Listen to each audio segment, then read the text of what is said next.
Hey, good evening, everyone. I'm going to call this meeting to order of the Santa Clara City Council and Joint Santa Clara Stadium Authority meeting. So could I please have a roll call, Assistant City Clerk?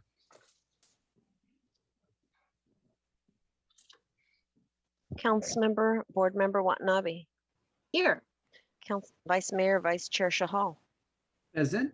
Councilmember, Board Member Hardy. Present. Councilmember, Board Member Park. Here. Councilmember, Board Member Jane. Here. Councilmember, Board Member Becker. Here. Mayor and Chair Gilmore. Here. Thank you.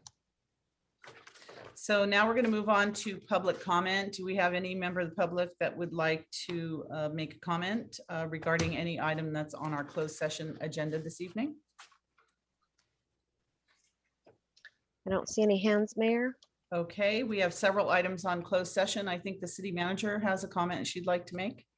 Yes, I wanted to put a statement into the record regarding your closed session this afternoon, as well as the city attorney recruitment. Jenica Maldonado is also here with her own statement after mine. So I would like to read a statement into the record regarding the city attorney recruitment process. On November 30th and December 7th, the Silicon Valley Voice, also known as the Santa Clara Weekly, released opinion pieces that were falsely placed the responsibility of the management and oversight of the city attorney recruitment process on me, the city manager. As you are all aware, the city council has been directly working with its selected outside counsel, Jenica Maldonado of Rennie Public Law Group. The City Council has been providing direction in closed session to Ms. Maldonado on both the interim city attorney recruitment, as well as the recruitment for the executive recruiter, leading to a permanent appointee of the city attorney. Jenica Maldonado has already sent her own letter to the Weekly, providing clarification of her role as directed by the City Council. City staff, based on coordination with Ms. Maldonado, has provided very minimal support to assist with the RFP templates, as well as posting the job information on the city's website. And she is certainly here to provide any additional comments on how staff has provided support. I have not been involved in any level with this recruitment, nor am I managing or overseeing the city attorney recruitment in any way, as the opinion piece falsely states. I have posted 2 statements in response to the Weekly's opinion piece to clarify to any readers, but I need to make this public statement as well, since the opinion pieces may lead the community of potential city attorney candidates to a wrong conclusion with respect to how this recruitment is being handled. The lack of truth places the actions of the city council in bad light, as we all know that candidates often watch council meetings and read local news, and this could serve to mislead or dissuade potential candidates. Executive recruitments are very competitive, and Santa Clara deserves a chance to recruit the best candidate based on the truth. The city also has an obligation to publicly state the facts on how it is conducting public services, as we acknowledge the freedom of the press protected by the First Amendment, which is critical in our society and allows for investigation of wrongdoing of government. This is not the case here at all. Unfortunately, collecting the facts did not occur from this local publication, and the article misrepresents the actions of the city council and the city manager. It is a disservice to the city council as it has been very deliberative in keeping confidentiality, proper lines of governance, and using outside legal counsel to appropriately assist and guide the recruitment process.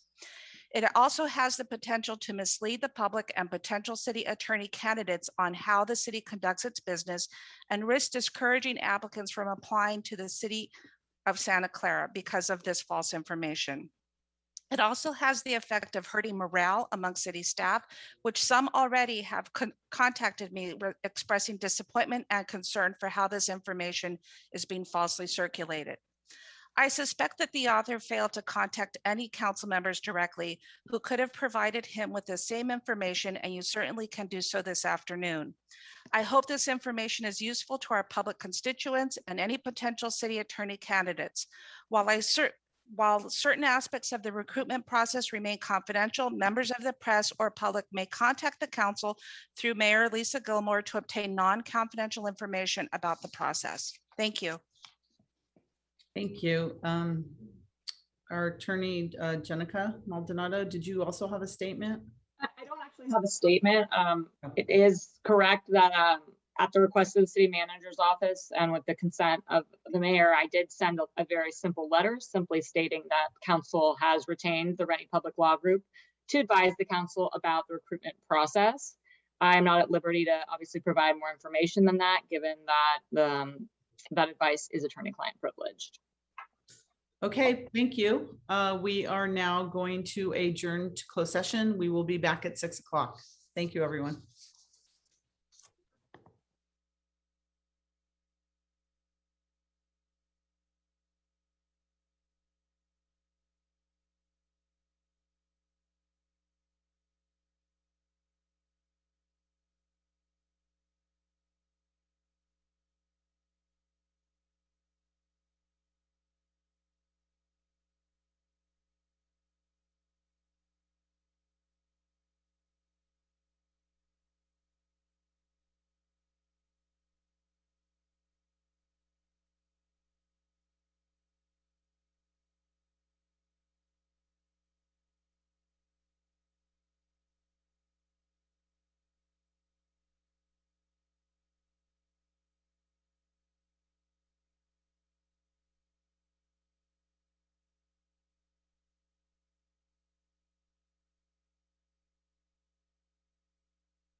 Good afternoon, everyone who's on standby to having council meeting begin. This is Nora Pimentel, Assistant City Clerk, just giving you an update that the council is still in closed session. They should be coming out shortly. I can't say exactly what shortly means, but perhaps maybe about 20-30 minutes.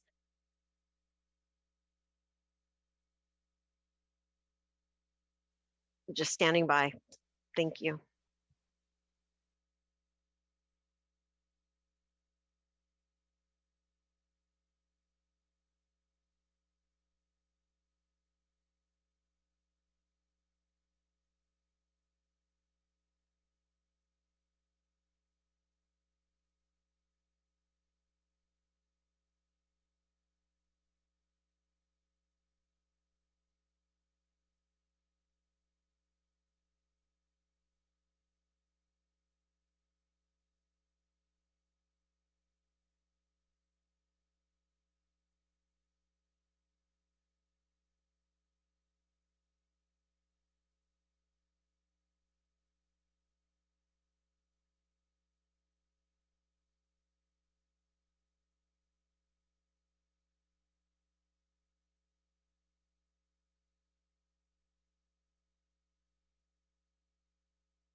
Good evening, everyone. Again, sorry, this is Nora Pimentel, Assistant City Clerk. I just received an update and it looks like council will be out at 7 o'clock.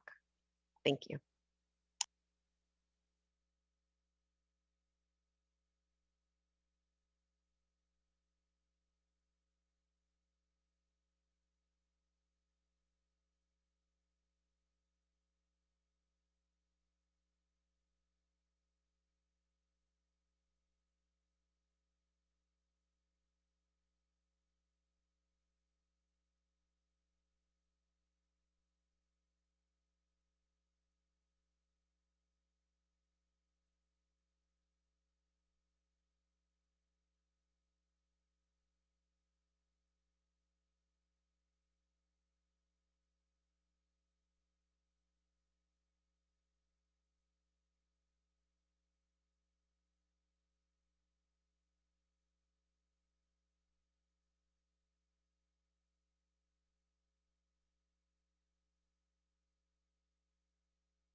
Good evening, everyone. I'm going to call the council meeting and Stadium Authority meeting to order.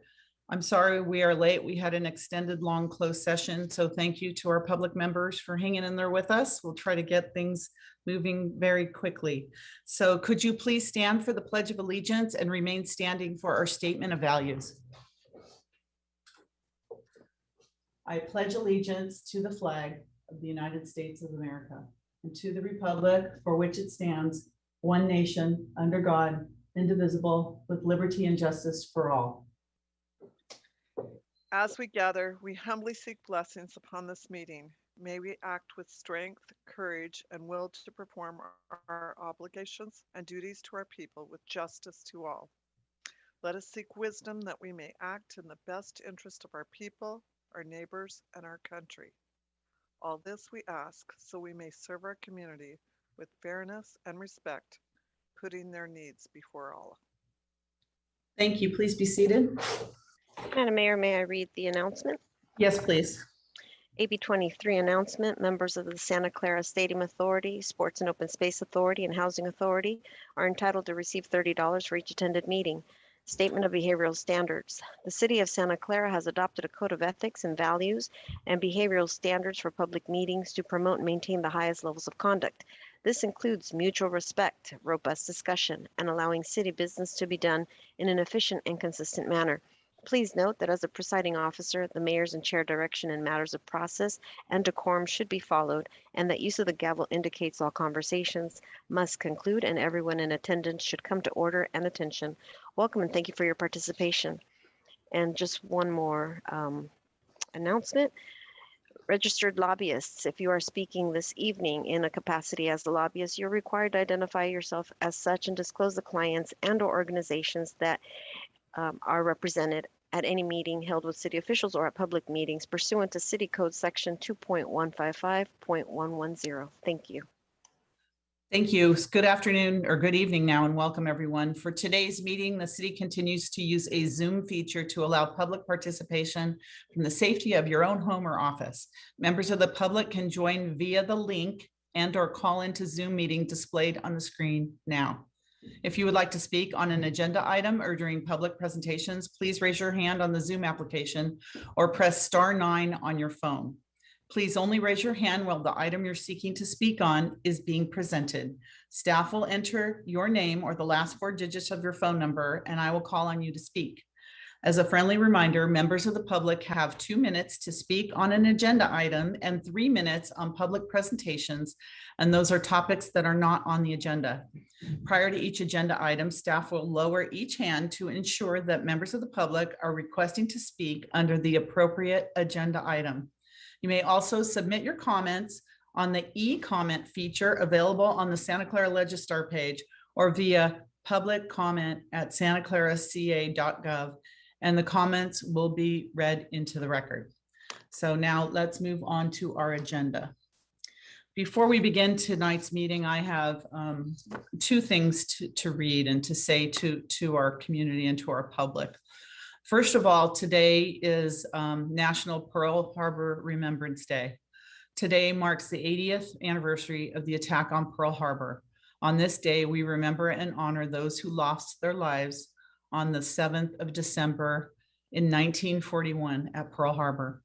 The attack took the lives of more than 2,400 service members and civilians and led the United States to declare its entrance into World War II. Today, as we mark National Pearl Harbor Remembrance Day, we honor those who died during the attack on Pearl Harbor and those who sacrificed their lives for our liberty and freedom during World War II. I had it as an adjournment, but I don't know what time we're going to adjourn, so I wanted to bring that forward right now. Also, before we begin, I would like to offer our heartfelt condolences to the families and friends of the individuals who tragically lost their lives from the horrific Oxford High School shooting in Oxford, Michigan. We grieve the students who lost their lives, and we ache for all those who have been injured and impacted. So let us please have a moment of silence in memory of these students and individuals.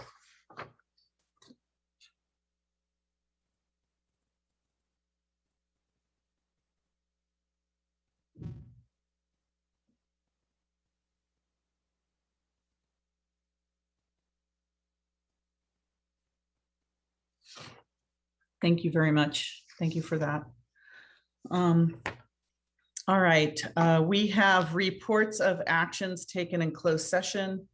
I do have a report. Our outside counsel was not able to stay for this, but I do need to report out that the council voted to amend and reissue the request for proposals for the interim city attorney positions. Candidates who applied for the position will be encouraged to resubmit proposals in response to an amended RFP. So I want that read for the record. And Assistant City Attorney, do you have anything else to report out in closed session? I don't think she does, but is she on? Is Sue even on? I'll take that as a no. Okay. Next, we're going to move on to continuances, exceptions, and reconsideration. Mayor, Yes. Sue is in the attendees and she's raising her hand. So Nora, Why if you could do I move not her. see? I can't see. I just Okay. noticed. Mayor, Oh. Nora, excuse me, if you could move her to the panelist? Yes, I was looking for, and I didn't have my. Yeah, screen she put her open. hand Sorry up. about that. All right, Sue. All right, can you hear me now? Yes, we can. I'm sorry, Sue. I very didn't see good. you earlier. Do you have Thank you. anything? Do you have? For items 1A and 1D only, Mayor, there is no reportable action taken in closed session. Thank you. Okay, thank you. Thank you, Sue. All right, continuances, exceptions, and reconsiderations. I have one item I want to request that we move it up, but after, right before the consent calendar, and that's an item from a individual citizen. It's item 10A, action on a written petition submitted by Jared Peters requesting to place an agenda item at a future council meeting to consider making a policy decision regarding the city assuming responsibility of an unstable and dangerous sound wall in the Laurel Park East neighborhood. I'd like to move that up before the consent items, if there's no objection. Councilmember Becker. Thank you, Mayor, actually for doing that. I was going to ask for that to be moved up as well, but I would also ask that all of the petitions for this evening be moved up at the same time. Just because so then people don't have to wait all night to hear us debate and talk all these things. So. All righty, so we'll do that. All right. Are there any other continuances, exceptions, reconsiderations? Mayor, I have my weekly report out of time-sensitive items. Oh, yes, please. Let's move on to that before we start our first special order of business. I see we have a water district presentation ready to go. So sure. Go ahead. So for continuity of city services, the items that are time sensitive this evening are items 2A, 4E, F, M, N, T, and U, as well as items 8 and 9. And items 8 and 9. Thank you. One thing is for certain, we're going to get to item 2. So here we go. All right. We're going to move on to our special order of business. First, we have item 2A, which is Santa Clara Valley Water District presentation. And so for this presentation, we are fortunate to have members from Valley Water here to present. We have Director Rich Santos, I thought I saw him on, as well as Aaron Baker and Kirsten Struve. And so I'm going to hand it over to him to make the presentation and we'll get started. Thank you. Thank you, City Manager. Who's taking it? I'll start off. Director Mayor. Santos, go ahead. Santos. Welcome. Thank you, Mayor. Thank you all and good evening. Honorable Lisa Gilmore, Mayor and Santa Clara City Council members. I'm Richard Santos, your director. It is my privilege to represent District 3, which includes the City of Santa Clara on the Valley Water Board of Directors. It's my pleasure to join you with your staff at the evening's council meeting. Managing Silicon Valley's water resources is part of our agency's core mission. And in a moment, you will hear about the importance of recycled and purified water to our region and how we've been planning for water supply for the future. As we face the new realities of climate change, we have more severe droughts and we need to work together on a drought-proof water supply for our county by investing in advanced technology. Without water, our communities and economy will suffer. Although we have received a small amount of much needed rain like last night, Santa Clara County remains in a drought emergency. The lack of local rainfall and snowpack in Sierra Nevada mountains the past 2 winters has threatened our water supplies. Even a normal rainfall year right now would not be enough to pull us out of the drought. And if we have another dry year, our water supply could be further jeopardized. So we'll be sharing with you how we're engaging with our local partners and expanding efforts to address these ongoing water supply challenges. Santa Clara was one of the first cities to declare a local emergency for extreme drought conditions. And we are grateful for your quick and decisive actions. I look forward to continuing our partnership in these areas of mutual interest. I would say this, Mayor Gilmore and City Council members, let's get this recycling plant going, get San Jose off the duff, let's get this thing moving. Our residents and our taxpayers and our constituents deserve this recycled water.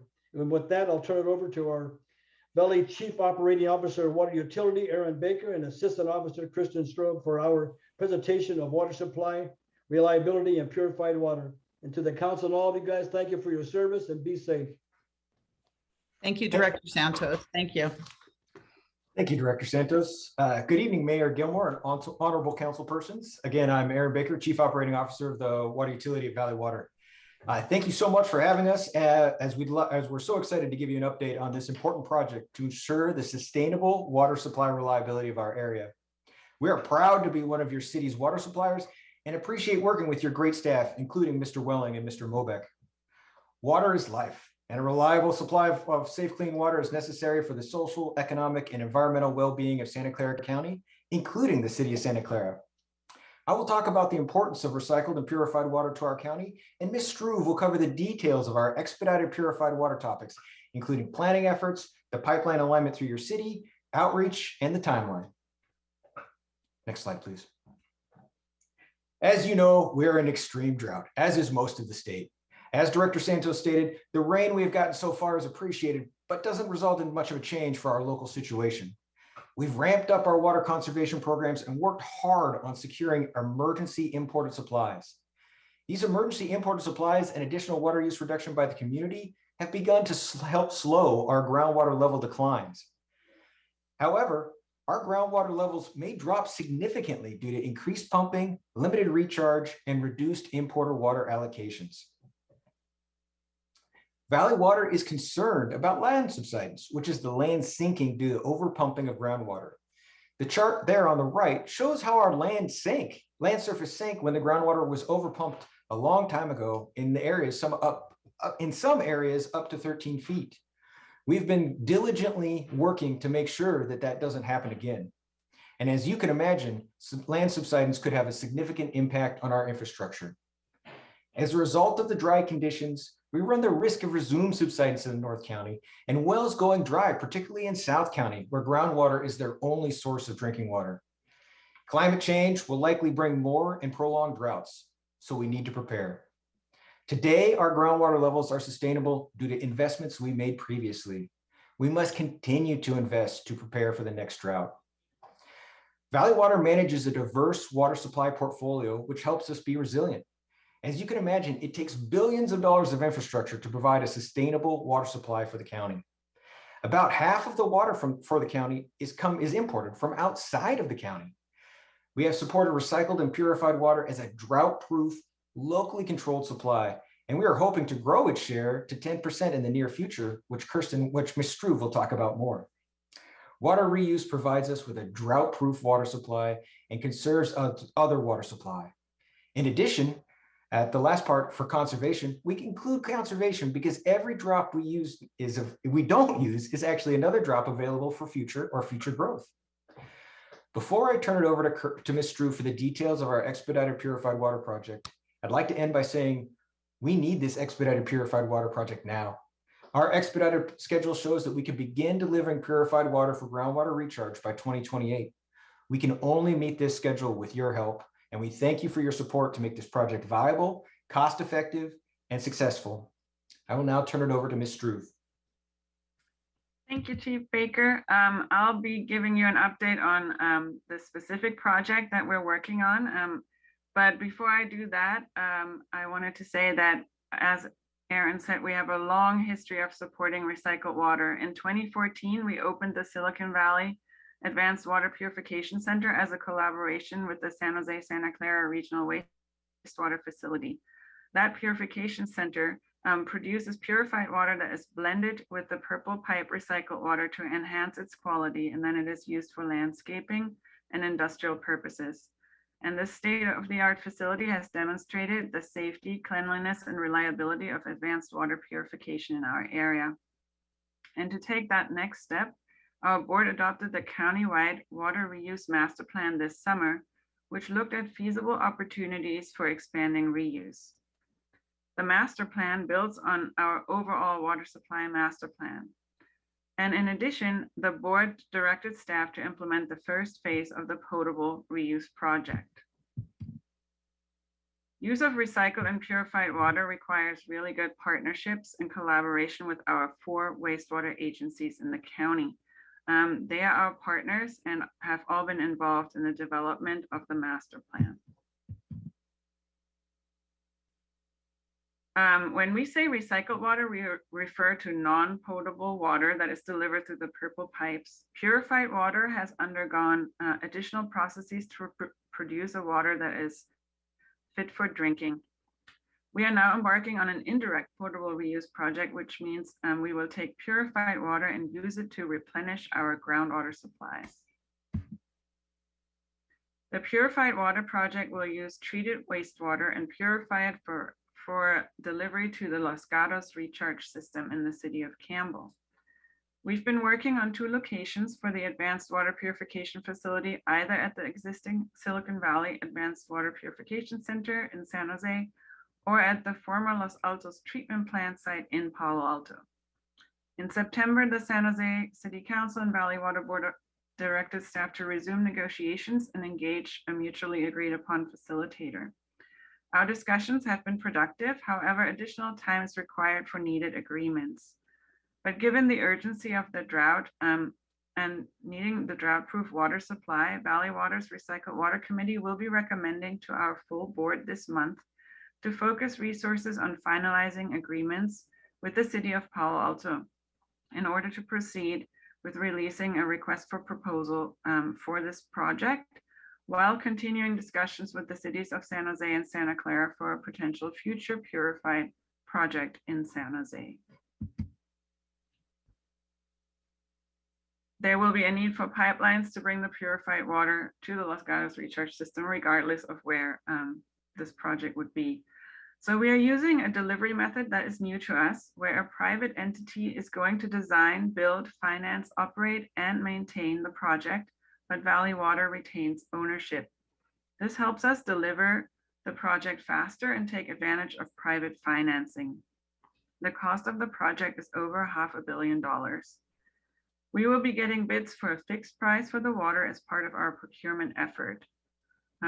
We had a record response for our request for qualifications with 8 submittals, and we shortlisted 4 teams to then bid on the request for proposal.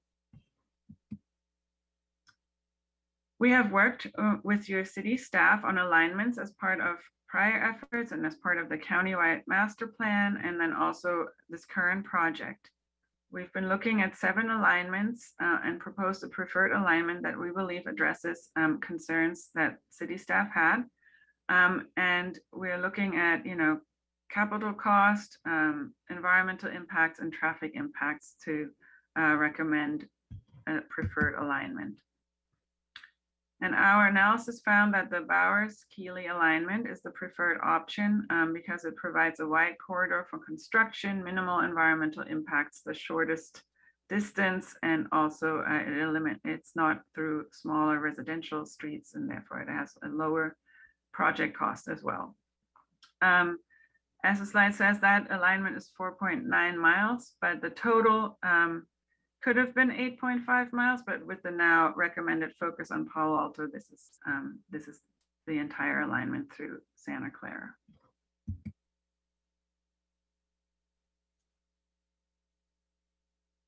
At this time, we're doing general outreach to residents via our tours, an outreach campaign, and presentation to stakeholders. We actually just launched a multimedia outreach campaign last week that is also in multiple languages. We have had a public scoping meeting for our CEQA process, and we'll have public meetings for the EIR that we're preparing. So this public-private partnership is still really early in the process. We're basically setting the baseline for our request for proposal. And then once we have a private partner, we will perform outreach in direct partnership with Santa Clara and with your input and guidance and finalize the alignments. And we're also happy to provide any future council updates. As I said, our board will be making a site decision this month pursuant to executing agreements that we need and the CEQA process. And we hope to complete awarding the project in 2022 and then have water flowing by 2028. We plan to release a draft environmental impact report in early 2022 and finalize it prior to award of the project. And that concludes my presentation. We're available for any questions. Thank you so much for the excellent presentation, and thank you for the map too, so we can see it coming down Kylie Boulevard. All right, let's go to the council for questions. Councilmember Hardy. Thank you. First off, I will say that I really enjoyed the tour I got to take. I guess it's been a little more than 2 years ago, of the water purification plant. And because of my background, I really understood what you were trying to do. What I'm confused about is what I hear.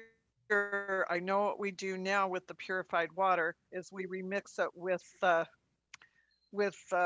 purple pipe to get to up the quality of it, I guess is the best term. But the reality is that purified water is very, it is, as my understanding, up to the standard that our pipe water, our regular water is. I'm curious why we have to build, and I think my understanding, I know how much it is through here, but it's about 20 miles of pipe to take that water back down into the underground and then pump it back up. It would make more sense to me to leave more of our water in underneath and to turn around and blend that back with what we have. Can I understand why that isn't the plan? Yes, of course. So right now, there are no regulations. The state of California is still developing regulations to do direct potable reuse, which would basically put the purified water into pipes directly or into a water treatment plant. So right now, the only option is indirect potable reuse, which means we either blend it in a large reservoir, which is even further, or we blend it with the groundwater, which is actually our largest reservoir. And right now, for groundwater recharge, we use imported water, and this would replace some of that and allow us to use that water for other uses. So it still benefits directly, but it is basically that we don't have the regulations in place yet, and we also need to work on public acceptance because indirect is typically easier for the public to accept than direct. And we do track very closely what the state is doing and hope to take advantage of the regulations when they're out. Well, I can say that you can explain to people what do they think they drink on the space station. That's right. So it's basically we're trying to get the state to catch up with the technology. Is that what I'm hearing? Well, I think they're just, being careful because we don't want any upsets, when we're using wastewater to then make drinking water, they want to proceed with caution and make sure that a lot of safeguards are in place so that there wouldn't be a public health impact. But aren't we just speeding up nature? We are, but when you do it all within a facility, you have basically what the regulations will have is monitoring and other sort of management techniques to make sure that if there is an upset that it can be caught quickly. By having it go to the groundwater, the ground itself helps with additional polishing And we would be able to catch any issues because we have to actually have several monitoring wells, down gradient off where we recharge, and we would be able to know if there were any impacts or any problems. Thank you. Do we have a time frame for the project once it starts? An Well, approximate. we hope to have water flowing to the ponds by 2028. Hopefully sooner. Thank you. Thank you. Councilmember Jane? Yeah, my questions were on the same line. I know the state of California isn't doing this, but are there other places in the United States or places in the world that are using direct potable reuse? I believe that Singapore and yes, there are places where direct potable reuse is already being implemented. And do you know for how long, how many years? I mean, what's the experience that people have with this? I am actually not entirely sure. Aaron, do you know? I believe in some areas they've been doing it for a while, and of course they talk about the space station and some of those other things. I do want to kind of circle back around though, Kirsten. The state does have a deadline. No, well, as much as a deadline might be there, but there is we are working closely, or we are working with this or coordinating and working, and the state does have a deadline to release these draft DPR regs by within 3 years, I believe. Okay, within 3 years. So I know it's not that the speed doesn't seem very fast in the way things work on some of these regulations, but that is we are hoping and we are working to make sure that we can get those regulations promulgated in hopefully a 3-year time frame. Okay, so I just had 2 more questions. So would the adoption of direct potable reuse in the state of California obviate this project? And then the second is the 600 million. What do we think that'll do to our water rates? So no, we currently, like I said, use imported water to recharge the ponds because local water is not sufficient, and we do want to keep our groundwater healthy to make sure that there isn't subsidence, which would impact everyone's roads, sewers, other infrastructure. So it is still important that we manage our groundwater and recharge, and this is a good source of water to do that. And so we still need it in the ground as well, and so we could then maybe a future project do something different like direct potable. I'm sorry, what was your second question? Water rates. Yes.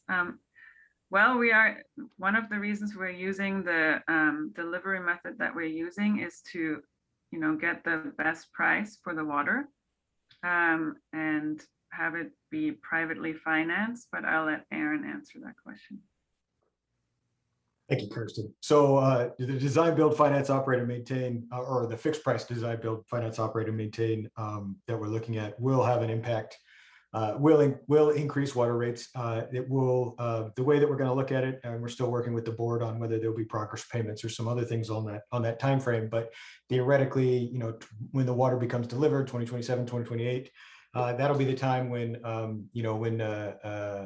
we'll have an increase, and we'll need to pay per acre foot, for this water coming through there. So it is already in our future long-term funding forecasts for this particular expedited purified water project.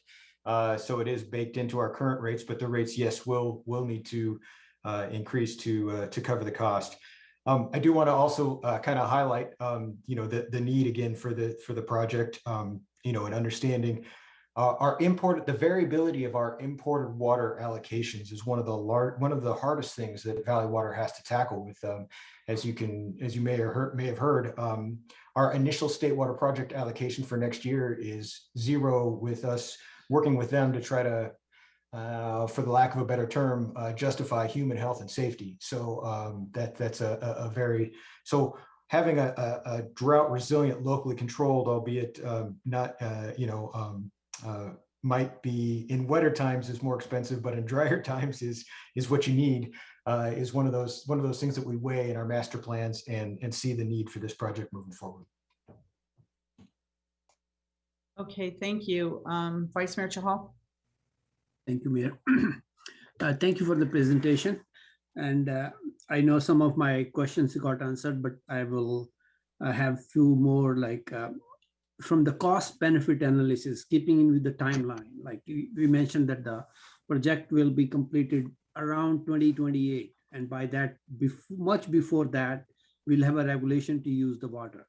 So have we done a proper cost benefit analysis that if we don't do this and still do the importing water to fulfill our groundwater, how does that sound? Because 600 million is a very big sum of money we are putting into the project, and with uncertainty or certainty that this water can be used for directly for use, and then we don't need some of the other imported water from Hatch-Hatchie or some other sources what we are doing right now.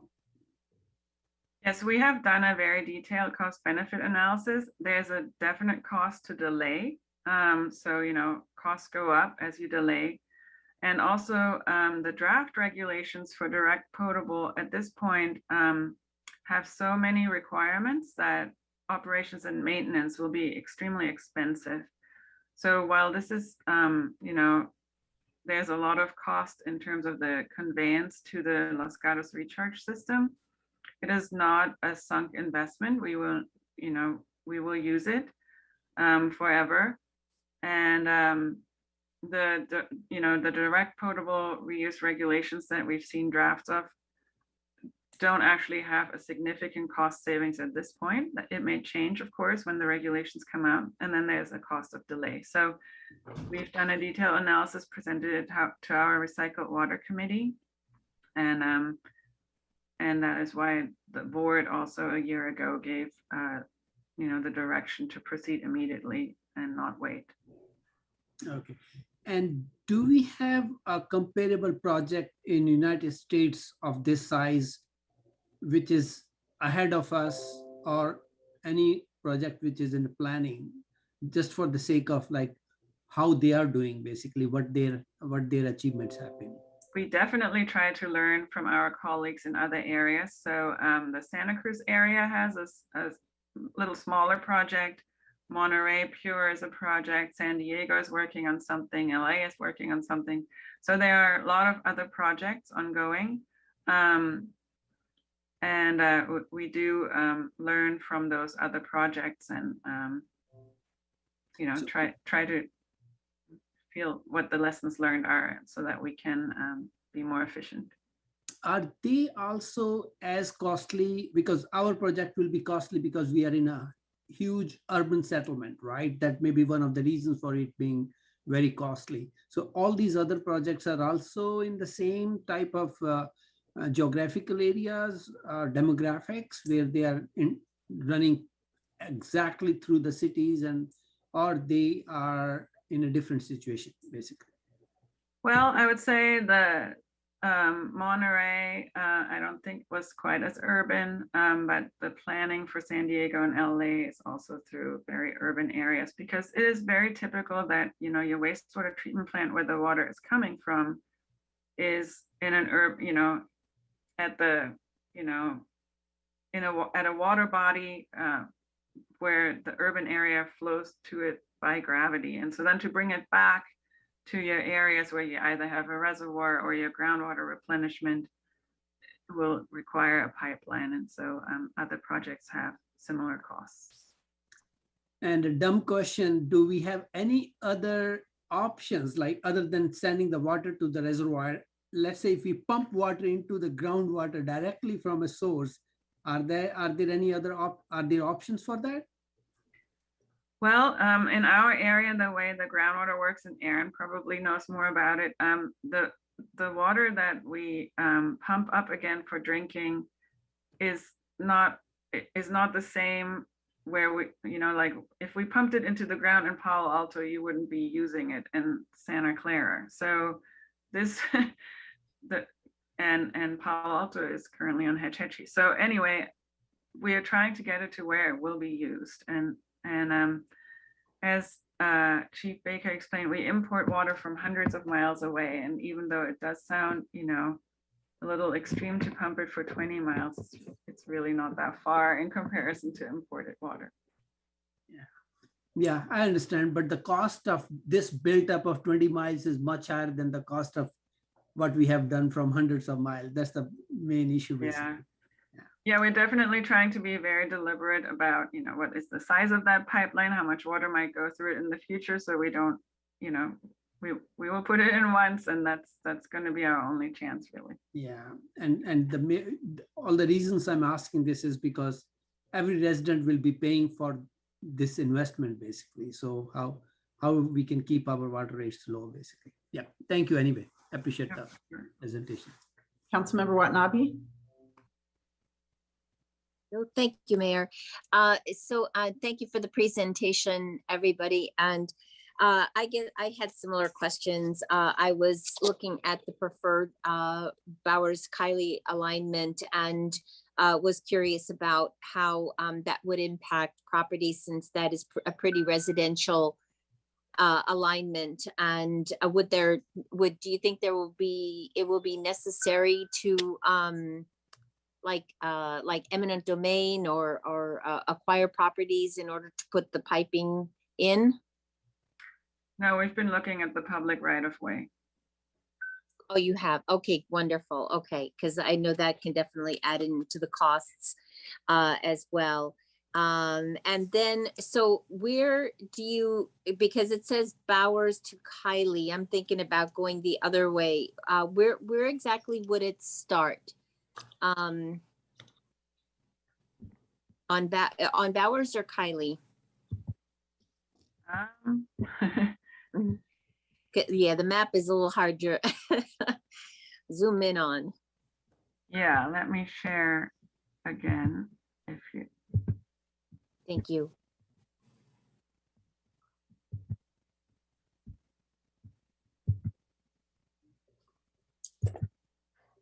Oops. It's coming.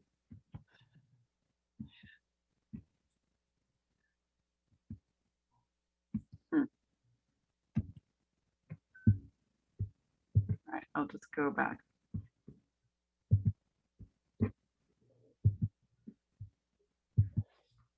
All right, so it's coming down near the, the northern, near the bay, and then cutting over. Okay. The blue line. It almost looks like Central Expressway, but I can't tell. Yeah. I wondered if it would be Great America Parkway, because I know Bowers That's eventually. kind of where it starts, yes. Okay. It starts on Scott Boulevard. Okay, okay. Great. Okay. Okay, thank you very much. Yes, appreciate it. Yeah. Okay, thank you for that. And thank you for the presentation. Oh, do we have one Councilmember Park? Go ahead. Yeah, so thank you very much for the presentation. Again, along the lines, I mean, Kiley is a major street that goes along Central Park, and how will we ameliorate the traffic impact? Because even sending traffic along the side streets is not necessarily that good. I mean, I see the traffic during events, and I'm going to say that the streets along those areas are pretty narrow.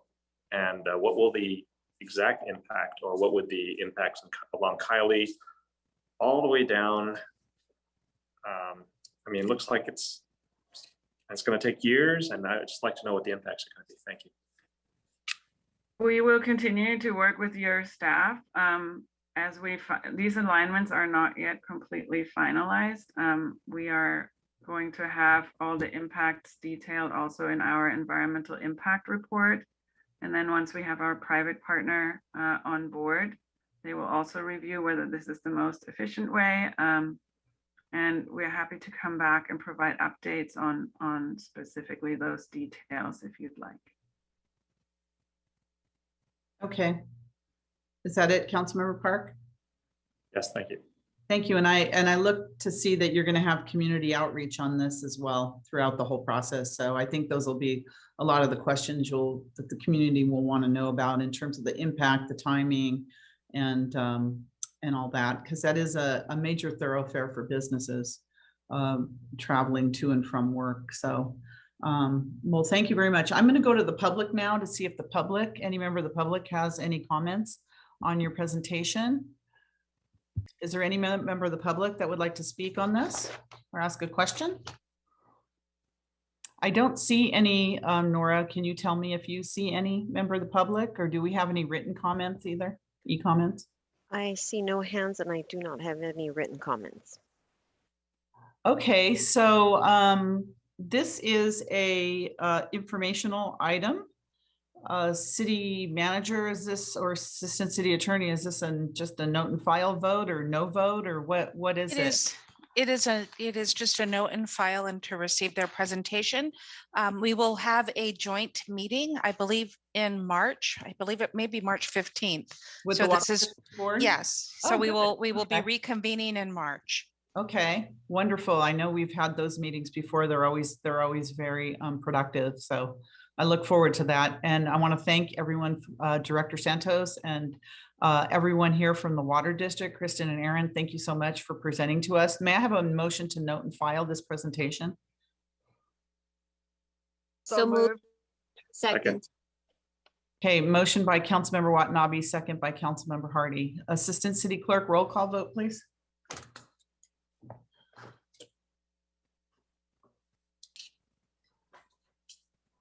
Councilmember Watanabe, Yes. Vice Mayor Shahal, Yes. Councilmember Hardy, Yes.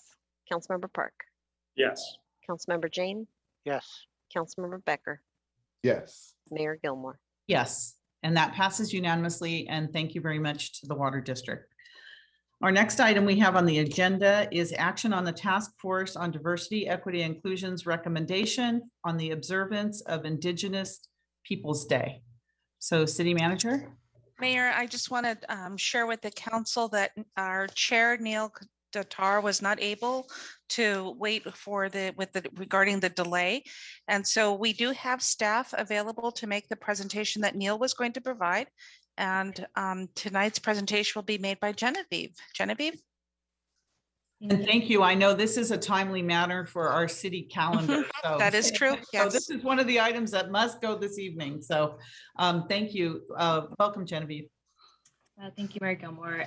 Good evening, City Council. I am Genevieve Gift, Management Analyst in the Mayor and Council offices. I will be providing tonight's presentation on item 2B, action on the Task Force on Diversity, Equity, and Inclusion's recommendation on the observance of Indigenous Peoples' Day. First, I'd like to provide some background on this item. In recent years, the City of Santa Clara has received several resident inquiries regarding the city's observance of Columbus Day, most of which have urged the City Council to observe Indigenous Peoples' Day in lieu of Columbus Day. As a result, the Task Force on Diversity, Equity, and Inclusion was asked to conduct a review of the issue and submit a recommendation to the full City Council for their consideration. Consistent with the Task Force's mission statement to involve the community when developing recommendations for changes in government policies, structures, services, and culture that negatively impact or do not fully benefit historically disenfranchised communities, staff has worked with the task force to develop a community survey to gather public input on the observance of Columbus Day and Indigenous Peoples' Day. This survey was open from October 21st through November 12th. It was made available in English, Spanish, Vietnamese, Chinese, Japanese, Korean, Portuguese, Hindi, and Tagalog. It was also promoted via the city's communications channels such as GovDelivery, Facebook, Twitter, Instagram, and Nextdoor. The community had the option of taking the survey online, filling out a hard copy at the city's libraries or the senior center, or by emailing the task force directly. We received a total of 815 responses to our survey, representing nearly 41 hours of public comment. The raw data is attached to the items report. Of the 815 respondents, 17% responded that they would like to maintain the status quo and continue observing Columbus Day on the second Monday of October. 16% responded that their position is to observe Columbus Day on the second Monday of October and observe Native American Heritage Day on the fourth Friday of September. 12% responded that they would like to observe both Columbus Day and Indigenous Peoples Day on the second Monday of October or on different days. And lastly, 54% responded that their position is to observe Indigenous Peoples Day or an alternate holiday that honors Native Americans instead of Columbus Day on the second Monday of October. These survey results were presented to the task force at their November 22nd meeting. During the task force's deliberations, it was highlighted that 82% of respondents indicated that they would like to ensure that Indigenous Peoples Day or a similar type of holiday be observed. Following their discussion, the task force voted unanimously to recommend to the City Council that the second Monday of October be observed as Indigenous Peoples Day in lieu of Columbus Day. As part of their motion, the task force also requested that the council refer that the messaging of the renaming of Columbus Day be referred to the be referred to the task force, as well as request that the task force work with the Cultural Commission to develop recommendations to further promote and celebrate the cultural heritage of Native Americans, Italian Americans, and all cultures within the city. It is recommended that the City Council accept the Task Force on Diversity, Equity, and Inclusion's recommendation to observe Indigenous Peoples Day on the second Monday of October in lieu of Columbus Day, and direct the city manager to take actions necessary to designate Indigenous Peoples Day as a city-recognized holiday, including but not limited to drafting an ordinance stating that the city will determine its holidays in accordance with state law and applicable labor agreements, modifying labor agreements to reflect the holiday designation of Indigenous Peoples Day, amending the current personnel and salary resolution to replace Columbus Day with Indigenous Peoples Day, and replace Columbus Day with Indigenous Peoples Day on the city calendar. That concludes my presentation. I am happy to answer any questions. Okay, let's see, hold on a second. I need a different view. Does the council have any questions on this? Councilmember Hardy. Yes, when I look at all the different options, I guess I see where there was one option to have both, but it would make more sense to me to put Indigenous People Day / Columbus Day so that there's not a lot of misunderstanding, because we had a few hundred people that did answer, but a lot of people wouldn't have. And then to maybe drop the Columbus Day down the road. Wouldn't that make a little more sense to for continuity? Just to clarify, Councilmember Harder, you're inquiring of whether, I'm sorry if I'm not sure if I understand. Are you inquiring whether, why we are considering observing both holidays on the second Monday? Well, see, your point is to just swap these. And I'm saying, I think that may be a little much of a change for a lot of people. I'm wondering if putting Indigenous People Day / Columbus, and then the Columbus can be dropped later, but this is going to be, I think, a big change for some people. Is just my thought, that it may be, I was surprised that that wasn't necessarily called out to people when they were given options. And to me, that would more put, instead of just taking what 54% said, that it would be more inclusive, is my thought. Thank you. Yeah, so this was actually a recommendation made by the task force at their last meeting based on the data that was collected from the survey. I think what Councilmember Hardy is saying, why don't you just put both names on the same date, right? Is that what I'm hearing? You want to say Indigenous people and putting the Columbus? Indigenous people / Columbus, and then people will get used to the Indigenous People Day, and the Columbus can be dropped later. But I think there's going to be some confusion and maybe some consternation over that. My thought was that would be a better way, especially putting the Indigenous people first. I know we do this when children are adopted and their names are changed from if they were adopted when they're a little bit older. What you do is you put the new name first and kind of hyphenate it, and then you drop off the other one down the road. And studies have shown that children accept that better as far as a change. And my thought was this would be a better way to change it without just swapping it, and that there wouldn't be the confusion as well. I think it's more than children's with last names in terms of what Columbus did to Indigenous people. So I would not ever be in favor of that. Councilmember Watanabe. Thank you, Mayor. Yes, I'm looking at the survey results, and based on what Councilmember Hardy is saying, only 12%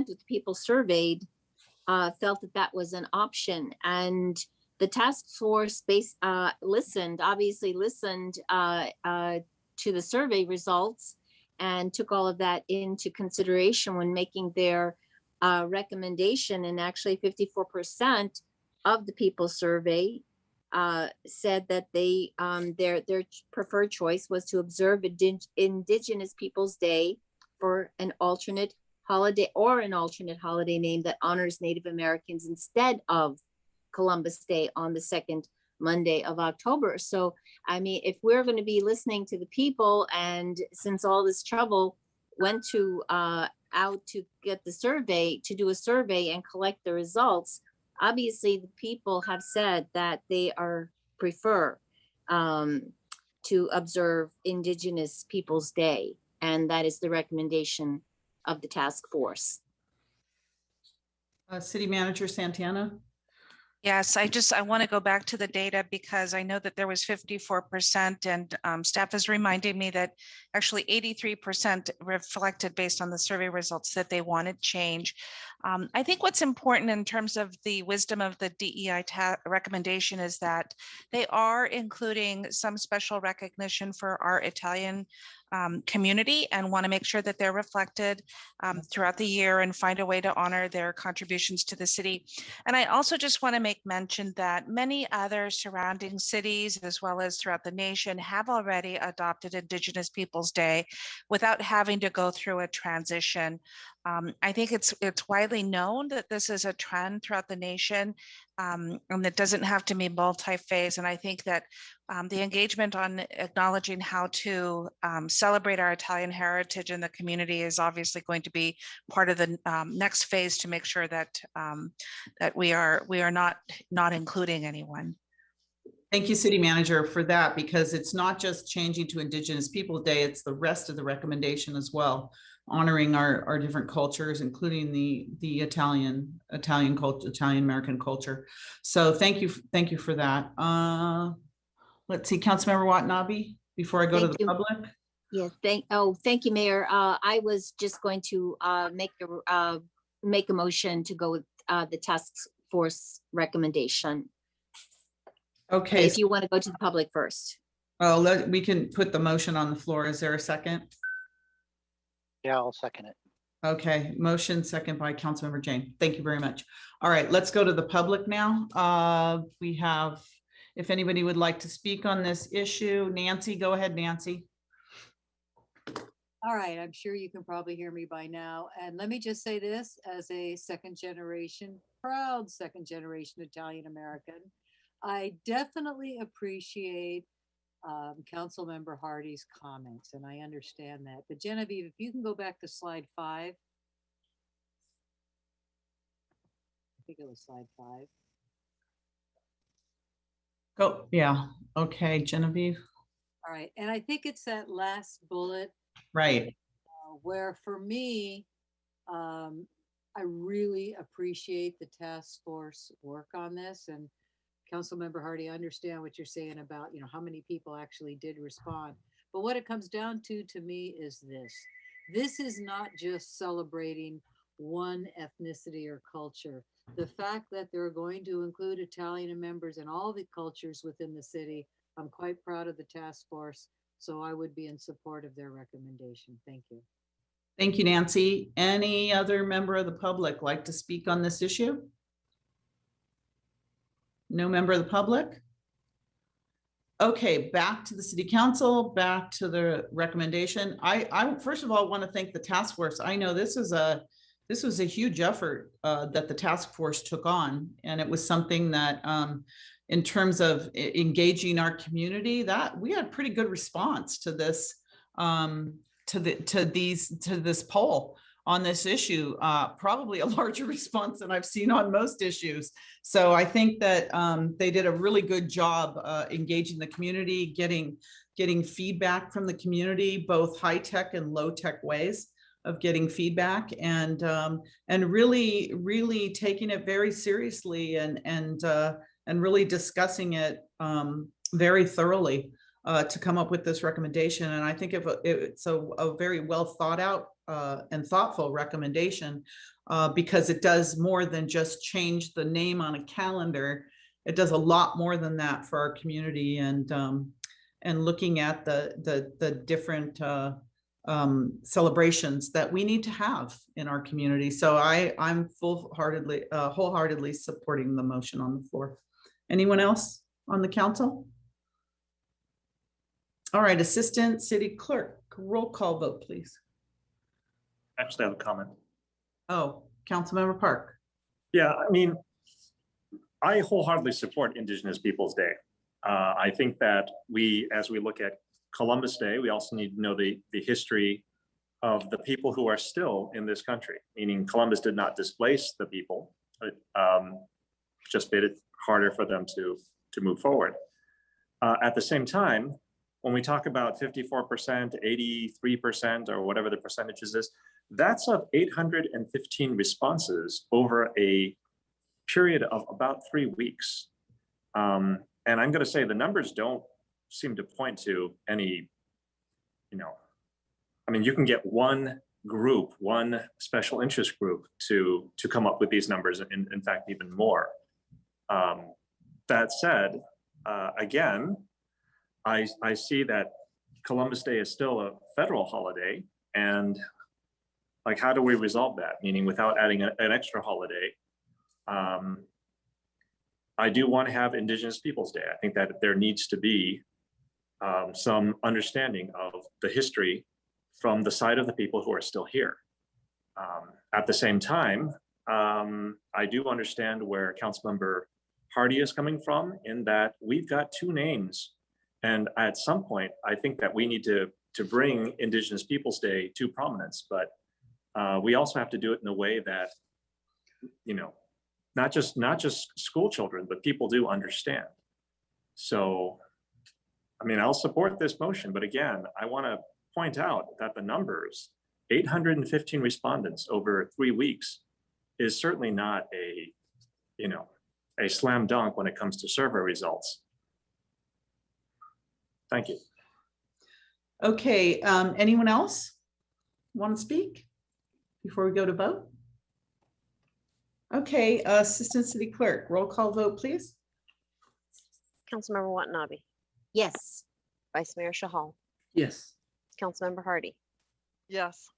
Councilmember Park. Yes. Councilmember Jane. Yes. Councilmember Becker. Yes. Mayor Gilmore. Yes. And that passes unanimously. And again, thank you, Genevieve, and thank you to the task force for your hard work on this. We look forward to your recommendations and the Cultural Commission's recommendations for future activities in our community. All right, next we have our study session regarding the Patrick Henry Drive specific plan. So, City Manager. We have a presentation, and that's going to be led by Andrew. Thank you.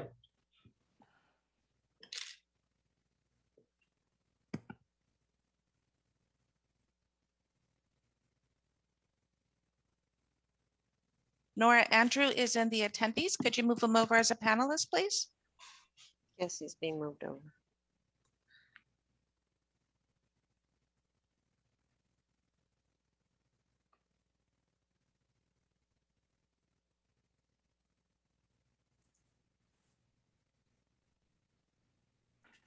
Thank you, Mayor, members of the City Council. I'm glad to be able to join you. And I am Andrew Crabtree, Director of Community Development. I do have a presentation tonight. You see, we are going to provide an update on the Patrick Henry Drive specific plan, which has been under preparation since 2017 and is scheduled for completion and City Council consideration in 2022, in a few months. Next slide, please. The area covered by this specific plan is located in the northern part of Santa Clara, within the city's traditional employment center, with nearby access to a large number of jobs, as well as unique facilities such as the Great America Theme Park, Levi Stadium, and the planned related Santa Clara development all to the east of the plan area. The site is identified in the city's general plan as a focus area for new growth, and the general plan calls for the preparation of a specific plan as a prerequisite for that growth.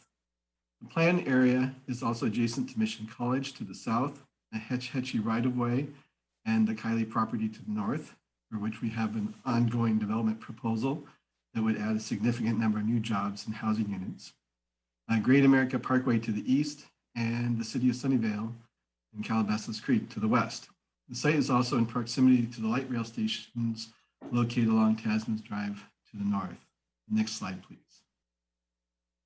The plan area is approximately 74 acres, made up of 17 light industrial properties, generally developed with 1- and 2-story concrete tilt-up industrial buildings built in the late 1970s and early 1980s, with a series of 4 distinctive 4-story buildings on the eastern edge property adjacent to Great America Parkway.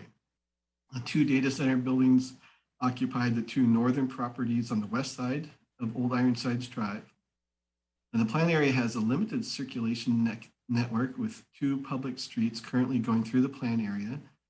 Old Ironsides Drive on the eastern side running north-south, and Patrick Henry Drive also running north-south on the west and then turning to run east-west. And these 2 roadways provide access to Great America Parkway to the east and then up to Tasman Drive to the north. Preparation of the specific plan is an important implementation tool for the city's general plan, which identifies this plan area as a location for future high-density housing growth. Through the planning process to date, the city has identified a potential capacity for up to 12,000 new housing units within the plan area. Preparation of the specific plan facilitates the construction of this new housing while also ensuring that new development includes sufficient amenities and quality of design to support the quality of life for the future residents of a new neighborhood. Next slide, please. Our goals for today's study session are to provide the City Council with an update on the progress of the preparation of the specific plan, and in particular, identify some changes and progress made on specific areas of interest to the City Council, as we have discussed earlier this year in April, our last study session. These topics include changes to the land use plan and land use designations, roadway alternatives, parkland and open space, the potential library, gymnasium, and senior center, operation of a local shuttle as part of the new development, and the requirement for the new housing to include some units as designated as affordable to lower income households. As we are nearing the end of the specific plan preparation, this is also an important opportunity for the City Council to ask any other questions and provide input to guide us as we finalize the plan. Next slide. The city formally commenced preparation of a specific plan for the Patrick Henry Drive area, following direction to begin preparation of the plan in August 2018, following council approval of a contract with the planning consultants, MIG. Development of the contents of the specific plan has been guided through direction provided by the City Council at key steps in the plan's preparation. Of particular importance was council direction establishing the objectives for the plan in April 2019 and the project description, which established the amount and type of development in December 2019. The council also accepted in April 2020 a proposed land use plan, land use designations, a circulation plan, and parkland and open space plan as the basis for the preparation of an environmental impact report, or EIR, for the project. Preparation of an EIR is a key milestone in the planning process and is almost complete. As noted, the council most recently discussed the plan in April of this year, and tonight's update will cover some issues raised by the council at that meeting. The contents of the specific plan have also been informed through the city's experience with the development and implementation of the Tasman East specific plan, which is guiding development in a similar area, also North Santa Clara, and also through community outreach and through regular interaction with a stakeholder group composed of plan area property owners. The next slide, please. This slide summarizes key dates in the community outreach and EIR preparation process. And as you can see, we intend to return to the City Council in March for action on the specific plan. Next slide, please. Our intent is that by working closely with the council to identify important objectives for the specific plan, the final product will be able to effectively implement the city's vision. The City Council has previously provided input on several key topics, including the overall character of the plan area, the allowable land uses, street design, affordable housing requirements, amenities, and open space. The Council has previously reviewed an affordable housing requirement that would require 15% of the new housing units to be reserved for lower income residents, with the rents limited on the average to rents affordable to households that earn 80% of the area median income, or AMI, the average income for households in our county. The City Council has previously discussed the incorporation of 2 specific public amenities into new development projects, the potential storefront library on the property owned by ZNL, and the public use community room on the property owned by Summerhill. Following the city's precedent set by the City Council for the Tasman East specific plan, Patrick Henry Drive specific plan would dedicate a minimum of 11% of the total development area as public parkland and an additional amount of open space area that would result in a total of 22% of the development area being either parkland or open space. Next slide, please. This slide depicts the current draft land use plan, which would guide new development within the plan area. The land use plan would utilize 4 residential land use designations and 1 flexible residential commercial designation, each depicted here on the map. Each allows a different density for new development and different combinations of residential or commercial development. Per earlier council direction, these densities correspond to input provided by the Patrick Henry Drive area stakeholders. The proposed land use designations and allowable densities were previously reviewed by the City Council, but the proposed land use diagram has 2 changes since that review. A new designation noted here is village residential, shown in pink and visible at the northwest middle of the plan area, has been added, reflecting new input from the property owner, Marriott Center Owners Association. And this designation gives more flexibility for them by reducing the minimum density requirement in comparison to what had been previously indicated. The top end of the density range remains the same. The middle property on the western edge of the plan area has also changed. This property was acquired by Walnut Hill, the developer, from the Sobrato organization after the City Council's review of the NOP. And the designation for the property has also been adjusted at Walnut Hill's request to allow a higher density urban village designation in place of very high density residential, which was the designation it had before. The maximum allowable building heights range from 5 stories at the lowest allowed density designation to 25 stories, potentially at the highest density designation. The tallest building heights are generally allowed at the center of the plan area, with more restrictive and lower building heights in places closest to the western edge of the plan area, which is closest to other existing residential uses, Calabasas Creek and Sunnyvale. Buildings will also be generally limited by the Federal Aviation Administration, or FAA, airport height limits. Next slide. In addition to the 5 residential or mixed use designations, the proposed land use analyzed in the EIR includes a potential new roadway connection and up to 310,000 square feet of other non-residential uses. By including this square footage in the EIR, future development of mixed-use retail and public facilities such as parks, a community room, a library, recreation center, or school could make use of the EIR to facilitate their future development. Next slide. The urban design framework shows how these land uses are arranged to foster the development of a new neighborhood that supports quality of life. The key concept or element of the plan is the transformation of the east-west portion of Patrick Henry Drive into a new main street aligned with commercial and public uses. A large central park is located at the center of the plan area. And residents will also have access to other smaller parks via public streets and or paseos that also serve to break up the land area into more walkable, pedestrian-friendly blocks. The land dedication to benefit the broader plan area will be borne by multiple property owners in the specific plan, and with many contributing land for roadways, parkland, greenways, library, and our community spaces. Some properties will also be required to incorporate space for retail to support the implementation of Main Street. Through the planning process, staff has been working to the extent possible to distribute the impact of these dedications across each property so that they are as evenly distributed as practical. Next slide, please.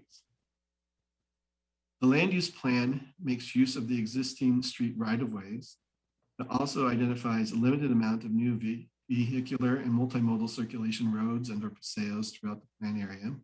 These new circulation routes will allow additional routes of travel within the plan area, promote pedestrian bicycle use, and break up the existing superblocks to support intensified land use.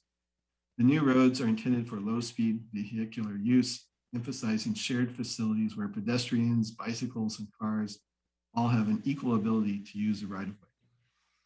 New greenway connections are also proposed in the interior of the central block to promote pedestrian and bicycle circulation.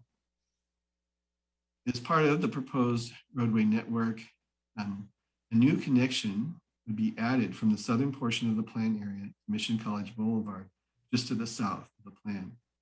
Mission College Boulevard at that point is a private road that runs around the perimeter of the Mission College campus.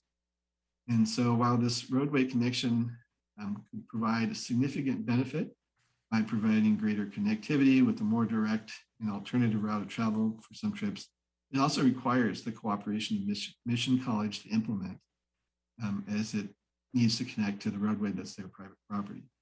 Mission College has been exploring the option of this connection with us and has not yet come to a conclusion on whether or not that's something they want to support. The Mission College Board is next scheduled to discuss the potential connection at a study session they're holding on December 21st. The property owner of the site in the specific plan area that includes this potential new roadway connection is O2 Micro. And they have expressed that they do not want the roadway connection on their site as it would reduce the land area available for future development. However, the city does have the ability to include that as a requirement for future redevelopment of the site. While new roadways are often centered along property lines and to distribute the impact of the dedication to multiple property owners, as proposed in this case, the roadway would be entirely on the O2 Micro property in order to align at the intersection with Mission College and the Mission College driveway opposite. Staff has determined that the proposed alignment is the best design option for the roadway network and represents also a proportional contribution for the property owner in comparison to the impact of contributions required for other properties within the plan area. It should also be noted that the 30 feet of the 60-foot wide road, 60-foot road right-of-way is already of limited development potential due to the presence of a 20-foot wide utility easement located 10 feet interior to the property, so that the 30 feet of the property already is not available for development above with new buildings. And it also runs along the same orientation as the proposed roadway. Next slide, please.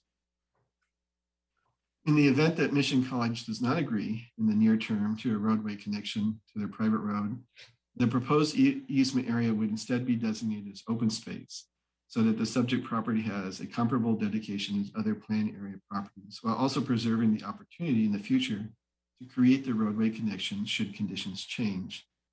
The plan includes an alternative land use diagram, which was also studied in the project EIR, that omits this new roadway connection. The new roadway connection benefits overall vehicular circulation within the plan area. And since its implementation depends upon the cooperation of Mission College, the EIR included analysis of two options, one with a connection and one without. Without the connection, additional roadway improvements will be required at other locations. Next slide, please. As previously discussed with the City Council, public parkland or publicly accessible, privately maintained open space is proposed to make up a minimum of 22% of the land area, developable land area within the specific plan. And that's consistent with the approach that was taken with the Tasman East specific plan, which was adopted by the City Council.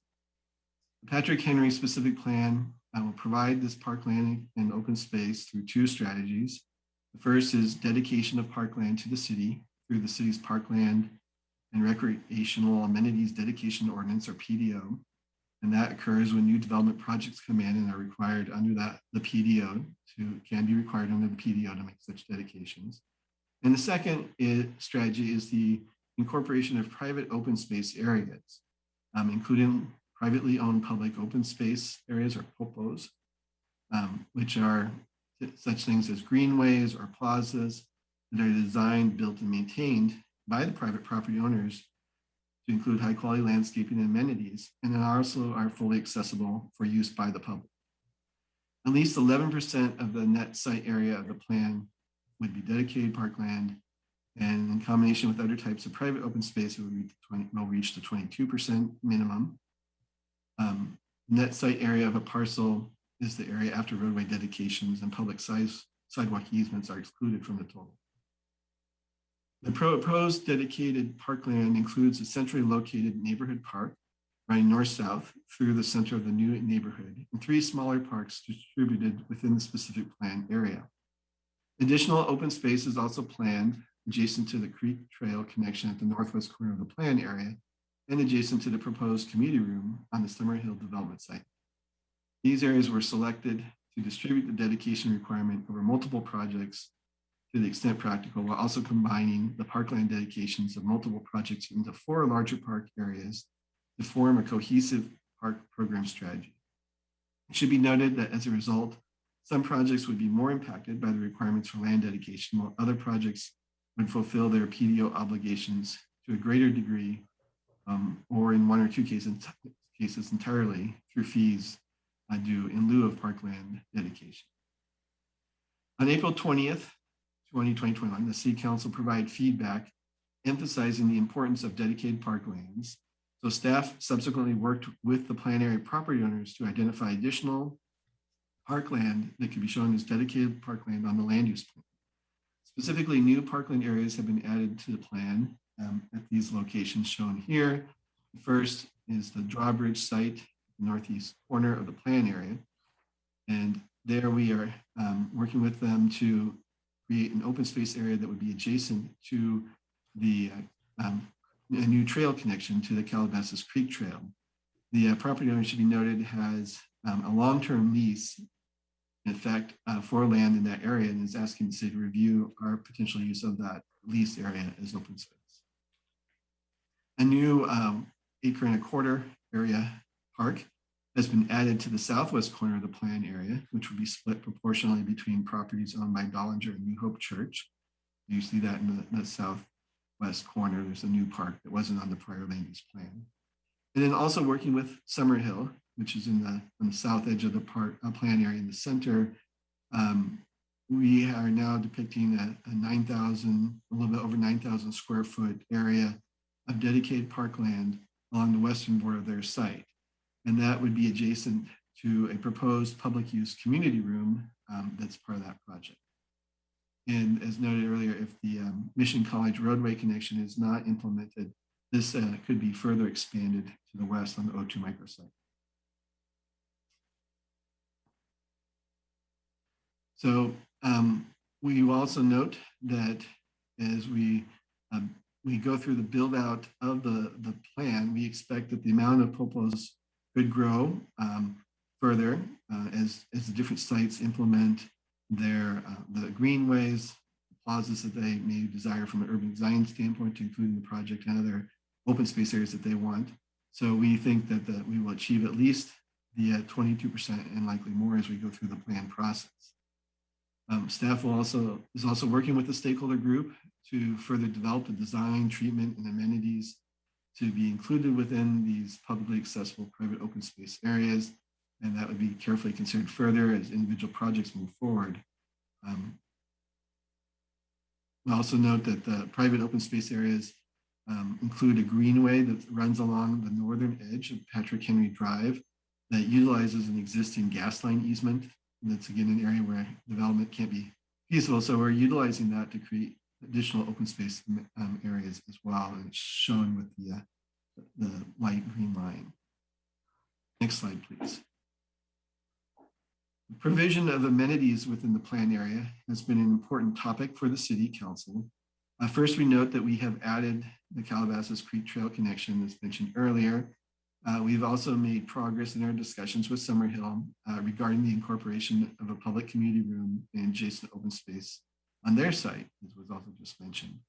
The proposed community room space is a 5,000 square foot space, and the city's intent is that it would be utilized as a visual arts center for the public with art courses and activities like that. And then Summerhill would provide a cold shell space within the ground floor of their project that would be dedicated to the city to program for classrooms, studios, and gallery space. The city would manage this visual art space, which would be adjacent to the Summerhill's dedicated parkland area, which could function then as an area for periodic outdoor art displays curated by the city. Next slide, please.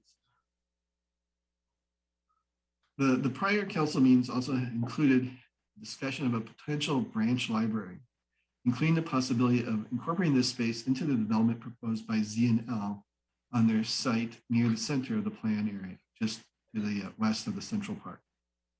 At the City Council meeting on December 17th, 2019, during review of the proposed notice of preparation, or NOP, for the plan, the council, noting that Z&L was proposing to develop a density significantly higher than otherwise allowed within the plan, suggested that the addition of a storefront library space within the project could be tied to the Z&L proposal as a community benefit, a justification for granting the increased density.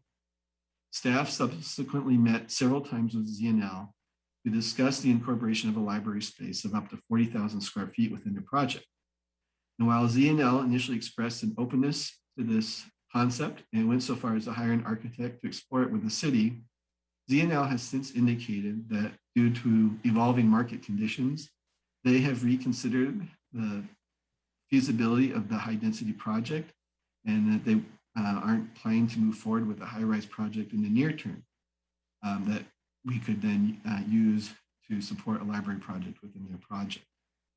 At the same time, as that was going on, staff, through our own evaluations, considered it would be appropriate to develop a joint library community center as a standalone facility that would be located within the new Central Park neighborhood park within the plan area. Given the central location, access, adjacent roadways, and compatible uses, staff identified as the preferred site for the library or a library community center, the Central Park area is shown with the yellow star, on land planned to be dedicated as public parkland as part of the future development of the two adjacent properties owned by Z&L and Ceres Regis. Staff has conducted a preliminary analysis of the funding and feasibility of developing a new joint public facility containing space for library, gymnasium, community, and senior serving recreation programs and parking as part of the plan's implementation. Conceptually, based on a total combined space allowance of 47,000 square feet and design construction costs of about $2,000 a square foot, the project is estimated to cost approximately $94 million to develop. Funding for the project could come from fees collected from new development through the city's PDO, as allowed through under the PDO. Next slide, please. So as just noted, we do not currently anticipate the ability to fund the library through a community benefit requirement. Based on the application of current fees due in lieu of parkland dedication and expected credits for park dedication, private recreation, the $94 million project would require 100% of the park fees anticipated in the first phase of the plan's implementation, equivalent to 4,008 residential units. The conceptual cost for the library portion of the project is approximately $33 million in current year dollars of the $94 million total estimated cost. While fees in lieu of parkland dedication can be used for initial development of a joint facility, joint library community center facility, A separate funding source will be necessary for the library portion of the project in order to repay any funds loaned from parkland dedication funds. The payment of fees for the design and construction of the library could be identified in the plan as a community benefit that would allow the city to approve through a development agreement the future potential additional density for a project in exchange for a contribution of payment toward the library portion of the project if such a project were to come forward that wanted community benefit of some form. However, currently staff is not aware of any projects that will be requesting additional density beyond what the plan is proposing, or that would otherwise require a development agreement. Other options could be including the library as part of a future bond project, general fund contribution, or identification of other funding sources. It's likely that the city will need to consider multiple funding sources to repay the $33 million to the PDO fund. And therefore, a council approved feasible financial strategy would need to be developed to justify advancing PDO funds for the library before the dollars are committed. At this time, no funding source has been identified for the library, and a funding source to cover both capital and ongoing operational costs would also be required. So while the City Council has discussed the need to add amenities to North Santa Clara with the build out of more dense housing development, embedded in this discussion is whether to propose 100% first phase park fees and identify additional funds for the proposed library from other funding sources to assume these amenities in the Patrick Henry specific plan. This does not include the ongoing operational costs associated with maintaining these new amenities. Council would also need to make future policy decisions to commit all of the $94 million to this project and not other park priorities, such as the swim center or other needs that could be identified that are currently unfunded. Staff is continuing to evaluate both the appropriate allocations, the program space, and further facility design development would be based upon financial feasibility and a public process at a future date. Staff will continue to analyze the feasibility of the proposed project. The 40,000 square feet facility could be considered the maximum project and could be reduced to address financial feasibility. Future modifications can include decreasing the size or removing certain elements. Next slide, please. Based on council feedback at the study session on November 20th, 2020, and on other land use items, staff has been working to develop requirements for a privately funded local shuttle program to be funded by all the projects within the Patrick Henry Drive specific plan. Staff and the stakeholders are also reviewing different options such as on-demand service, as well as a fixed route service. The shuttle operation would be able to be incrementally expanded with other development in North Santa Clara, such as Tasman East or Kylie, Menlo Equities and Gray Stars Freedom Circle projects.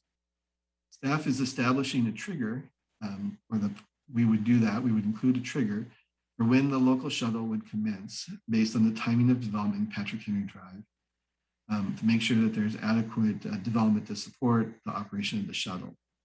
Once established, participation in the shuttle could also be expanded by voluntary participation of other key North Santa Clara destinations, such as Related Santa Clara, Mission College, and Great America. Next slide, please.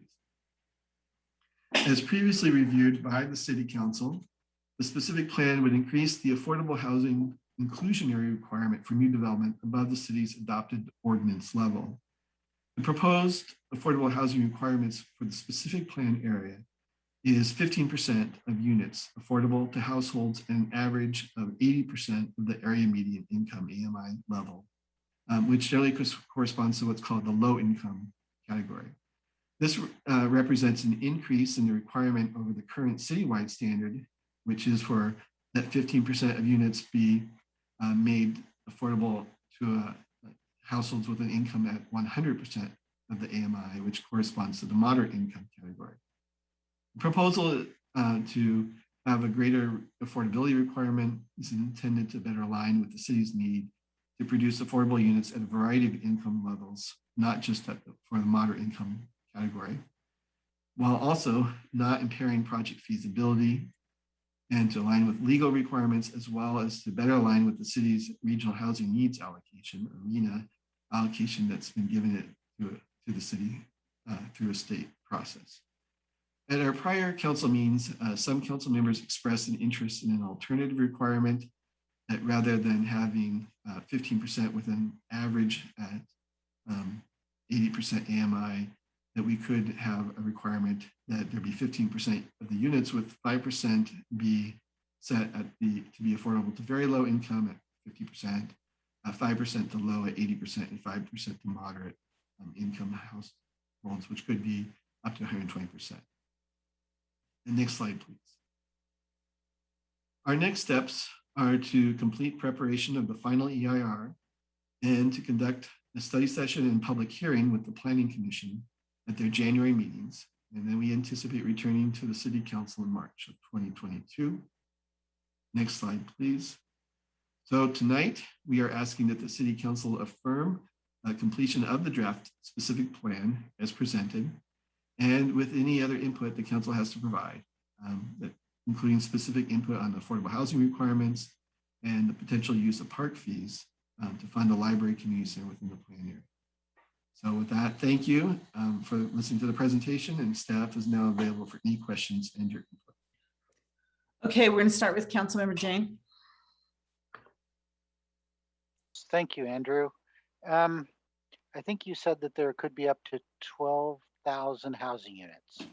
That's something like 25,000 people. If we're trying to create like an urban village, it seems almost essential to have like a grocery store. It doesn't have to be a supermarket type, but something to reduce the VMT. Is there any way to sort of incentivize that on this project? Is there sort of a requirement in the city that grocery stores be a certain distance from a certain population? You know, it's important to get healthy food to people rather than what you can get at 7-Eleven. Sorry, 7-Eleven, but and then can you explain to the public what affordability is? Like AMI for a family of 4, what is that in Santa Clara? And if a developer didn't want to do inclusionary housing, they can do an in lieu fee. So I know Tasman East has, 100% affordable developments.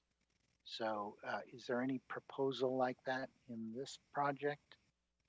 And then my last question is, I know the library and community center is kind of a $94 million full project. Is there any way to design that to be modular? And because it's on parkland, if we don't build it now, the land is still there to then develop in the future. But the idea is to have it built close to a very dense population center, with 25-story buildings. All right, thank you. Thank you, Councilmember Hardy. Thank you. Appreciate this, Andrew. So I was also looking for the numbers. So we're talking about approximately 25,000 people in this area, potentially. I too am worried about a grocery store situation. Also, when we talk about a library, libraries have changed so much and really have become more of a reading room and computer access. So when we talk about a community room / library, are you more talking about a community room for multiple uses in this park, if I'm understanding it correctly? And I do understand that there is no funding. As Councilmember Jane said, the land would be set aside as we did for the north side. And it took a while until we could, because I helped put aside the land, but as we developed Rivermark, but eventually we were able to work that out. I would think the pool is more of a requirement for the entire city rather than a smaller library. I'm just wondering, when we talk about some of the fees and some of the possible uses for that, if you could speak to that. Thank you. Thank you. Vice Mayor Chahal. Thank you, Mayor. Thank you, Director Crabtree. My question is first pertains to a local shuttle. You did mention that the shuttle would be initially connected to specific resident to local transportation hubs. I would like this to be expanded, not only to the local hubs, but to the basically, if we expand this program to Kylie project and related and East Asman, basically to the major hubs in the city, basically to the schools and city hall, senior centers, those things. So I would like that this not only restricted to transportation hubs. And if we are saying only transportation hub, what would be the connectivity we have currently in mind for those? Second one question I have is about the trail alignment. So can you elaborate that more, like what we are thinking of alignment of a trail, basically? I didn't get the idea, like I know it's very close to that, but how we are trying to expand the trail into this neighborhood. And next thing is community center construction. That's a great idea and it will serve the community well. So about that, you did mention PDO funding. So I would like to have some more idea about how we can fund that. Thank you. Councilmember Watanabe. Thank you, Mayor, and thank you, Andrew. Let's see, I've got a couple of things. When we initially were looking at this specific plan back in 2019, I seem to recall that there were two entrances possibly proposed for Mission College Boulevard. So I wondered if one of them was taken away, and I see where the other one is in question with Mission College, and that they'll be looking at that. Let me see. Regarding the grocery store, I know I've had some talks with Kylie and Mission Point, and I think that they were looking at possibly putting a grocery store that would be accessible to both properties, the Patrick Henry as well as the Kylie area. And I told them if they could possibly get a Trader Joe's, that would go over really well for a lot of different people. But I thought that that would be a good location. But it sounded like Kylie Mission Point was looking at that benefit to the community. Let me see, the other question. I seem to recall that one developer is proposing doing complete affordable housing on their project now, if you could confirm that. And then, I mean, I understand the concern about, a community room and a gym and a swimming pool and the lack of funding, but possibly putting parkland fees towards those benefits. I was wondering, because of the proximity of Mission College to this location, Mission College does have a library, and I know people from the public currently use it. And frankly, I've used college libraries in the past when I wanted to do research on something. Would it be possible to do some kind of a public partnership between Mission College and the city and using that library and save the costs, but maybe contribute some monies towards books that residents might want to read? I don't know that you could check out the books, but at least you have access to a library, because I think from talking to residents, they would prefer to see a pool or a community room gym in that area, because we're definitely lacking, the area is definitely lacking in those kinds of benefits. Let me see. I think that is all I have. Thank you very much. Councilmember Becker. Thank you, Mayor. And thank you, Andrew, for your presentation.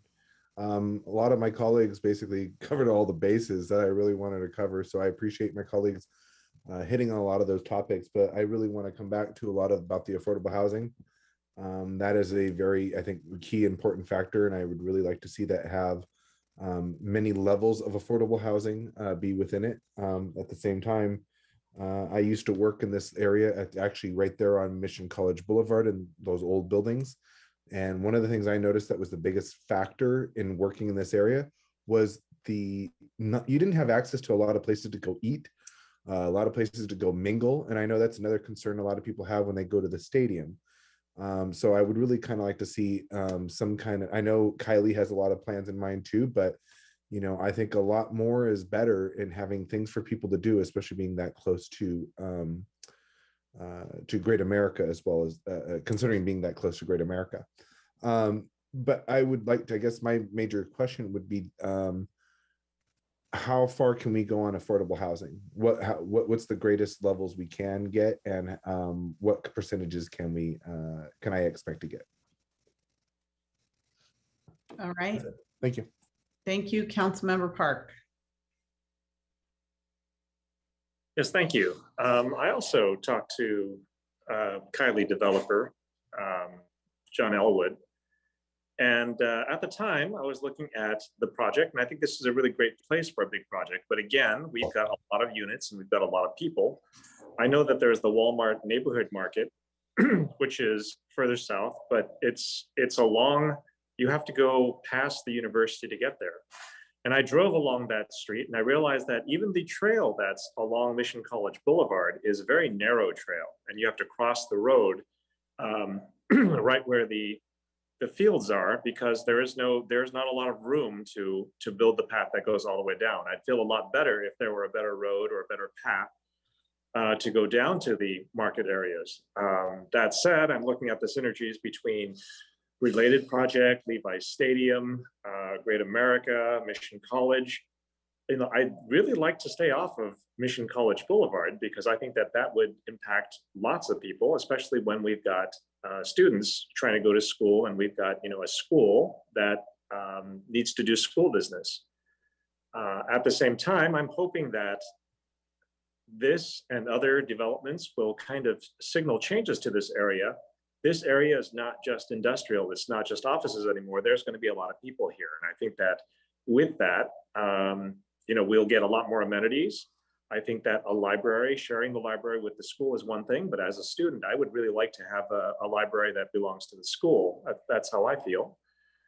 But I would really like to see more stores built out so that this area can retain the visitors that come to Santa Clara for different events, like stadium events, like the area where the convention center, like Great America. I mean, the opinion that a lot of people have is people come to Santa Clara, attend the event, and then leave to get dinner and leave to go other places. And I think that I'd really like to shift this area here so that we can retain a lot of the visitors to Santa Clara that normally would leave after they go to Great America or go to Levi Stadium.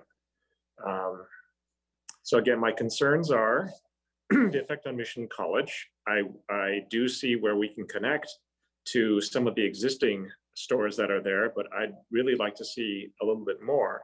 I also know that there's a walkway that goes over to Sunnyvale. And now the question is, are we going to get people coming from Sunnyvale to go to our stores, or are people from our housing units going to go over to Sunnyvale, because it's only a skip, and a jump away to some of the restaurants and stores on the Sunnyvale side. And again, these are the concerns that I have. But I actually think this is a very good place for a large project. Thank you. Thank you. So my comments are as follows. I think this area, of course, is going to be changing. The entire face of the north side is changing with the addition of all these residential units out there. And I think that people, when they're going to be living in these type of higher density complexes, are going to be looking for convenience as well. They're going to want their grocery store close by. I know there's the Walmart, there's also Whole Foods, but you have to cross over 101 to get there. and Safeway at Rivermark is, you know, it's a journey away, especially during traffic hour, which seems to be a lot of the hours. So I think people are really going to look for convenience. And so I would think to support the residential units there, we're going to really need retail to support that. So I think that's really important.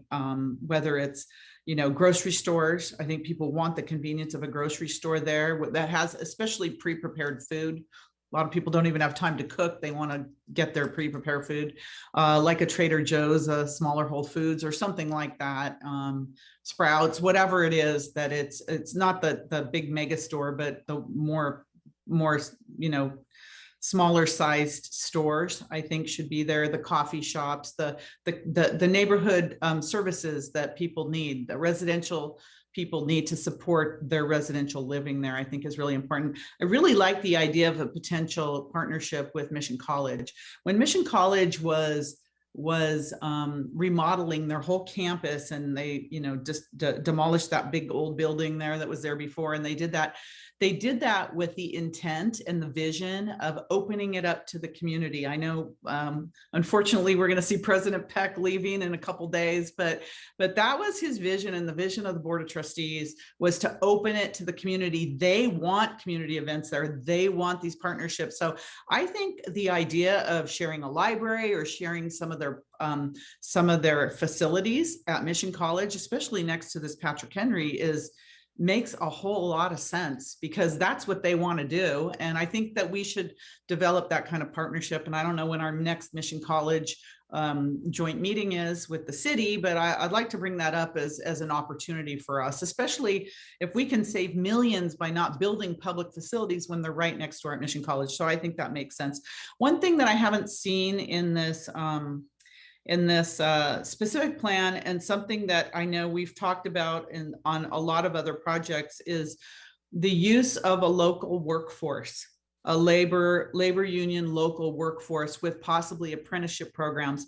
It's not in the specific plan, but I want to see if in our when we come to our final draft, if we can put something in there that incentivizes the developers when they're building these projects to use local workforces here and possibly apprenticeships, because we all know, you know, everyone takes different career paths in their lives, and we have a lot of talent, local talent here in workforces, as opposed to bringing in, you know, workforces from out of our county and out of our state to come work here in this area. It's great to support people that work here, that raise their families here. So I want to see something in there that addresses that, the use of our local workforce with some apprenticeship opportunities.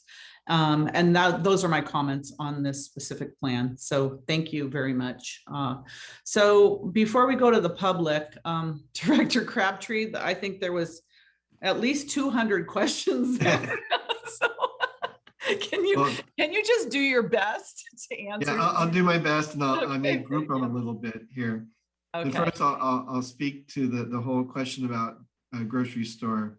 And I begin by noting that the specific plan actually has a retail requirement for the properties fronting up onto Patrick Henry Drive. So that sort of Main Street requirement, those we have put in the plan a requirement for retail commercial uses along that.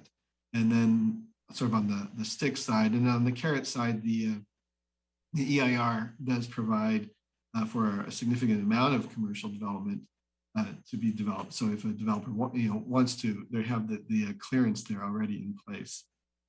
We mentioned that phase one is expected to be about 4,000 units, and that's really talking to the property owners. We have a mix of property owners. Some are developers who have acquired properties in anticipation of the plan getting approved. Others are just existing property owners who've owned their buildings, office use there for a number of years. We have an industrial condo project that has multiple owners. And so, really when different properties redevelop could vary quite a bit over time. And so with 4,000 units, that's a population around 9,000 people, generally not enough to support a grocery store in of itself, but something could certainly help support a grocery store. And as you mentioned, Kylie is looking at they're fairly early in their restart to their land use entitlement process. They're getting ready to submit new plans to the city. Some preliminary conversations we've had with them, they definitely have a significant commercial component that would be part of that. And just kind of speaking broadly to the context, we talked about Great America Park. Great America Theme Park has approval to build a couple 100,000 square feet of commercial on their site that would be sort of outward facing. We certainly, should be aware the related Santa Clara project will be a great commercial destination. So we have a lot going on in this area. We talked a little bit about the commercial that fronts the freeway south of Mission College, and one of our goals certainly is to provide better access to that. Sort of talking around that issue a little bit. The mayor did touch on this, but in our meetings with staff from the Mission College, they did identify their desire to be more outward facing, particularly they have a theater that they would like the public to be more aware of and sort of see that as an opportunity by having that connection to be more outward facing. They talked about students living within the specific plan area could benefit, or just if people go by, that would raise awareness of the college, and that's part of the benefit side of things. They saw in the connection. On their cost side, they're looking at increased maintenance costs due to wear and tear on the roadway and some other things like that related to the operations. So we had a question about affordability, a couple of questions about affordability. And what does it mean? So area median income. So there's numbers I put out for what is the median income, average income for the county, and what it would take for a family of four to be able to afford housing. And so, the number for a family of four and moderate goes all the way up to an household income of $170,000. So at the top end of what's deemed affordable, fairly high income levels. I think the rest of the country you wouldn't think of someone earning $170,000 as qualifying for affordable housing, but they can in the Bay Area. And of course, they go down considerably from there. But you often have working households with incomes of 70, 80,000 that would be more in that low range, for example. And we did engage with our consultant.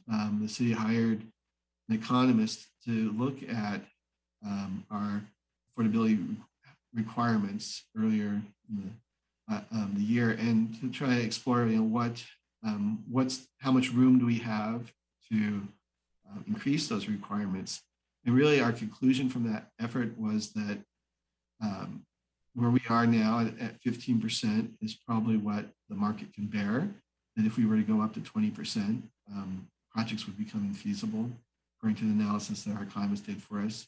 We did look at the current approach with the sort of average, which is meant to, the intent was to provide flexibility by setting the average at 80% for the developer to decide how to meet it. They don't necessarily all come in at all their units at that level. They do sometimes vary them for various reasons. And we get a mix, but going to the more prescribed split of 5% of the units must be low, 5% very low, and 5% moderate, remains within what our consultant said would be feasible, wouldn't affect the feasibility of the project. So that is an option that the council could consider without, as per our analysis, having an impact on the feasibility of development. There was a question about modular construction of the library, the community center, and the funding for it. So just to reiterate a little bit, the parkland fees that we'll collect with new development can be applied towards building the community center. And we think that with the full build out of phase 1, 4,009 units, after we take into the dedication requirements that we see in the plan, that we would have enough money to go forward with building the community center potentially, but that would be the full use of those funds would be dedicated to that. And then as really discussed, we don't have specific funding strategy for the library. We could borrow money from the PDO fees so that it could be built at once as an integrated facility. There, we could certainly look at phasing plans for that. I think that's something to do. You gain a little bit of cost usually when you phase buildings in their construction, but it does give you a flexibility to build a smaller project. That's one way with still maintaining the larger vision. The contents of that community center include a gymnasium, various types of classrooms, sort of what you see in our other community center in the city.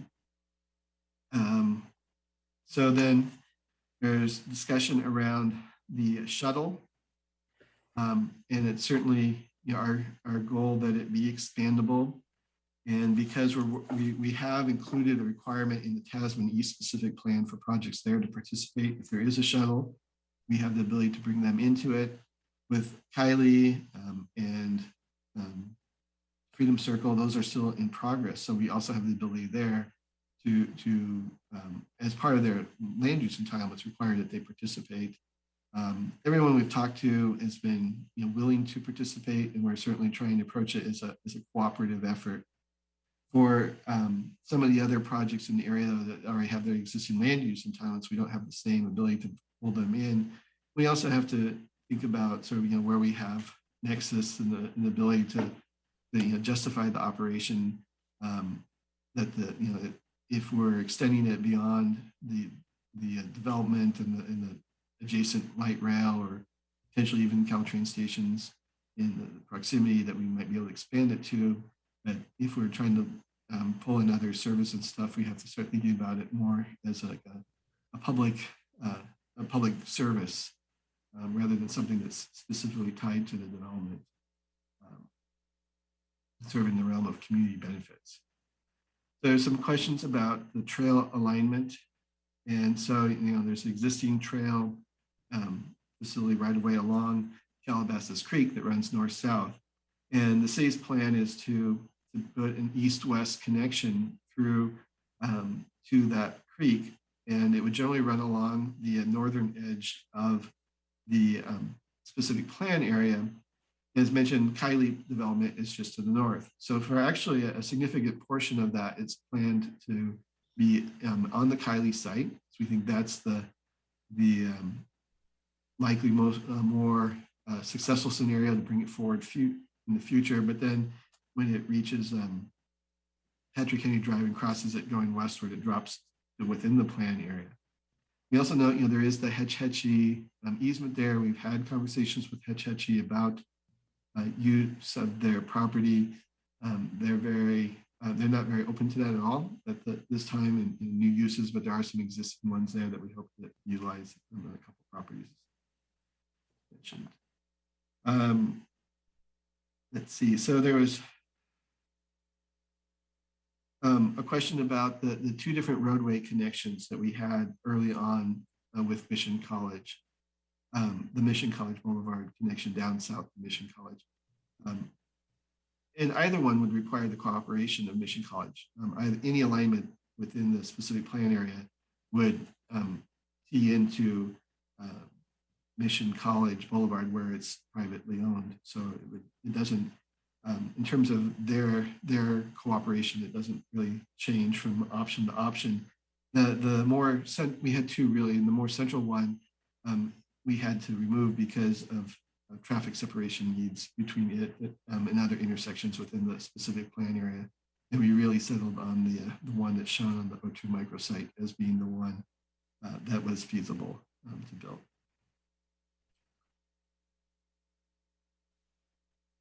Let's see.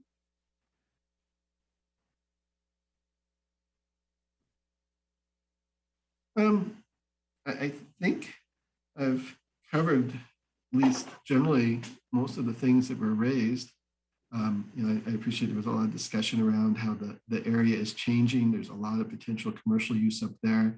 The balance of whether residents will go to Sunnyvale or come to Santa Clara. We think that if we build good attractions in Santa Clara, there'll definitely be destinations in the larger area. And that's part of the intent of, the projects like the Related Santa Clara, Grand America Theme Park, and so forth. And in the focus of the specific plan, we're really more trying to serve the needs of the immediate neighborhood. It's not part of the vision for the specific plan to make it a regional draw. But really, we are with the 100,000 or so square feet of commercial retail trying to support the viability and vitality of the future neighborhood.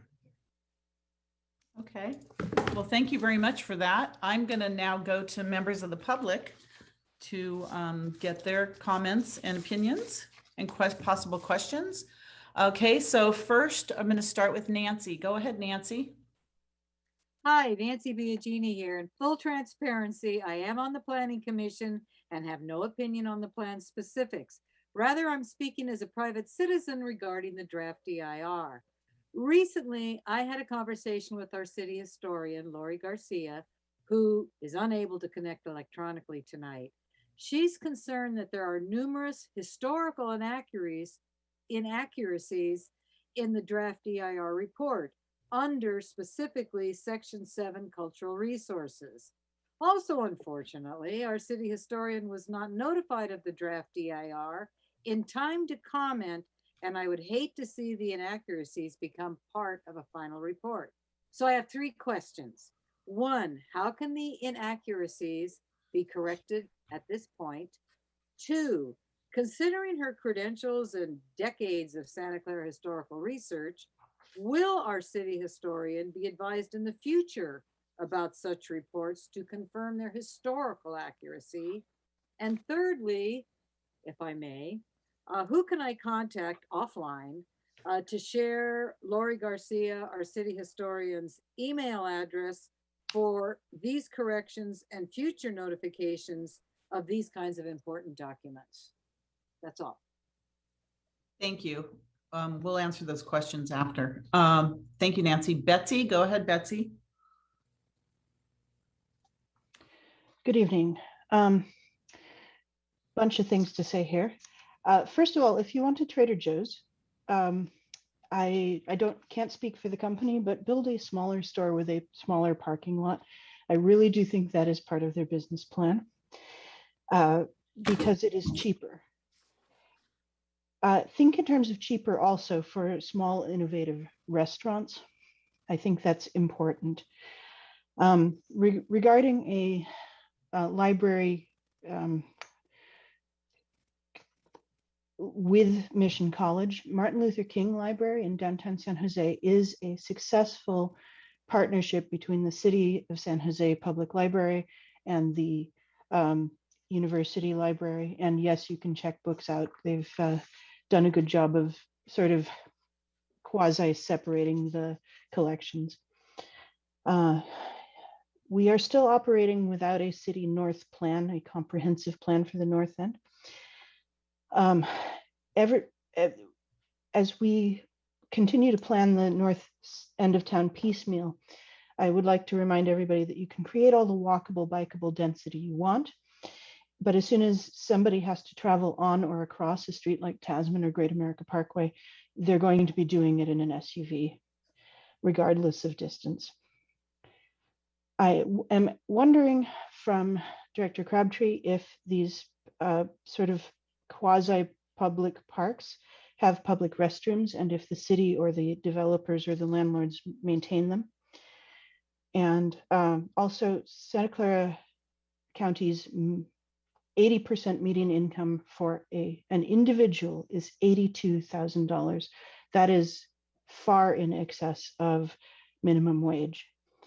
So I'm glad that we're doing affordable housing. Please think about what affordable means. Thank you. Yoon, go ahead, Yoon.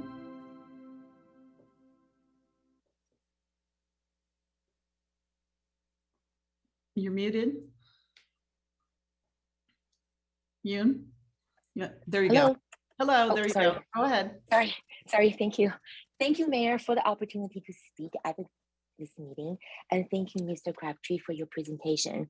My name is Yun Lin, the president of O2 Micro, based here in Santa Clara. As many of you may have already know, O2 Micro started our business on Patrick Henry Drive in 1994 1995, more than a quarter of a century ago. And I'm proud to say O2 Micro has supported the growth of our great city of Santa Clara ever since. We've not only based our company in Santa Clara, but we have also remained committed to supporting community programs that are important to the city and its residents. They include involvement with the Mission City Community Fund, Santa Clara Police and Fire Department, Santa Clara Parade of Champions, the Hispanic STEM program, and the Second Harvest Food Distribution Program at Mission College. O2 Micro is the property owner of the parcel located at 3118 Patrick Henry Drive in the southern portion of the PHD specific plan area. We appreciate the city's effort to undertake such ambitious planning process for this area. For those who are relatively new to Santa Clara city governance, in 2013, we were asked and we provided 7% of our land for a power line easement for the Levi Stadium's construction. So the thought of a major road easement impacting on our property is a burden that we would like to avoid. The draft EIR and the draft PHD specific plan proposed a roadway easement entirely through O2 Micro's property to connect to Mission College Boulevard. This roadway easement includes 4 shared lanes for vehicles and bikes, plus 2 sidewalks. The draft EIR states that average daily traffic on the roadway could range between 19,000 to almost 30,000 vehicle trips each day. O2 Micro submitted comment to the city regarding the proposed roadway impact to Mission College and our property. We have multiple concerns regarding this roadway, including safety, traffic. Thank you, Lynn. Thank you, Yin. John, go ahead, John. Thank you, Mayor and Council. My name is John Dalrymple. I'm calling, representing over 200 families who live in your city. They've been active, you know, the mechanical crafts, these are electricians, plumbers, sprinkler fitters, and sheet metal workers. These crafts have been active all over the region and in many communities, supporting the intensification of development in priority development areas, particularly those that, you know, those plans that promote equity, to promote sustainability. Which I've read through your plan, and there's again, I've listened to your thoughtful comments, and a lot of things that we support are embraced in this plan. But you know, we're going to be providing you a report that was done that talks about something that's not spoken of, and the mayor did speak to this. And if we're not intentional about who's going to build out this project, what's lost to a community. So our report will show you that the average wage for this kind of residential construction is about $38,000 a year. That's who the construction workforce that builds residential projects in Santa Clara Valley. Obviously, they don't live in the area. This is largely an exploited immigrant workforce. And so if we're not intentional about creating opportunities for apprentices so that others can, we can diversify our construction workforce and bring folks who need a pathway into the middle class. If we're not intentional, you will not have it in the build out of this plan. You will not have a local workforce, which also means you're not going to have tens of millions of dollars of wages spent locally and recirculated within your local economy and with small businesses.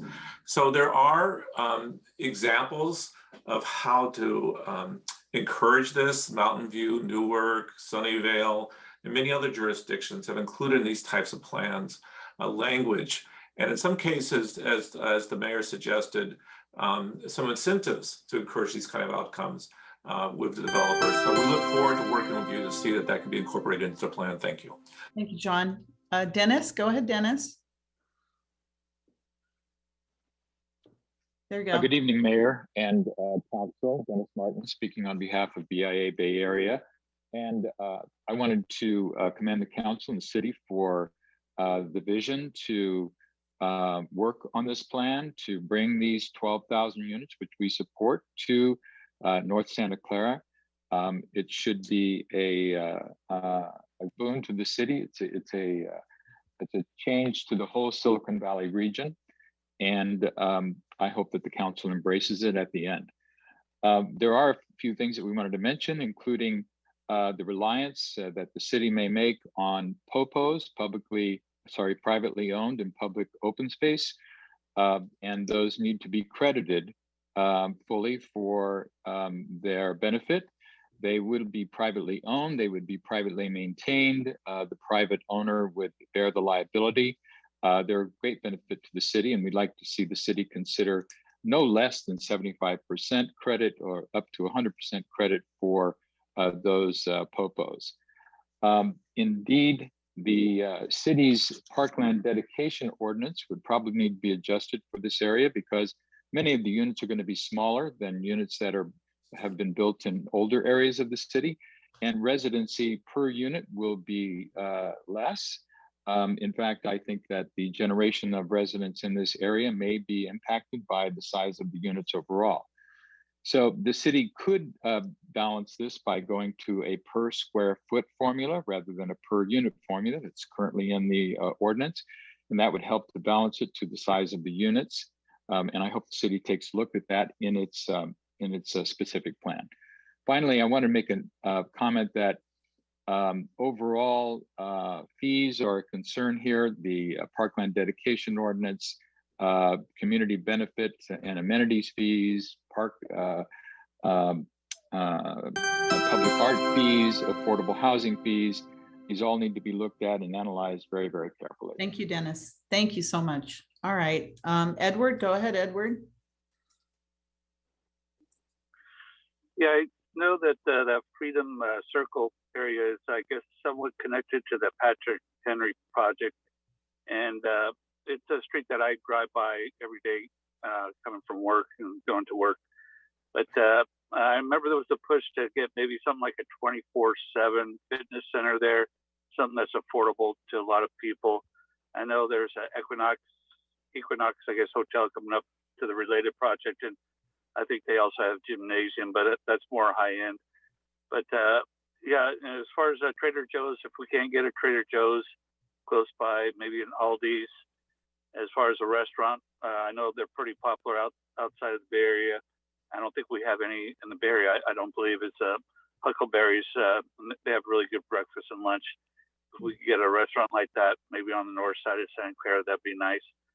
And also that project, I guess, at Great America, I believe it was mentioned that that's been approved. That's something I'm really looking forward to also. If it's going to be anything like a city walk down at Universal Studios, that'd be great. And that related project, of course, I guess April next year, that's supposed to ground break. I'm hoping, cross my fingers, there's no more delays on that. Thank you very much. Thank you, Edward. Yemen, go ahead, Yemen. You're muted. Yemen. Still muted. Can you hear me now? Oh, yes, we can. Go ahead. All right. Well, yes. Thank you so much, Mayor Gilmore. Yes, I am Eamon with O2 Micro. I just want to take 5 seconds to finish up where Ling left. We actually really are pleased that an alternative is being discussed today. This alternative replaces the proposed roadway with open space. And we would like to thank the city planning staff, Andrew Crabtree and his team for coming up with this alternative. We believe this alternate open space alignment is safer, more feasible, and more environmentally friendly. So thank you everyone for your time. Thank you. Thank you, Yemen. Is there anyone else that would like to speak on this issue from the public? Assistant City Clerk, do we have any e-comments on Patrick Henry specific plan? I have no e-comments or public comment at this time. Okay, thank you. I'm going to go back to Director Crabtree. If there was anything that you want to answer, questions for the public, I think there was. I know this is a study session. We're not voting on the specific plan or the EIR at this time. Is there still time for instance, the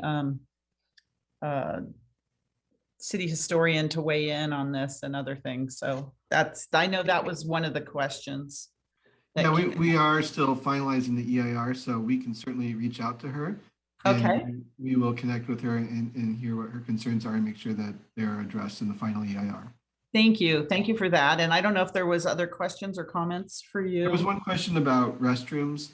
And I would just note that, we're looking at somewhere between 8 to 10 acres of dedicated parkland, and the parkland, like the community center, they both go through a public planning process that really determines what the amenities are that they go into those spaces. But there's certainly opportunity to provide public restrooms, I think, in the future in the restrooms and the city facilities. I know we're always concerned about that, having the restrooms in the public parks for people. So. Okay, and I think, was that it? Okay, I know council, it's a study session, but I see some hands up still. Councilmember Jane? Yeah, I had asked earlier about the in lieu for affordable. If somebody didn't want to build the inclusionary, and I didn't get an answer for that. And then I know the EIR says up to 310,000 square feet of non-residential. Is there a minimum that we're looking for? I know the EIR, only cares about maximums and maximum impacts. And then, I think you said AMI is $170,000 for a family of 4. 80% of that would be 136,000, and 60% of that would be 102,000, and for a family of 4.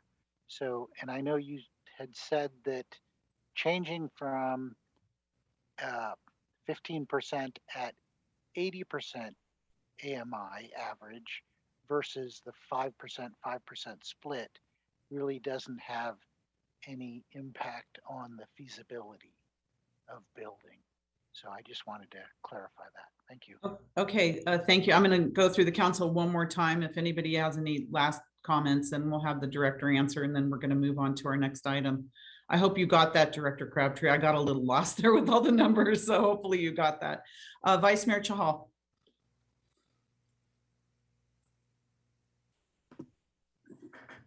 Thank you, Mayor. Yeah, I held my comments earlier because I thought that earlier we were only putting the questions only. So, so Director Crabtree, I would like the shuttle program to be more comprehensive so that we can have a program just like Mountain View have from Google Shuttle, basically. If that can be incorporated with all the entities, that would be great. Affordability component, I do like the idea of 5-5-5, 5 very low, 5 low, and 5 medium, instead of 15% at 80 MI. So that I would suggest that. As the park dedication fees can cover the community center, $94 million, I would highly encourage if we can incorporate that into the plan so that we have a community center over there in the local area, especially when Kylie builds the plan, then they have a community center over there. So that's one. And collaboration with Mission College, especially for the library or any other opportunities. I think we should pursue that discussion even further, and that would be beneficial. And this area, as compared to other areas like El Camino corridor, this area has a much better geographical location for building housing. And so the 12,000 units you mentioned is a good place for that. And I do concur with comments from John Dalrymple that local labor agreements as done by other cities should be incorporated into whatever plan we are making. That would be good. Thank you very much. Councilmember Watanabe. Thank you, Mayor. I just wanted to just state that for the record that I received a message from the Assistant City Attorney that due to the fact that my husband is a trustee at West Valley Mission College, I will be recusing myself from any further discussion on this matter this evening. So until it's determined whether or not I can participate. So that's all I have. Thank you. Thank you. Councilmember Becker. Yeah, thank you, Mayor. And I'm glad Councilmember Watanabe brought that up because I was a little worried about myself, and I think you're on the committee and Councilmember Hardy is on the committee, right, Mayor? We're on that Mission College committee, or I think we are. well, I don't want to make sure that we don't commit any Brown Act violations myself. Yeah, we wouldn't want to do that. No. Yeah. So, okay. So yeah, that's why I want to keep my comments to Mission College very short, which is, I used to go to college there. I know that there's nothing around there. It'd be really great to see this a very collaborative effort in these conversations moving forward. At the same time, I do agree with a lot of the sentiment about the grocery stores. I really kind of hope that we kind of do a little more research into that, considering that, you may have Trader Joe's on one side, but then on the other side, you may have another one. I see this as a very great opportunity to create a community, a really good community, in an area that's basically, never had that opportunity. And I really kind of want us to get this right. So I think this is why we're going to put as much TLC in it, or 1011 care, as we can. And I also appreciate the mayor's comments about, having local sourced work here. That is important. And I also appreciate the comments tonight, especially from, Commissioner Biagini, as well as the person who was supporting local work here. We need to have those here. And I think that's very important. So again, I do appreciate my colleagues for chiming in on this and covering a lot of the issues that I really want to see. Affordable housing, though, I want to see as much as we can in there too.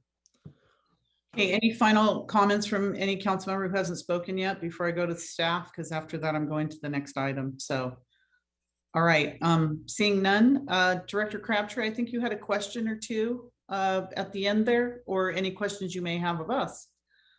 Go ahead. I did have a question at the beginning with the affordable housing in lieu fee from Council Member Jane. I'm sorry, I missed the first time around, but so the ordinance that we have includes an in lieu fee for affordable housing that is really only applied to projects that are small, like less than 10 units. So it wouldn't apply here in that regard, or for fractional units. So when we do the math and we calculate that the requirement at 15% is 23 and a half units, and they can pay the half unit fee. So it's not a big factor generally in the way we've been implementing the ordinance. And he did ask just to verify again. Yeah, so we asked our consultant specifically to look at the effects on a project feasibility, a development project feasibility of the type we're doing here. If we had either the 15% and 80% AMI or a 5-5-5 split, and it was really negligible difference. So I think either approach is okay from a feasibility standpoint. And I think that was the question that I have. Thank you. So just for everyone, thank you, Director Crabtree, for everything. It was an excellent presentation. It was a good discussion. Can you just tell us again, I think you put it up there, our next steps, the next time we will see this is sometime in March, I believe. That's right. We're looking to get back in front of the council in March, if all goes well, with the finishing up the process here. And we really are at the tail end, finalizing the EIR, as I mentioned. We have a planning commission meetings in January. We'll have a study session with the planning commission, and then go back in the second January meeting and have them ask them to take action on a recommendation to the council. And of course, we had some open questions here at the end about, does the city council want us to commit to funding of the community center and the affordability change? I've heard some input on that, and we'll be finalizing things like that when we come in from the council for action. Okay. And when you think about it, we're already like into December. That's right around the corner in March. So great, wonderful. Well, thank you very much. We appreciate it. We appreciate your staff and everyone that put together the presentation, and the members of the public that participated as well. Thank you so much, Director Crabtree. All right. We're going to move on to our next item, was the two public member request items that we pulled up. And the first item is item 10A. And that item is action on a written petition, Council Policy 030, submitted by Jared Peters, requesting to place an agenda item at a future council meeting to consider making a policy decision regarding the city assuming responsibility of an unstable and dangerous sound wall in the Laurel Park East neighborhood.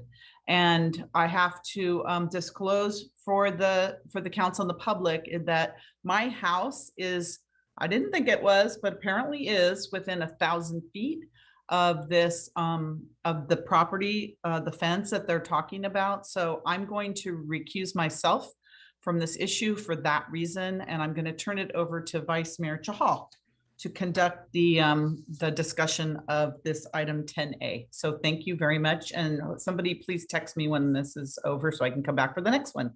Thank you. Okay. Thank you, Mayor. Okay. Staff, can we proceed for item 10A? Yeah, so this is just the basic council policy request on whether to schedule this item on an upcoming agenda. We did include some background information, but other than that, there's been really no analysis on this item. Certainly can schedule it for early or mid-next or first quarter next year if that's the pleasure of the council. Okay. And is Mr. Jared Peters? I believe I did see him on the attendees list. Okay. He is, and he has his hand up. Okay, can we have him present? Yes. Nora, would you like to? Do we use? Great, guys. Can you hear me okay? Yes, we can, Mr. Peter. Okay, great. And I know there's several other neighbors that want to speak as well on behalf of what's happening there. So I'll get to this real quickly. So good evening, council members, city manager, and I was going to give a hello to Mayor Gilmore, but it looks like she's off the list here now. Hey, thanks for giving me a short opportunity to speak. I'm hopeful that you'll approve our petition and place this item on an agenda of a future council meeting. The existing sound wall backing our properties on Prune Ridge Avenue is dangerously unstable.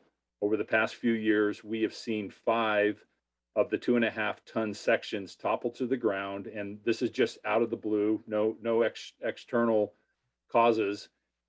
This is a huge safety risk to the pedestrians using the sidewalk and cars driving on Prune Ridge Avenue. I would encourage you to ask the city building inspector to examine the existing sound wall, as there's several other sections that are precariously close to falling over. In 1976, the city of Santa Clara mandated that the Laurel Park East developer build this noise abatement wall along Prune Ridge Avenue and San Tomas Expressway. I believe it was convenient at the time for both the Director of Public Works and the developer to assign the responsibility to maintain this structure to the soon-to-be homeowners of Laurel Park East. This position is extremely unrealistic. The noise abatement wall mandated by the city is clearly part of Prune Ridge Avenue and San Tomas roadway infrastructures and should be maintained by the municipal street departments who have the capability to repair these types of structures. The current property owners don't have the ability to maintain and replace these massive industrial concrete walls. When 4 of the sections of the concrete wall fell over behind lots 58 and 59, they share San Tomas and they share Prune Ridge Avenue. The County of Santa Clara did not hesitate to remove and replace that material. The county stepped in and did this repair despite the city mandated developer agreement, which states that the property owners of 58 and 59 have the responsibility to maintain the sound wall. With safety being the utmost concern, I ask you to approve our petition so that together we can resolve this situation quickly. Thank you, Mr. Jared. I see Councilmember Jane. Yes, I just want to disclose that I've spoken to Mr. Peters about this. So just to let everyone know.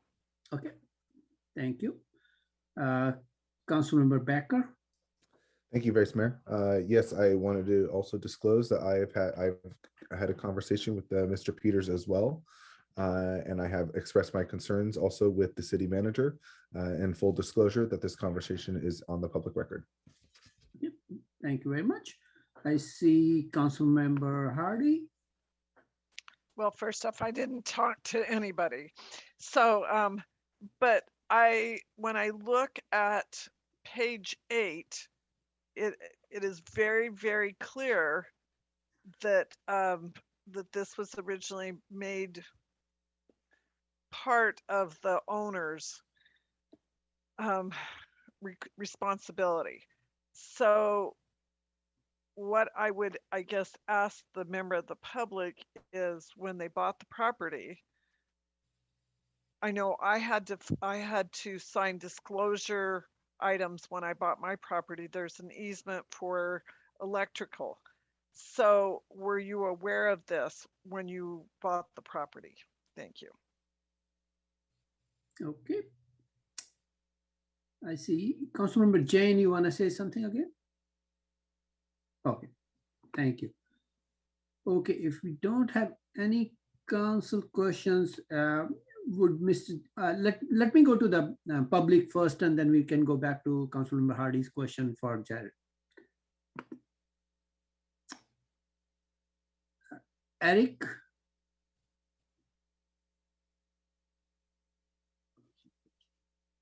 Yes, can you hear me? Yes, we can hear you. Please go ahead.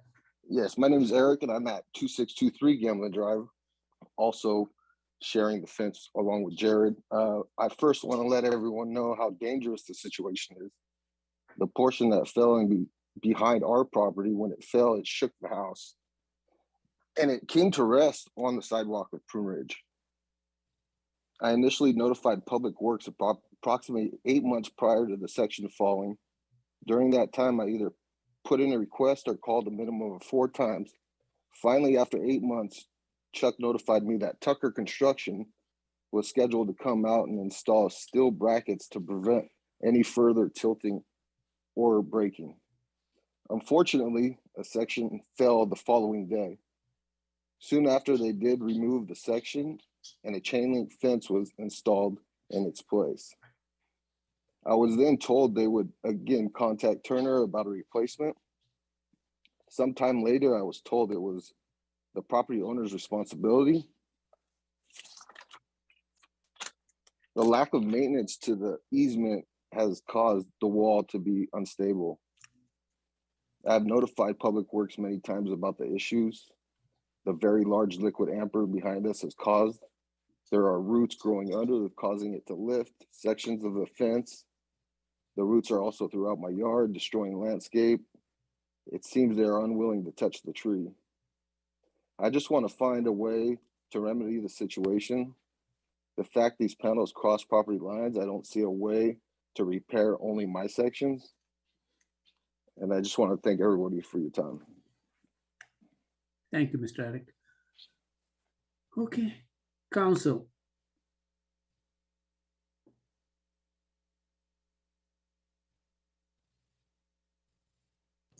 Councilman Becker. Yeah, I'd like to make a motion to put this on a future agenda because I would like to have a further discussion about this and also the concerns I have safety-wise. I'll second that. Yeah, okay. There's a member of the public with their hand raised.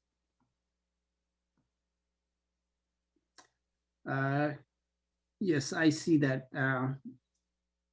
Councilmember Kathy, you want to say something? Just that somebody had, a member of the public had their hand raised. Okay, got it. I see Sabi, Mr. Sabi Grewal. Go ahead, please.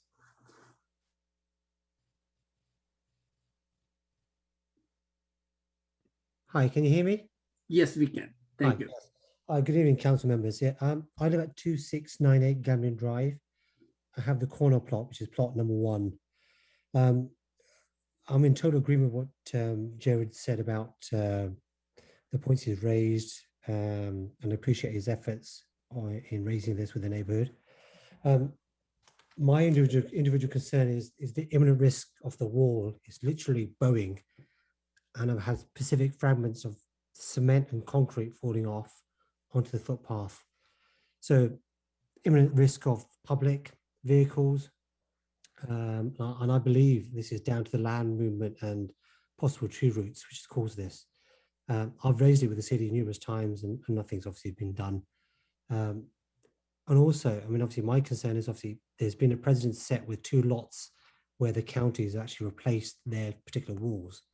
And I think for us as a neighborhood, the sheer logistics of organizing a replacement of all the individual sections of the wall is going to be unrealistic and very time consuming, because you can imagine that some residents would say, hey, my wall is fine. It's not falling apart.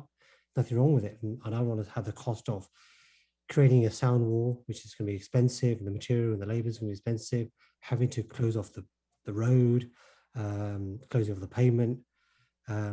So there's going to be an issue with that. How do you get the neighborhood together? And I think ideally, if they've done it with 2 particular lots, it'd be logical for the county to get involved and use the enforcement authority on behalf of the residents to get the wall rectified and have one consistent wall. That's my point, really. And I think, people would rather have wood fence, which is cheaper, or, shrubbery. It's going to look unsightly in the neighborhood. So to keep it consistent to how it is, I think it'd be a good idea. That's it. Okay. Thank you very much. Coming back to council, we have if we don't have any other points to discuss, we have a motion on and a second. I'm gonna go for a vote, Nora. And if I can make a little bit comment, keeping in view the health and safety and these issues mentioned by the residents, I do think that we should be talking about it, and I am for the motion. Thank you. Councilmember Watanabe. Yes.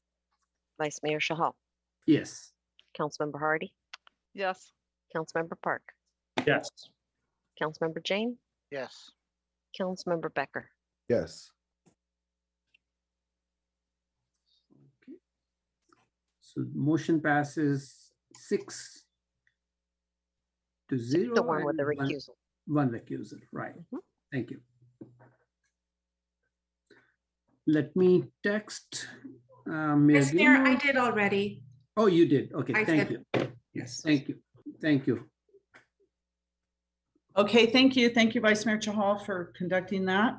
The next item we have from our writ petition from a resident is item 10B, action on a written petition submitted by Travis L. Flora requesting to place an agenda item at a future council meeting to consider admonition or censure of Councilmember Becker for his retaliation against a member of the public on at least 2 separate occasions during the council and authorities concurrent meeting on November 16th, 2021.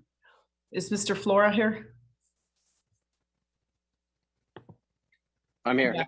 Yes, go ahead. Go ahead, Travis. Tell us what. Good evening. Yes, go ahead. Good evening, Mayor, Council. Thanks also for moving this up on tonight's agenda. Sure. I submitted my request to place an item on a future council meeting agenda, consider admonition or censure of Councilmember Becker because the council member retaliated against a member of the public following 2 separate public comments that were made during the council and authorities meeting on November 16th, 2021. Specifically, public comments regarding the 2 FIFA related items on the agenda that night. By retaliating against a member of the public, Councilmember Becker violated Santa Clara's Code of Ethics and Values, injured the good name of the city, and undermined the effectiveness of the city council. This type of behavior towards a member of the public is unacceptable. If this type of behavior is allowed to continue or escalate, it will discourage other members of the public from participating in the city due to a hostile environment or for fear of retaliation. The city council cannot be as effective as it should be without active and diverse public participation. So I don't think it's appropriate to ignore this issue.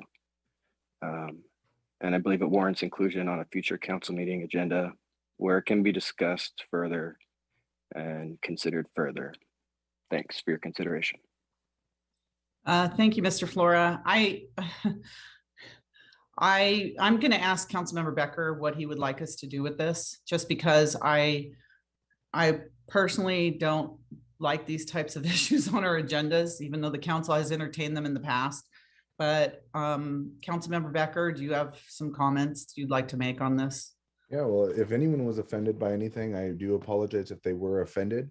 But, as a council member, as a member of this country and in my constitutional right, if there is something that someone says about me, and I will defend myself.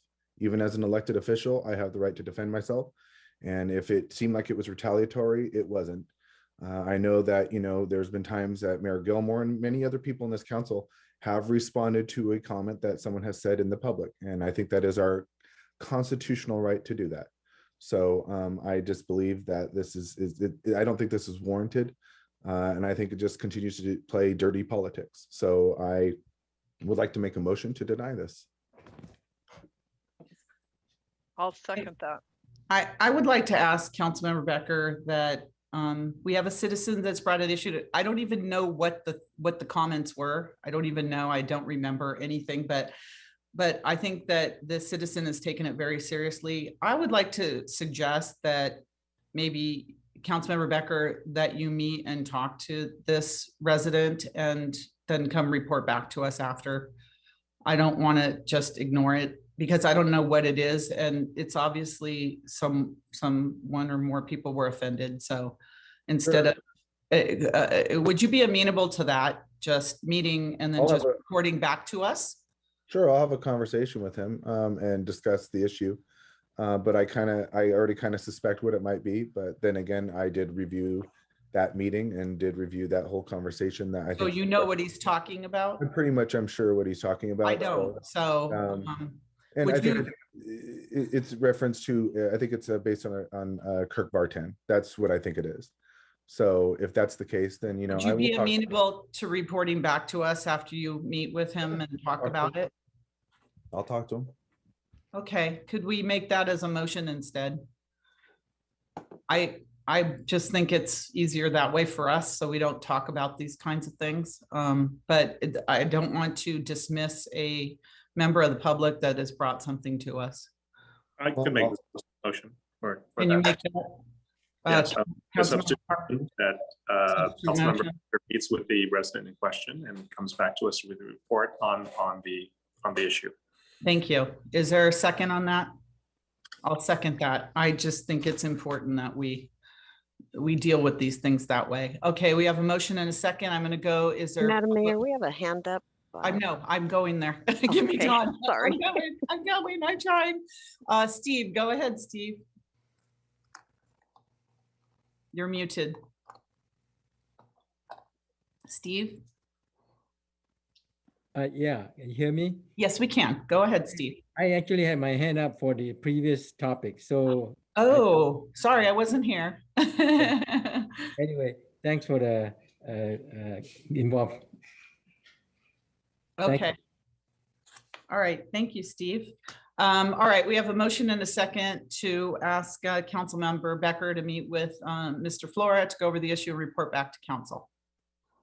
All right, Councilmember Park, your hand still up? Yeah, well, just a process question, meaning is this a substitute motion? Do we?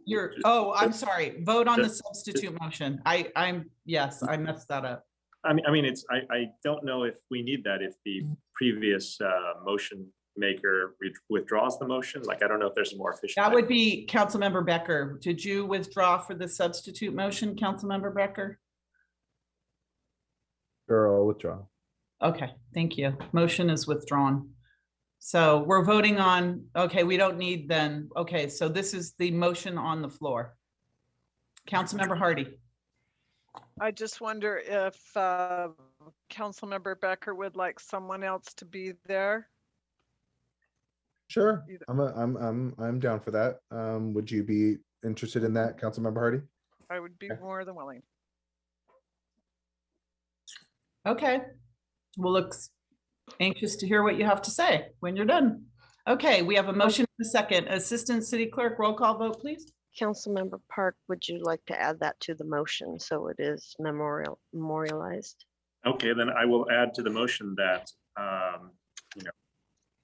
Councilmember Hardy or a substitute of their choosing could also be participating in that discussion. Thank you.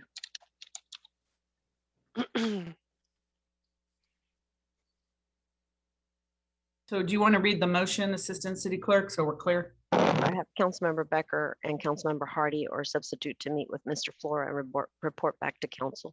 Okay, thank you. All right. Who's the second on the motion? Me. Mayor Gilmore. Me. Ah, okay, thank you. Okay, Councilmember Watanabe, Yes. Vice Mayor Shahal, Yes. Councilmember Hardy, Yes. Councilmember Park, Yes. Councilmember Jane, Yes. Councilmember Becker, Yes. Mayor Gilmore. Yes. Thank you. That passes unanimously. Okay, I'm going back to the regular agenda. We're moving on to the consent calendar. All items are approved with one motion unless an item's pulled for discussion. I'd like to pull. Mayor, Yes. do we have 10C? Yeah, No, 10 that's please. not, we just went to the members of the Councilmember public. Becker asked for all of 10 to be. That's correct. Well, All of 10. oh, I thought it was just the ones from the public because we have other business. Okay, 10C, go ahead. What was 10C? Oh, it's Councilmember Jane, go ahead. Yes. As you know, the council recently approved for the city manager to approve up to 5 weeknight concerts. There are many weekend concerts that could happen there that basically without limit. And Councilmember Watanabe said that she hears complaints after every event at the stadium, including NFL games, which are not subject to the curfew. And you know, we live across from student housing, and there are red Solo cups there. There's parties. There's you know, urination. There's all kinds of things that happen, and it became a problem for the residents that the city decided some time ago to create a neighborhood university relations committee to address these issues. And it seems to me that the problem, basically, I think a committee or a group that meets with residents and the 49ers is long overdue for the north side. Now, I know that the city manager said that, you know, we have 36 committees in the city and that we're overloaded for cities. But I think it's just overdue to have a forum, an official forum for residents to be able to air their complaints. And if I look at all the committees, there's a number of overlaps on these committees that were listed by the city manager. For example, the ad hoc homeless task force will start, but this housing commission won't start until the task force has completed their work. And then we have charter review committee, which is not happening right now. The audit committee meets very infrequently. And I know that we're short-staffed, and so I'm kind of proposing that perhaps this this committee might start after the redistricting committee is completed and just take the place of the redistricting committee. But I think it certainly deserves discussion about whether we need to create something equivalent to the neighborhood university relations committee, given all the attention that that committee gets with 3 council members sitting on that. So certainly the disturbances to the neighborhood on the north side are equivalent to the disturbances in my neighborhood. Councilmember Becker? Yeah, I would like to make a motion to put this on a future agenda. I 100% agree with Councilmember Jane. And I also hope that Councilmember Watanabe will be considered to be put on this this committee, being that she is from District 1 in the north side. So this is, I think, a very important factor, considering that, you know, we do have one with Santa Clara University. As Councilmember Jane said, it is essential and important to have these discussions with the residents to hear what is going on in these neighborhoods. So I support this and would make a motion to put this on the future agenda. And I will second it. Okay. City manager, you have something to say? Yes, with the motion, I'd like to suggest that we bring this on February 8th for discussion as part of the policy priority setting session. Good idea. I'm amenable to that. Thank you. I will accept that. I will accept that. All right, Councilmember Watanabe? Thank you, Mayor. I had to make a couple of notes to myself here.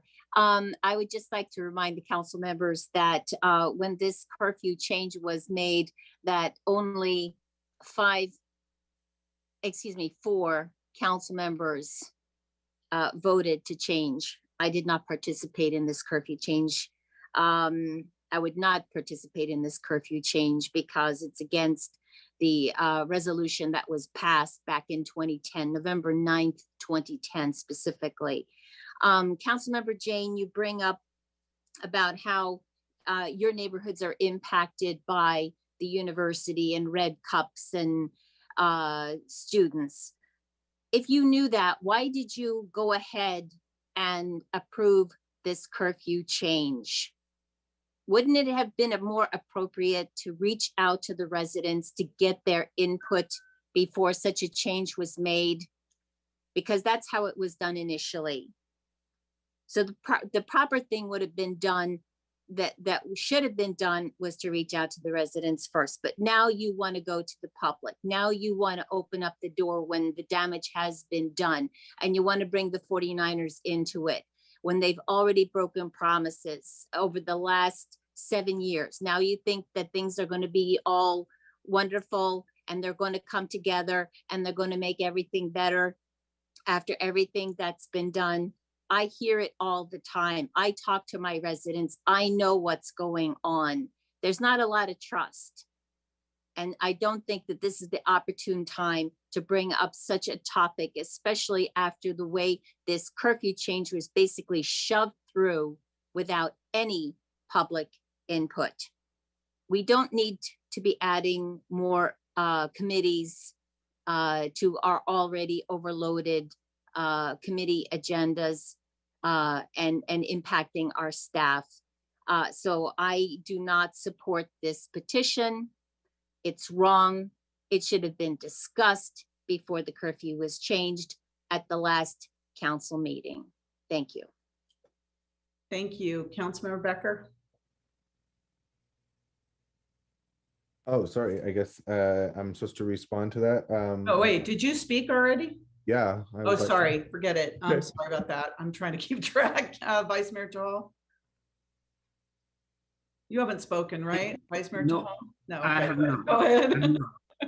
At least not on this topic. Not on this topic. Okay, go ahead. Yeah, I would highly encourage that we should bring this back to council for a discussion. And this is not only related to curfew. There are so many other issues can be discussed under this topic, basically. And we're trying to work towards solving a problem. We're not trying to create a problem, basically. And, you know, a few years back, when we had a NERC committee, there were so many issues which got resolved. And I think right now, NERC with the university, students and neighborhood, there have been pretty cohesive discussions, and we have reached some good decisions. And that has led to a better relationship between the neighborhood and the university. And I think the aim of this committee would be to build a better relationship, and what suggestions we can get from the neighborhood as well as from the stadium. And on top of that, the survey which council directed in 2018, I think they also mentioned something to this effect, that they should be holding this type of a committee. So I'll be supporting the motion. Thank you. Councilmember Jane, have you spoken yet? Yes. Did you? This is your thing. Okay. Any other Councilmember Park? Yeah, so I feel that not having a committee like this is a little bit short-sighted, because again, if we had a committee like this for curfew, we could have discussed it. And again, I think that there are more issues, as Vice Mayor Chahal pointed out, than just curfew. I mean, there's the consistent noise. After every event, there's the bicycle trail, there's traffic.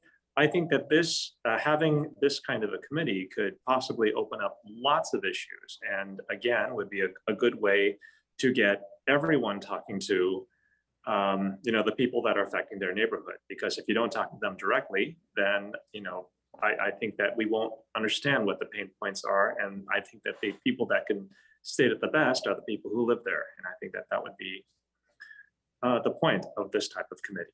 Thank you. Any other council members that haven't spoken?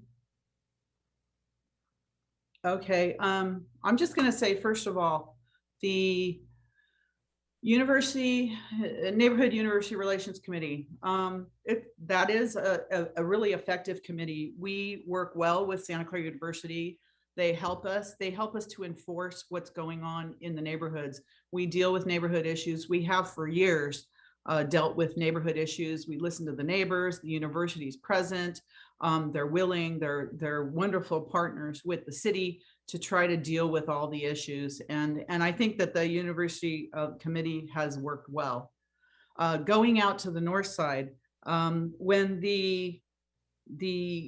I think it was the city manager that told the council or the Stadium Authority Board and the city council last week or last council meeting that we actually had $140,000 set aside to go out for community outreach for not only the curfew issues, but the nuisance issues, everything that's happening out there, because everything's happening out there, but nothing's being enforced.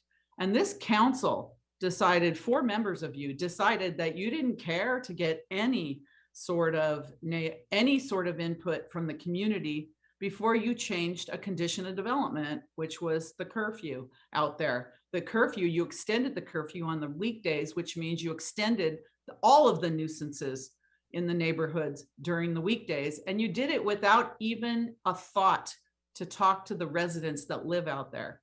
So the fact that you now are coming the next council meeting a little too late to say, oh, we care about what you think now. We care and we want to all get together and you know, sing Kumbaya out there is really insulting to our residents. It's really insulting to our community.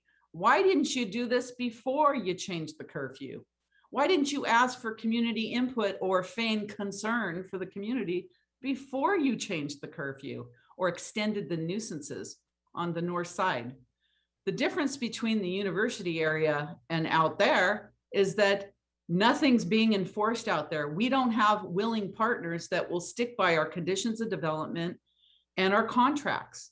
The 49ers aren't doing that. They're not sticking by what the promises that they made to our community to keep parking out, to keep the nuisances out, to keep the noise down, to keep the litter down, to keep all of those things. They have never enforced that. And to this moment, I have not seen any instance where they are coming to us besides having council members saying, oh yes, they're going to come to the table and they're going to work with our community. I haven't seen it, nor did you care last meeting either. So good. I think it's a good try. It's a false sense of, yeah, we really care about you. If you cared, you would have done this before you changed the curfew. You would have said, hey, community, what do you think? And I know we're in districts now, and I know maybe some of you don't care because it's not your district and they're not your voters. But listen, Councilmember Watanabe, this is her district. In fact, part of Councilmember Chahal's district as well. You should be concerned that these are the people in our community that are affected by that. Just like the people around your district, Councilmember Jane, and even part of District 2 as well, part of even District 6. They're in fact affected by what the university does. But I thought, you know, yes, we go to districts, but I thought that everyone was going to think about the whole city all the time. That's all I heard. Oh, we're not going to be in our district. We're going to think about the whole city. Well, when you decided last council meeting to affect and change the curfew and in essence add nuisances for extended periods of time on weekdays, you weren't thinking about the whole city. You didn't even care to talk to the people out there in our north side to see what they even thought. So I just think this is just a disingenuous request. I'm not supporting it. It makes no sense. It's after the fact and it's insulting. So that's what I have to say. I'm going to go to the public now. Nancy, go ahead, Nancy. Hi, okay, let me start by saying, I think it's a good idea with a caveat, and I'll say why.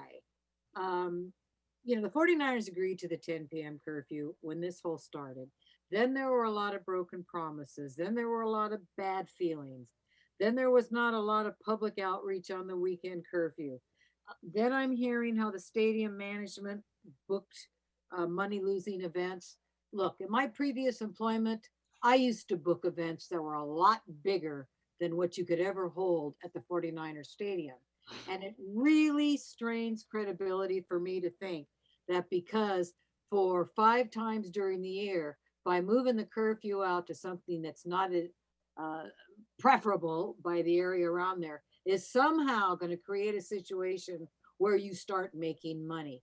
And that goes to the number of people that I've spoken to that have lived in that area. It wasn't a scientific survey, but I can tell you there was only one person who thought the idea of moving it to 11 o'clock was good. And the reason that she gave me was she never had to go to a concert because she could hear every note and every song clear as day from her home, which I think goes to the whole point about the annoyance in there. So let me throw this out there. Under Robert's rules, I know that you can reconsider a motion, same meeting or the next meeting. What if you reconsidered the motion about extending the curfew and instead set up this committee first, have those conversations first, and then go back and look at a motion about changing the curfew? I think then you take care of public transparency, public outreach, and the public concerns about the changing of a curfew in a way that everybody could get behind. So those are my comments. Thank you. Thank you, Nancy. Ron, go ahead, Ron. You're muted. I'm such a dummy. Hi, my name's Ron Patrick. I have a business half a mile from the stadium. Every time there's an event at the stadium, I have to deal with people littering, urinating, defecating, vomiting, and doing damage to my property. It's really a bummer showing up to the office on Monday and having to power wash around my building. I have an extensive collection of videos and photographs to share with you if you want. And I don't think the crowds are just picking on me. It's occurring elsewhere. I'm disappointed that the city did not give proper notice and hold a public meeting for input prior to extending the stadium's permit to 11. City council meetings discussing developments in my area have been properly noticed and attended by the public, but meetings in relation to the stadium are being flown below the radar. Generally speaking, you reward organizations for good behavior. As far as I've seen, the stadium has just given lip service to complaints by its neighbors, and I can't see why the city rewarded them with extending hours. The stadium is not interested in security off their site, although I think they should pay for it. The second issue I'd like to raise is in regards to transparency. I've dealt with cities up and down the peninsula, and I've seen some questionable relationships between city councils and private concerns. The exception has been Santa Clara, where from my viewpoint up to recently has been pretty transparent. Now we seem to have these two camps in city council in regards to stadium operation. I have not reviewed the various contracts in dispute, nor have I been involved in any of the mediation. I have, though, dealt with the parties on both sides, the 49er organization and the city attorney's office. And in all honesty, I found both organizations to be arrogant and a pain to deal with. That said, I pay taxes, and so I expect, perhaps over idealistically, for the city to be more accommodating to my and other citizens' concerns, so I hold the city to a higher standard. That standard starts with showing the stadium's neighbors respecting allowing public input on important public issues, such as extending the hours before those decisions are made. When the stadium first started, there were well-announced public meetings. Now there are none. I'm worried that Santa Clara is turning into a life support system for what I see as a massive sports bar. And committee meetings of the 49ers are a waste of time if key decisions are made behind our back. Thank you, Ron. Thank you very much. Any other public member? Okay, Councilmember Becker. Thank you, Mayor. I wanted to first correct something, some conceptions. I have spoke to residents in the north side. I have done it in 2018 when I campaigned there in the north side. When I ran for mayor, I have spoke to residents in the last year. I have taken in every consideration of what came into consideration for that curfew. And it came down to the basic facts of we need to make some revenue, our city's in deficits. So the thing is that when it comes down to the very point of this, you brought the stadium here, we're dealing with it. And it's funny because the two people that complain about it the most here are the same people who brought the stadium here and asked me to vote for Measure J. And I did vote for Measure J. And that needs to be clarified because I know people out in the public can say that I didn't vote for Measure J. I did. And now this is why we're in the mess we are in now today. A majority of this council voted against Measure J. So when I hear this, that we don't care about the north side, as a council member, I represent this entire city. I do not just stay within District 6. I speak to Northside residents. So when I hear that, we didn't speak to anybody in the north side, I'm insulted because I speak to everybody in the city. I have an open mind, an open ears, and open eyes. And that I think is very insulting when you say that I don't have that open dialogue with the north side. I care about Kathy's district just as much as I care about my district and the rest of the districts. I care about this city, and this is something that we're going to make money off of, and we're going to take this new committee and we're going to make a effort about it. And by creating a transparent way, which people I know are saying that it won't be transparent, this is going to be transparent because this is going to solve the neighborhood problems and the concerns the residents have. This should have been in place years ago when the stadium first opened, and why it wasn't implemented is a shame. And now I was elected to do a job, and we're putting this on the agenda to have that discussion. And I think we should have that full discussion where we get more participation. But we got to get rid of this narrative that, you lost a vote, you got to get over the sour grapes. This is the way the city's going. This is the way the direction the council voted. And we got to get over that. We got to let it go. And so when we continue this misinformation that we don't care about residents in the north side, I suggest you check your facts because I speak to everybody as possible in the north side. And the biggest concern about every north side resident I have spoke to is not about a curfew. It's not about concert noise. It's about those airplanes flying over every 15 minutes until 11 p.m. That is the concern. So check the facts. Vice Mayor Chahal. Thank you, Mayor. I think Councilmember Becker is very correct. Like curfew as such, I think was number 8 in the survey which we did. And that was a scientific survey. And we pay consultants to do surveys for us. And then we didn't even look at it for, 2018 till that. When it didn't suit somebody's politics, we did not talk about that survey. We let it go and we put it aside. So let's keep politics aside. The $1 billion stadium has to make some general fund money. And what we are talking about, 5 hours, and they will 5 hours maximum, and they may not use 5 hours in a year. And that too, in an atmosphere where there is already a noise from aeroplanes, which is the one we should be talking about and thinking about how we can solve that. So let's keep the politics aside, follow the survey, and try to solve the problem. And this step is towards solving the problem down the line, and not only about the curfew, but about other issues which has been mentioned by the residents in the neighborhood. And if you say we don't talk about neighborhood, I have spoken to people before voting for the curfew and after voting for the curfew. I have spoken to them. And these are the reasons, like if you really want to solve the issues of a neighborhood, then we'll have to go for this thing. Thank you. Councilmember Jane. Yes, I've been to many NERC meetings in the past, and I find it to be an effective way to dialogue between residents and the university. That is the point of having this. It's unfortunate that Kathy represents, Councilmember Watanabe represents the north side, yet she doesn't talk to the 49ers. How is she going to resolve neighborhood problems if she won't talk to supposedly the source of all of those problems? And then, they're allowed to book concerts there under the curfew at will. So they could book as many concerts as they want till 10 p.m. That's not going to change the daytime traffic. That's not going to change the number of people. That's not going to change the amount of litter and crowd noise at 10 p.m. When people leave the stadium at 10, there's going to be the same issues as there are at 11. It doesn't change anything. So changing the curfew by 1 hour barely changes anything in terms of litter and traffic for the residents. So we need to solve these problems. And as Councilmember Watanabe said, she hears complaints from every event, including the non-curfew events. So let's work to solve these problems. Let's put porta potties up there on near the, on the route to the parking lots.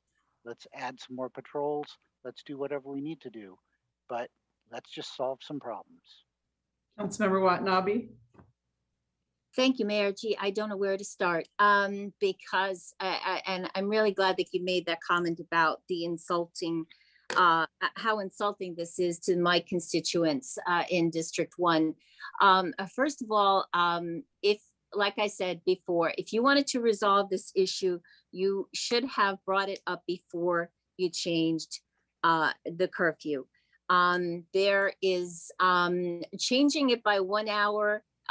If anything, it's going to make the nuisances a lot worse because that means everything ends an hour later, and people are having let's see, up until you asked for at least 5 events a year, and let's see, I was reading a PRA request where Councilmember Jane wrote in his diaries of his meetings with the 49ers about getting waivers for up to 6 events a year. So I think five is just pulling the wool over somebody's eyes, because I think there's a lot more plans to that. And the other thing I'd like to just add to that is that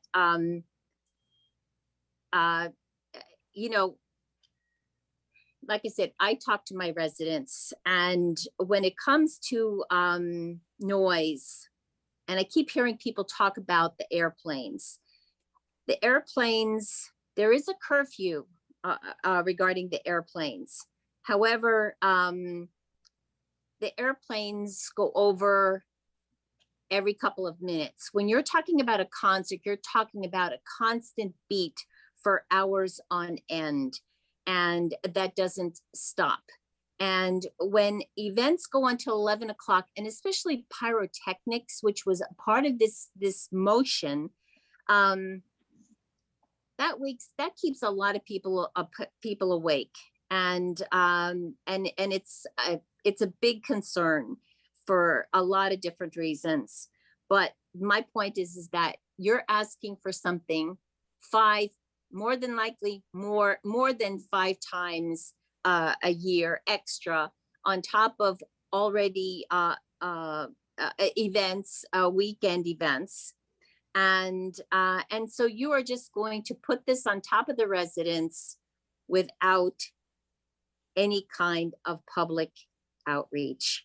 It's a disgrace because a lot of things were sold to the residents in the North Side that have not come to fruition.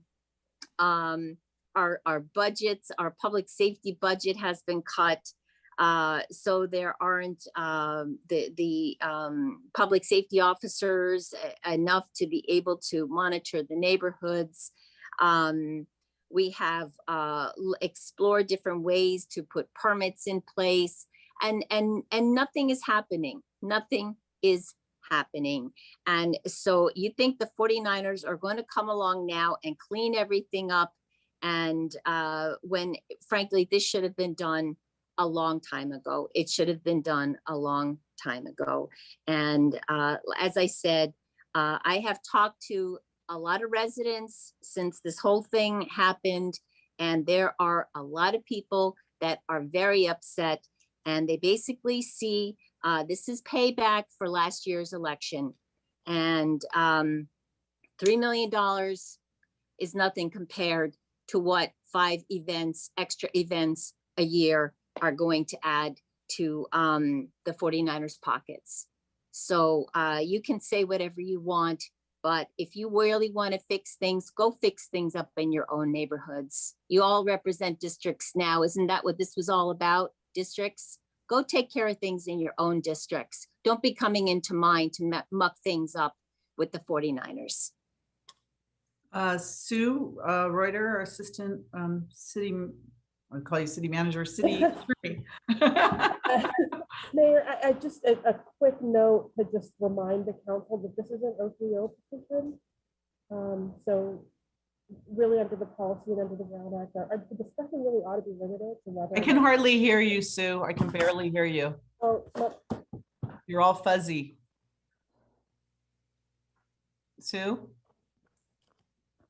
Can you hear me now? Is that No, better? you're super fuzzy. Are you trying to tell us? Is that better? Okay, better. Yes.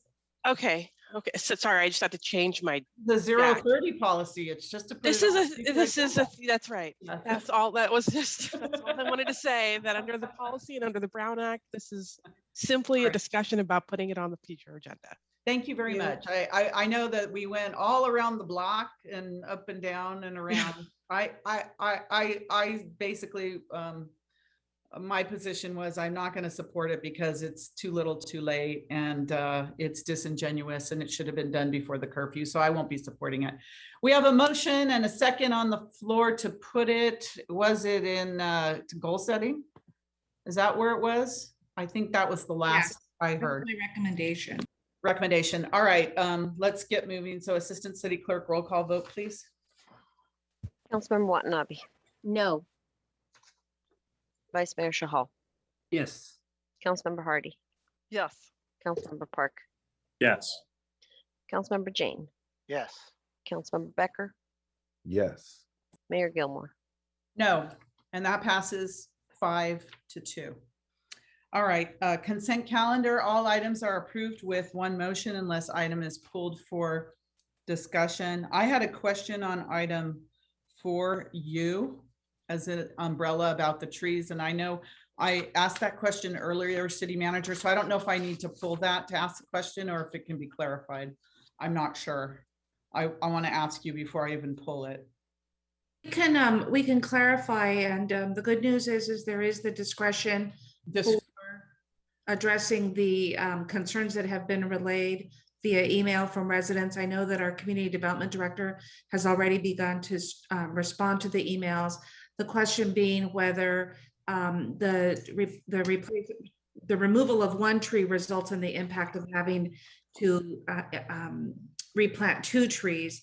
And there is discretion within the ordinance, and there has been discretion with, I guess, in the past, that there is the ability to make the decision at the director level. Okay, so those people that were concerned about that, there is discretion and common sense that's going to be used in that respect. So I'm not going to pull that item then. Councilmember Jane? Yes, Mayor. I need to recuse from 4C because it relates to the station area plan of which the university owns some property. And then I would like to pull 4W, the shared mobility. Okay. Councilmember Becker?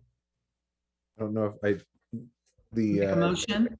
The internet broke up just a minute ago, so I didn't hear anything, but I have to abstain per the direction of the city attorney's office to abstain from 4L. So I don't know if anyone pulled that. No, nothing's been pulled yet. Oh, well, 4W has been pulled. Vice Mayor Chahal? I would like to pull item 4J. Okay, 4J. Okay. All right. Anybody else? Anyone from the public want to pull anything? I don't see any. So may I have a motion to approve the balance, the consent calendar, noting the abstentions? I'll make a motion. Okay, is there a second? Second. And Okay, motion second. Mayor Gilmore, I also wanted to note that for the abstentions, because it is too close to my place of residence. Oh, thank you. Yeah, thank you. Because when we abstain, we're supposed to say why. All right, thank you very much. All right, motion and a second. Any other discussion from anyone, including public? Okay, Assistant City Clerk, roll call vote, please.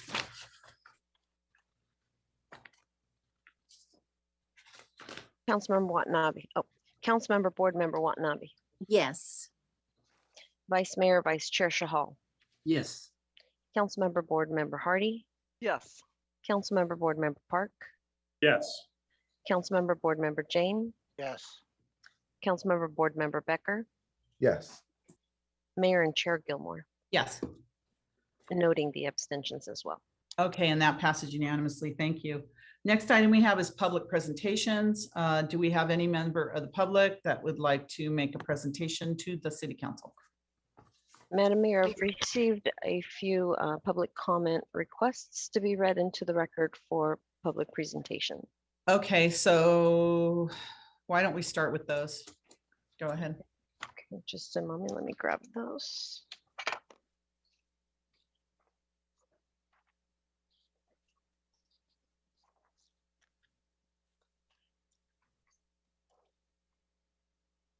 Okay, so just to let everyone know, I will be setting a timer here for 3 minutes.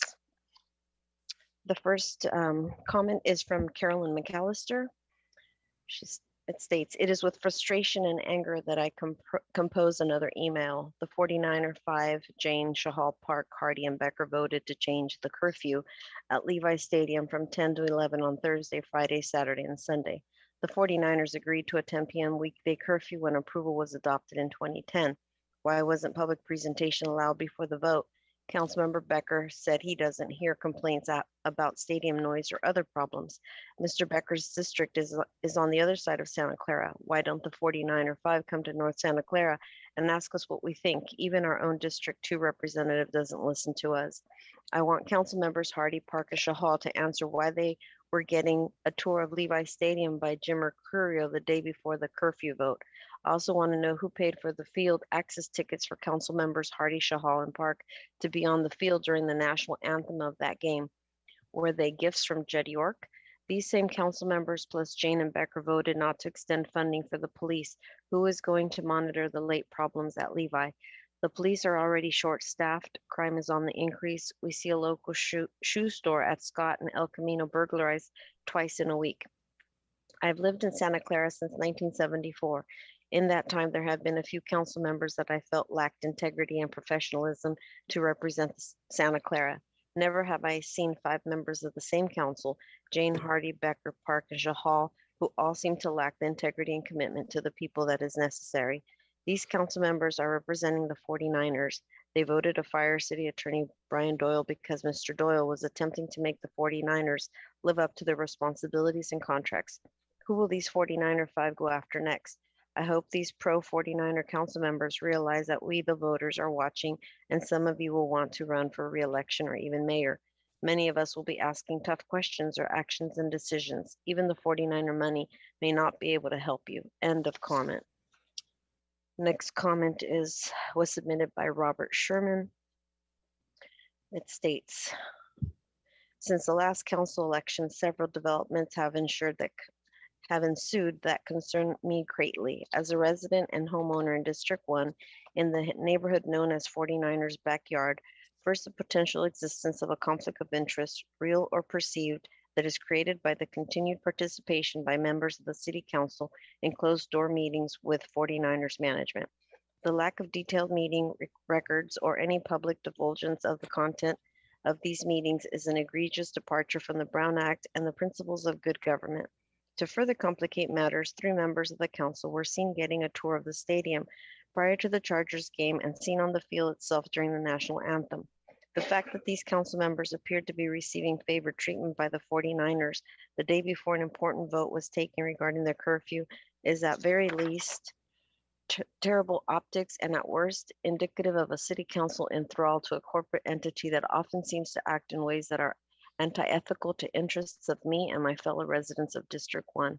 I'm not going to directly accuse council members Suggs, Park, Shahal, and Hardy of unethical and corrupt behavior, but so far their actions are problematic.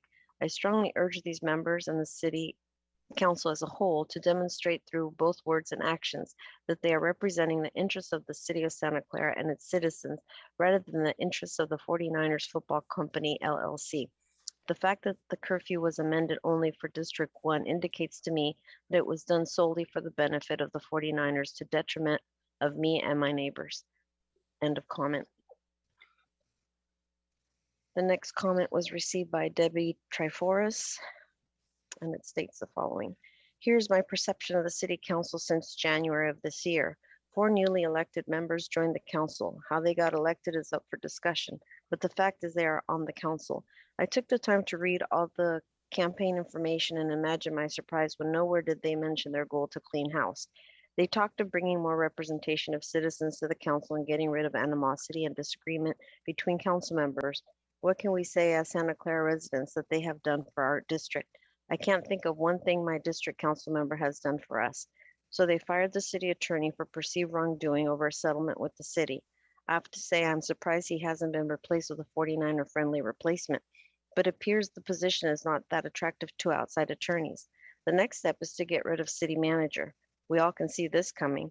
The focus on her salary is consistent and her unwillingness to work with the 49ers is making her a target. I wonder if the citizens realize how much money is being spent on recruiters and consultants. If they realize how much is not getting done by staff that is no longer engaged in our city due to the unsettled feeling these moves make, then the finale will be trying to get rid of the mayor. That will be That's All Folks curtain call. With the $3 million Jed contributed be paid back then, what will be next? We will be left with a city run by inexperienced attorneys, managers, and city council. If only more Santa Clara citizens were paying attention, if only more realized what was going on in our wonderful city, if only we could stop it. End of comment. Next comment was submitted by Nate Sid. States the following. I am writing because of the very poor optics that I've noticed between the city of Santa Clara and the 49ers. It started with the 49ers backing certain candidates financially during elections. It's plain to see, even from those not involved in politics, that the 49ers are trying to buy favor with the city to gain what they want. I just read online that the 49ers stadium were granted additional weekday concerts and fireworks that can go almost midnight. As some who lives off of Lafayette, being able to hear concerts and everything involved on weekdays is concerning. For those even closer, I can imagine it is very disruptive, especially if they have children or need to sleep to get up early the next day for work.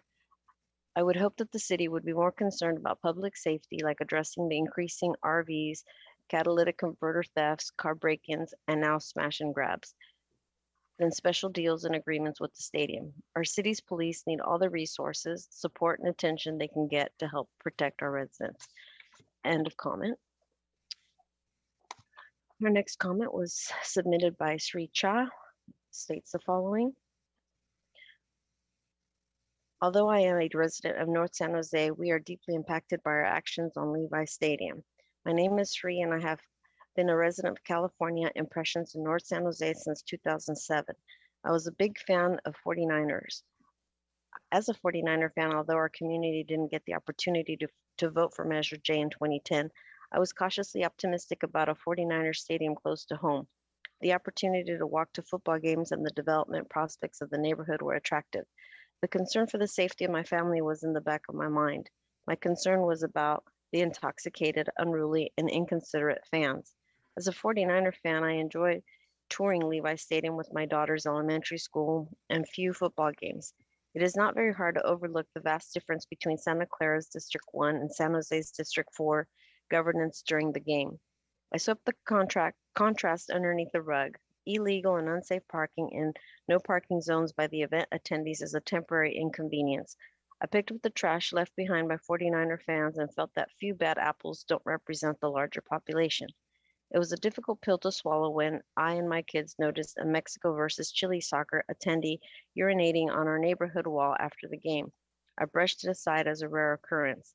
It is, however, very difficult to accept the disturbance from stadium event attendees. It is common for the visitors to the stadium to talk loudly as they pass through our neighborhood. My high school going son becomes anxious and has a difficulty going to bed. The helicopter hovering over the area during late night events aggravates the sound pollution problem in our neighborhood. To say the least, this is causing a lot of emotional strain on our entire family. I'm worried these late night events will not only affect my family's health, but also my son's studies. To make matters worse, the Santa Clara City Council recently decided to vote on curfew change without factoring any of the citizens who live near the stadium. This lack of transparency is appalling and disgraceful. The 49ers administration risks not only losing fans, but also business. The 49ers stadium management has already broken previous promises. Curfew conditions approved in 2010 were violated a few times during late night concerts. Why is Anthony Becker changing curfew times only for Santa Clara District 1 and San Jose District 4? Why not change curfew conditions for all districts? Please reconsider the curfew relaxation for District 1 in Santa Clara and District 4 in San Jose. I would suggest conducting a town hall and factor the local residents' opinions. End of comment. The next comment was submitted by Alma Goldchain. It reads as follows. Although the stadium was built around mostly commercial and business offices, there are thousands of people that live around that stadium and your decision directly affect them. I am completely opposed to these recent decisions. Weekday curfew changed from 10 to 11, Sunday through Thursday, and also allows for pyrotechnics until 11 p.m. What about people with PTSD? Children sleep, residents sleep, pets, etc. These always sound like bombs or gunshots. It's truly alarming. It's already bad when Great America does it for the 4th of July. Weekday curfew changed without public outreach nor transparency. Living in North San Jose, I realize we don't get a say because we're not part of your district, but we are directly affected. Public safety cuts are going to be impacted. The stadium brings in so many people that love to party and that cause a lot of issues for all the neighborhoods, especially mine in North San Jose, Renaissance Drive, where many people park to avoid the high cost of parking. Neighborhoods are going to be inconvenienced and even bigger nuisance created. Parking is already a problem on public streets, especially Lick Mill Boulevard, from Hope to Montague and neighborhoods near Fairway, Glen, and Renaissance Drive in Tasman. Promises have been broken by 49ers. They will continue to pick profits over safety because they can get away with it. The 49ers agreed to the 10 p.m. weekday curfew when conditions of approval were adopted in 2010. See with time how they are now changing this. The 49ers management have been terrible managers of stadium. They don't care about the neighborhoods that surround the stadium as long as they make money. It's always about money. Stadium management have booked money-losing events. Many cities have booked successful weekend events. Santa Clara and San Jose are two of those cities. How come the maker of the motion to change the curfew, Anthony Becker, would not consider changing the curfew for all the districts when asked by Kathy Watanabe? Why is the only District 1 going to be impacted by this change? District 4 is affected too. End of comment. Another comment submitted by Anna and Tom Segovia. This email is to be read during the meeting. My name is Anna Segovia. My husband and I live in the city of Santa Clara since 1979. I'm writing to express my disappointment with our elected city council members. They are not transparent and their vested interests are coming out very obviously. Extending weeknight curfew for Levi Stadium will only benefit the 49ers and not the residents of this area where we have lived for many years. Council member Sud Jane is requesting to consider a future meeting to establish a neighborhood stations relations committee. Who will this benefit? Again, it seems like it is for the 49ers gain and advantage. Is the city council working for the 49ers and not for the residents? Please be more transparent and let us know what is going on. Do not keep us in the dark. Publish dates and meetings and names of people involved. There should be an open discussion, open to the public before the council makes a vote. Thank you. End of comment. And I believe I have one more that came in this evening. Just a moment.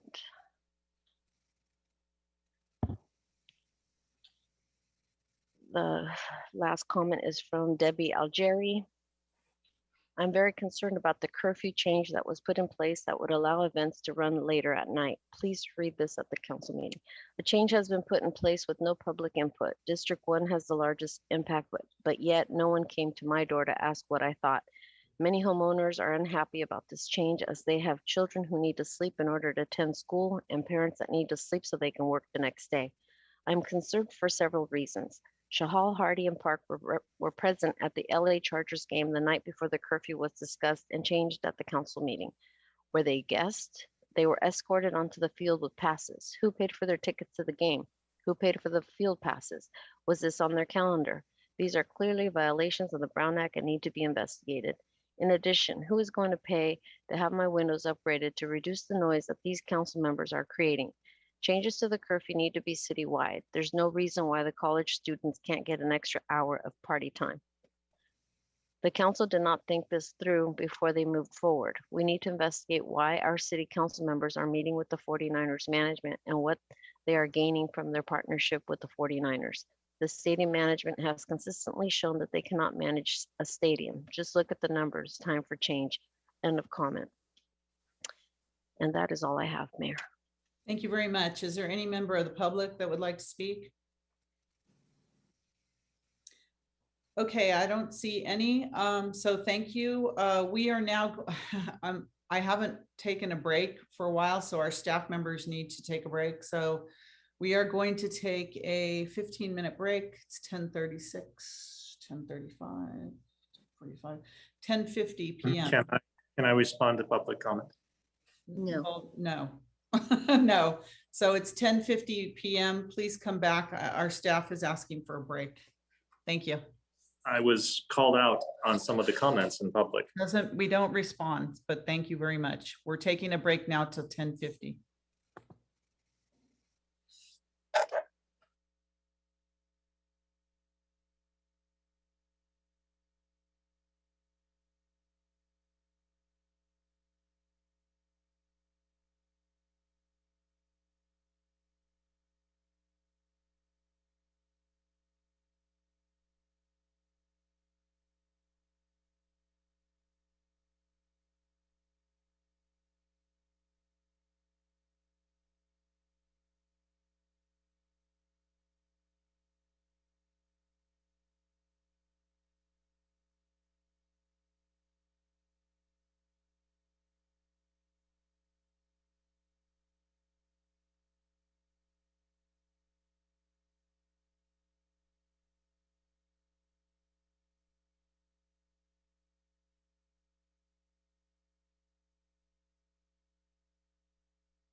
Okay, thank you. I got noticed there was a public member that was having difficulty in connecting. Hazel, and she wanted to speak. I don't even know if she's on right now for public presentations. Hazel, are you there? I don't see, do you see her? I do not see Hazel on the list here. Okay, so I'll come back to her if I have to. Before we go in 8 and 9, I have a couple of hands up, or at least one hand right now. Council Vice Mayor Chahal, go ahead before I go to 8. Thank you, Mayor. I would like to respond to the public comment made in context. And if you don't allow me as a vice mayor or council member, I would like to speak as a public. I'm calling on you to speak, but if you're speaking about public comment, you can speak, but it can't be any extended discussion. So go ahead. No, it's not extended discussion. Okay, go ahead. It's in response to what why my name was pointed out. So I know few of the residents mentioned about the stadium tour. So myself and Councilmember Hardy were there. I don't know the date on the Chargers game. And that was a pre-planned operations tour of the stadium. And I'm not sure how Councilmember Kevin Park's name was there. I'm not sure he visited other day, but he was not with us that day. First of all, I want to clarify that. And if the resident want to confirm, that was a purely an operations tour to see how the operations are happening in the stadium and on a game day. They can check with police operations. They can check with fire operations. They can check with the traffic operations. Those were all the departments we visited over there. And let me be very clear. When it comes to Stadium Authority, we as a fiduciary responsibility, as a council member, as a vice mayor, we have to vote what is best in the interest of the city. And they should not forget, I voted for termination of management agreement for the 49ers. Okay, this can't be extended, Vice Mayor. I'm sorry. Can you? Okay, so I can't go on your whole history if you can just. Okay, I just want to clarify, and that visit will be on my calendar. Is on my calendar, and when it published, you will see it on my calendar. Okay, thank you. Councilmember Park, go ahead. Yeah, so I want to address a couple things as well, which is I never got a tour of the stadium, except when I was a member of the Sister Cities Association while the stadium was being built, long before I ever ran for city council. I've never been to a game or a concert or a paid event at the stadium. I do not own season tickets or seat licenses. We, the council, actually voted to extend police funding. I even made the motion. The 49ers spent more money supporting Mayor Gilmore and Councilmember Watanabe, bringing the stadium to Santa Clara than at the last election.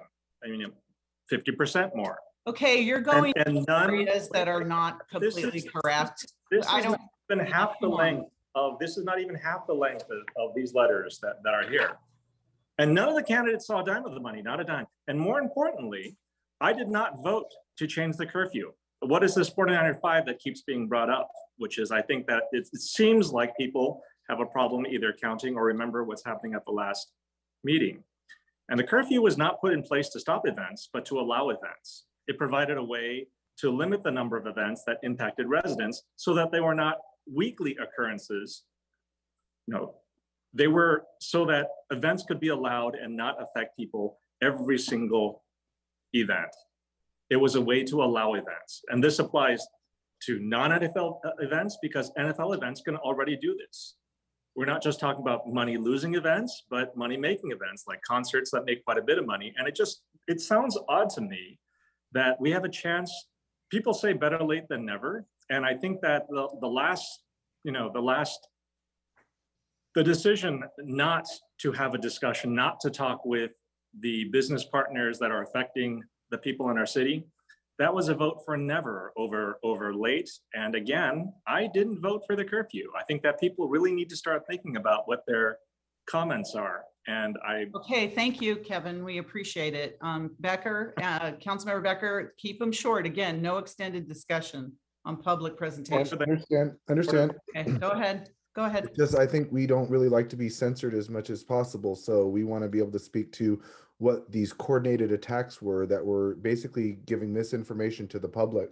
And the reason why I'm saying that is because I have in fact asked the 49ers in a meeting. I said, I want to have I want to see stadium operations on game days. I want to know what goes on, just like Vice Mayor Chahal was speaking about, because it is my fiduciary duty to see what's going on at the stadium. Secondly, it is not illegal to meet with the 49ers. In fact, you know what? It seemed like 49er money was okay when the mayor and Councilmember Watanabe campaigned on it in Measure J. So it seems like this is very hypocritical. At the same time, the 49er 5 narrative is getting very old because Councilmember Park voted against the curfew. So they need to get their facts straight. Secondly, we transparently have all the discussions. Look on our calendars, look what we talk about. That's transparency. Look at, at least we report these things unlike other people. At the same time, it's only 5 nights a year. 5 nights a year. We're not taking anything away from you. We're not going to make your neighborhoods worse. It's just 5 nights a year. So please stop with the misinformation and stop getting your facts from SantaClaraNews.org because that's fake news. Councilmember Hardy? Yes, just to follow up, we did go. I said I would not go on a Sunday, so that was why they found a Monday night finally, so I could see operations. You have to have a pass to be in the areas we were at because we were up watching the operations, and we talked with a lot of our city staff that are all over working at the stadium. And Councilmember Chahal and I decided we were offered dinner and wouldn't even take that because we were there just to watch the operation and recognize what's going on in the stadium that we own. Thank you. Thank you. And I really don't think, council, that when the public has a right to talk to us and to speak, I don't think insulting the public is really something we should be doing. I think you should think twice about that because everyone has a right to their opinion, and public presentations are presentations for the public to be able to address us. So insulting them is really not a good look for us. It's not. All right, I'm going to move into item. It's not insulting when it's coordinated. Councilmember Becker. It's not insulting when it's coordinated, Mayor Gilmore, and we know it's coordinated. You know what? I'm sorry. Stop, please. I don't want to have to gavel you. Please stop. We're going to move on to item number 8, which is a public hearing, adoption of a resolution granting non-exclusive franchise agreements for hauling of industrial refuse and recyclables and approval of a related budget amendment. City Manager. We have David Staub here available to make a presentation. Thank you. So we can pull up the presentation.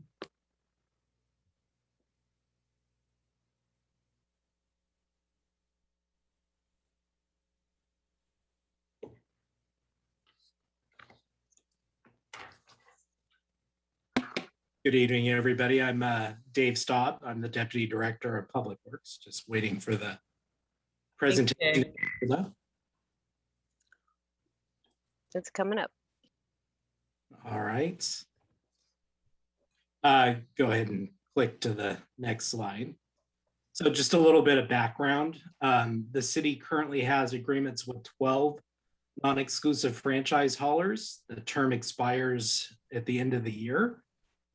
These agreements authorize the non-exclusive franchise haulers to provide solid waste collection services at parcel zones for industrial use. Each hauler sets their own rates, performs billing, and enters into agreements with each customer. And the non-exclusive franchise haulers are required to submit reports and pay franchise fees on a quarterly basis. The franchise fees are based on 12% of their gross billings to customers. Franchise fees generate about $2.1 million in revenue annually for the general fund, and they're audited annually by a consultant. Next slide. This slide just shows a list of the non-exclusive franchise hauler applicants that want to conduct business in Santa Clara. We posted the invitation on bid sync.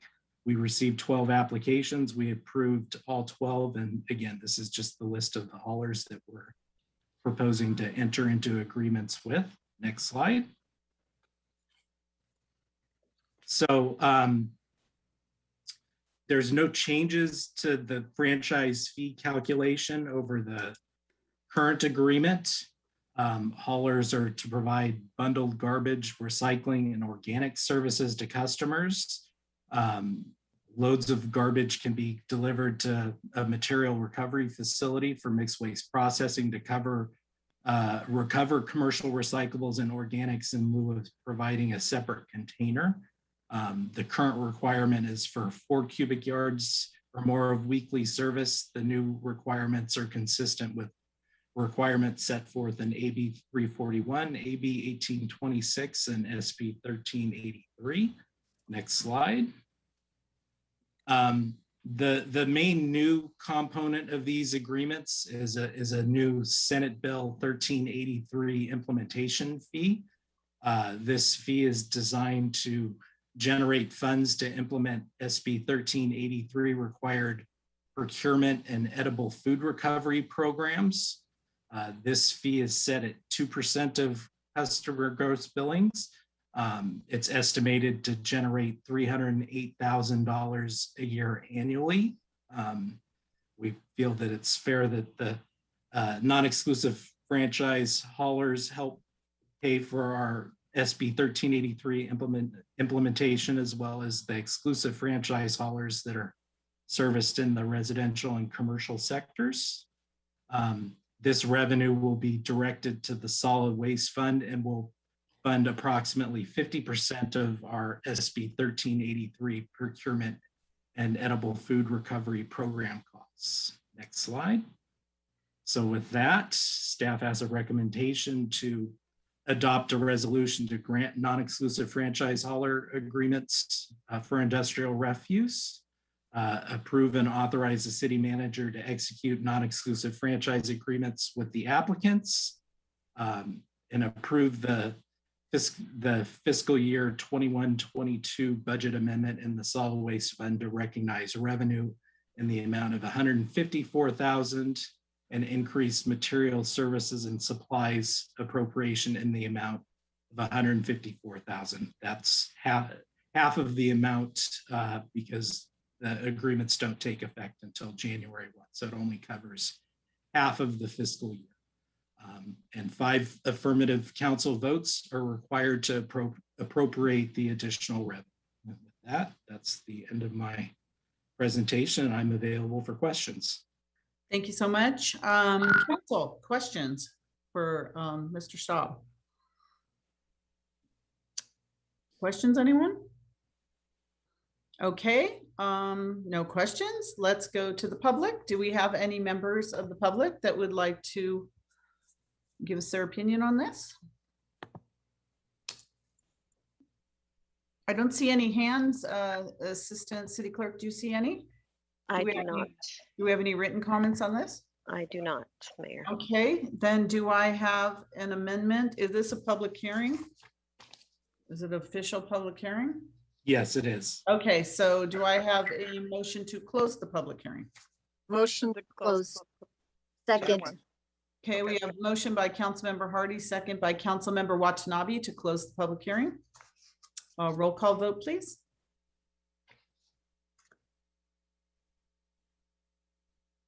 Councilmember Watanabe. Yes. Vice Mayor Shahal. Yes. Councilmember Hardy. Yes. Councilmember Park. Yes. Councilmember Jane. Yes. Councilmember Becker. Yes. Mayor Gilmore. Yes, that passes unanimously. And so then do I have a motion for staff recommendation? Councilmember Hardy. I have my hand up. So yes, I'd like to make a motion to accept the staff's recommendation. Second. Do you want Okay. that read out? I don't think we need that. Do we need that, Assistant City Clerk or Assistant City Attorney? It's preferable Sorry, that they do read that out. Okay, go ahead. Yes. Read all 3 items, please. Okay, Councilmember adopt Hardy. a resolution to grant non-exclusive franchise agreements for hauling of industrial refuse and recyclables. Approve and authorize the city manager to execute non-exclusive franchise agreements for hauling of industrial refuse and recyclables with 11 applicants. And consistent with the city charter, section 1305, we need 5 affirmative votes. I don't think we need that in the motion, but okay. Yeah, okay, I guess we do. Roll call vote, please. I'm sorry, who was the seconder? Councilmember Me. Watanabe. Oh, thank you, sorry. Councilmember Watanabe, Yes. Vice Mayor Shahal, Yes. Councilmember Hardy, Yes. Councilmember Park, Yes. Councilmember Jane, Yes. Councilmember Becker, Yeah. Mayor Gilmore. Yes. Thank you. That passes unanimously. Thanks, Dave. We appreciate you staying up late with us. Okay, the next item that we have to finish tonight is item number 9, which is approve CalPERS annual requirement of the 2022 salary plans for classified and unclassified employees pursuant to current labor contracts based on council's former approved cost of living increases, including the classifications of city manager and approval of a second amendment to the city manager employment agreement to memorialize the past 2 years of 0% and 4.5% COLAs effective December 26, 2021. Mayor? Yes. I am going to leave the meeting while there are several labor agreements for which I served as a lead negotiator with HR director. I also recognize that there is an item regarding my second amendment, and we'll hand off the presentation to Araceli. And if Nadine or Nora can just text me when it's time to come back. Okay, thank you. Appreciate it. All right, Araceli, you have a good evening, Mayor and council members. Araceli Azevedo, Director of Human Resources. The item before you this evening is only technical and required by CalPERS. CalPERS requires that the governing body approve the updated salary schedules that reflect the previously approved negotiated cost of living adjustments. The updated salary schedules are included in the packet. There is a contractual obligation to implement the terms of any agreements the City Council has approved. The City Council has previously approved multi-year agreements between the city and the Employees Association that provides a 3.5% COLA and a 4.5% COLA for the Unclassified Miscellaneous Management Unit 9 group for the 2022 calendar year. Similar, there is a council-approved employment agreement with the city manager that provides that the city manager is subject to the COLAs received by Unit 9. For 2020 and 2021, the city manager received a 0% COLA similar to Unit 9. And for 2022, a 4.5% COLA is to be provided, which adjusts the base salary to $468,673.97. I want to reiterate that the City Council has already approved the agreements that provide the COLAs. I mentioned for the 2022 calendar year. This is only an administrative change to adopt the updated salary pay plans as required by CalPERS. With that, I am available to answer any questions that you may have. Okay, council. Questions for Araceli? No questions? One question. And Councilmember Becker. Yeah, I'm kind of struggling to comprehend this, I guess. No offense to our city manager or anything. Well, she's not here, but I guess lots of the staff I guess it's a 3.5% raise. This is a 4.5% raise. I'm just kind of curious how this can be, and if you can help me understand a little more about that. So yes, we entered into negotiations with each of the groups separately. And the agreed upon agreements included the general wage increases that I mentioned. There are other components in the contracts for each bargaining group. So for example, for Unit 578, they're also going to see an enhancement in their healthcare insurance, whereas Unit 9 will not see that change in 2022. So there's various components that change, but ultimately the agreement with Unit 578 was to receive a 3.5% increase in 2022, and for Unit 9, a 4.5% agreement. Those agreements were ratified by the membership and approved by the city council in open session. Okay. All right. But, you know, I guess a historic fact is that the, I guess, city manager's salary has increases, I guess, have always been tied to whatever Unit 9 is getting. So I guess I'm trying to wonder is either they're pulling strings or I guess getting through a loophole, because my understanding is if Unit 9 is getting 3.5%, isn't this kind of like it's history to circumvent a process, or? So Unit 9 is receiving a 4.5% increase for 2022. And the city manager's employment agreement that was approved by the city council in open session at the time of her hire specifically has a provision that she is subject to receive the same increase, same COLAs as Unit 9. So for example, when Unit 9 received a 0% for 2020 and 2021, that also was approved for the city manager and the city attorney at that time. Okay. There is a consistent pattern of applying the same COLAs for Unit 9 to the city manager. Okay. Interesting. Okay. All right. Vice Mayor Chahal. Thank you, Mayor. I was the one who did not approve the last employment agreement and raise of salary for city manager last time. So as a policy matter, I will not be voting for item number 2. I would suggest that we should have an annual review and discuss as per the contract, and then bring this back for approval for item number 2. I'll be voting for item number 1. If you want, I can make a motion for item number 1. Thank you. All right. Anyone else? If I may, Mayor, so the city manager's employment contract refers to coming back on an annual basis for purposes of a merit increase. This is not a merit increase. This is a cost of living adjustment. That is a separate section in her employment agreement. So what part of the council didn't vote for last time was not this COLA, but it was the changing the housing allowance for an increase. It was the change. That's what some of the council didn't vote for. It wasn't this. Did the council vote to increase Unit 9? I mean, did we vote unanimously to do that?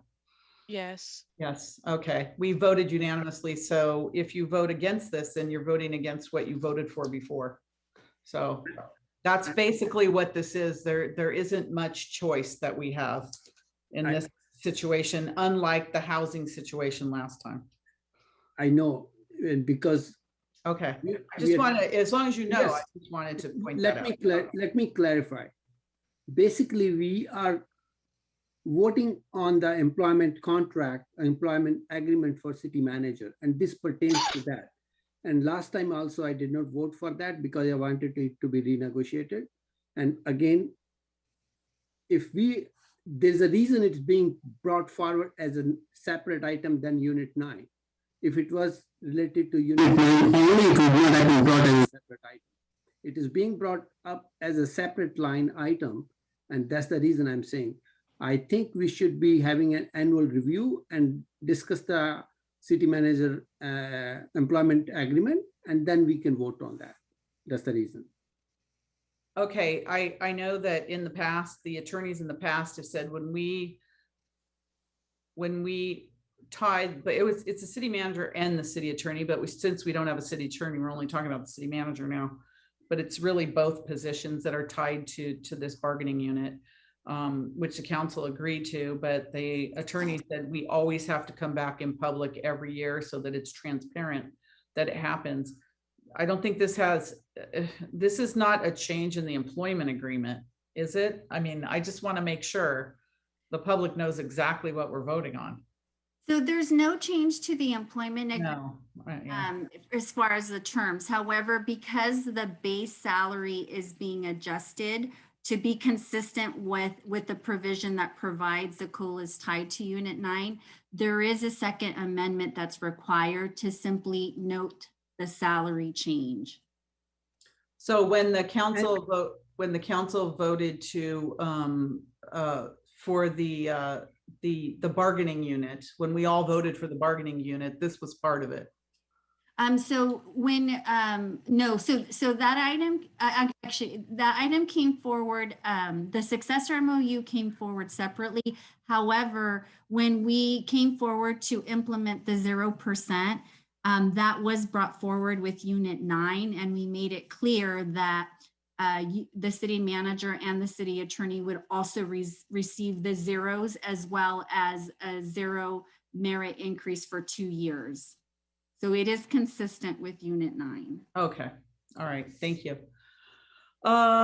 Member of the public, any member of the public want to speak on this issue?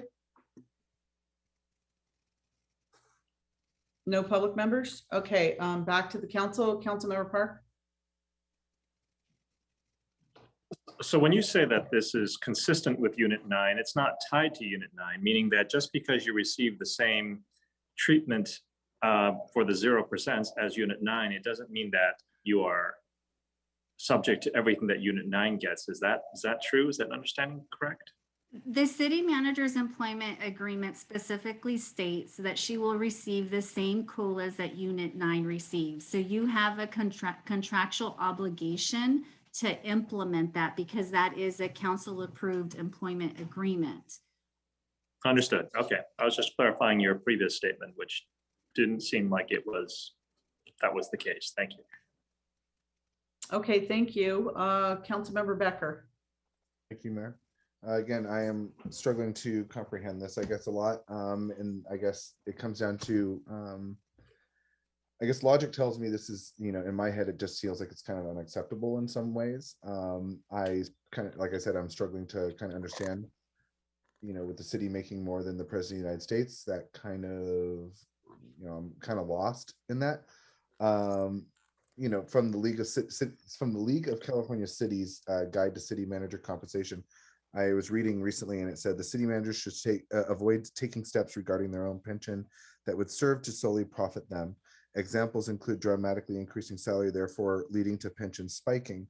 Recommending or implementing single highest year to determine single retirement benefits is not recommended. City managers should not put their personal compensation interests ahead of the good of the overall organization and that of the citizens. So basically what I see from that is, I think that under no circumstance that, the city manager receiving a large increase rather than other employees is, I guess, a major concern to me. There should be, I think, personally, a lot of these increases should be happening in tough times, unless it's going to people who have basically, faced a lot of what's happened during the pandemic.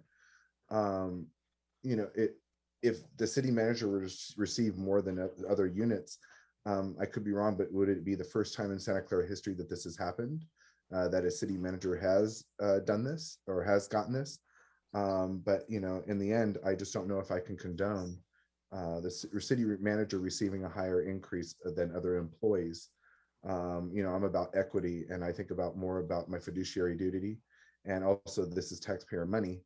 And the bleeding of taxpayer money. I've been, many comments I've gotten during my whole campaign about, high salaries and increases. So, I need to find a way to stop the bleeding of taxpayers' money.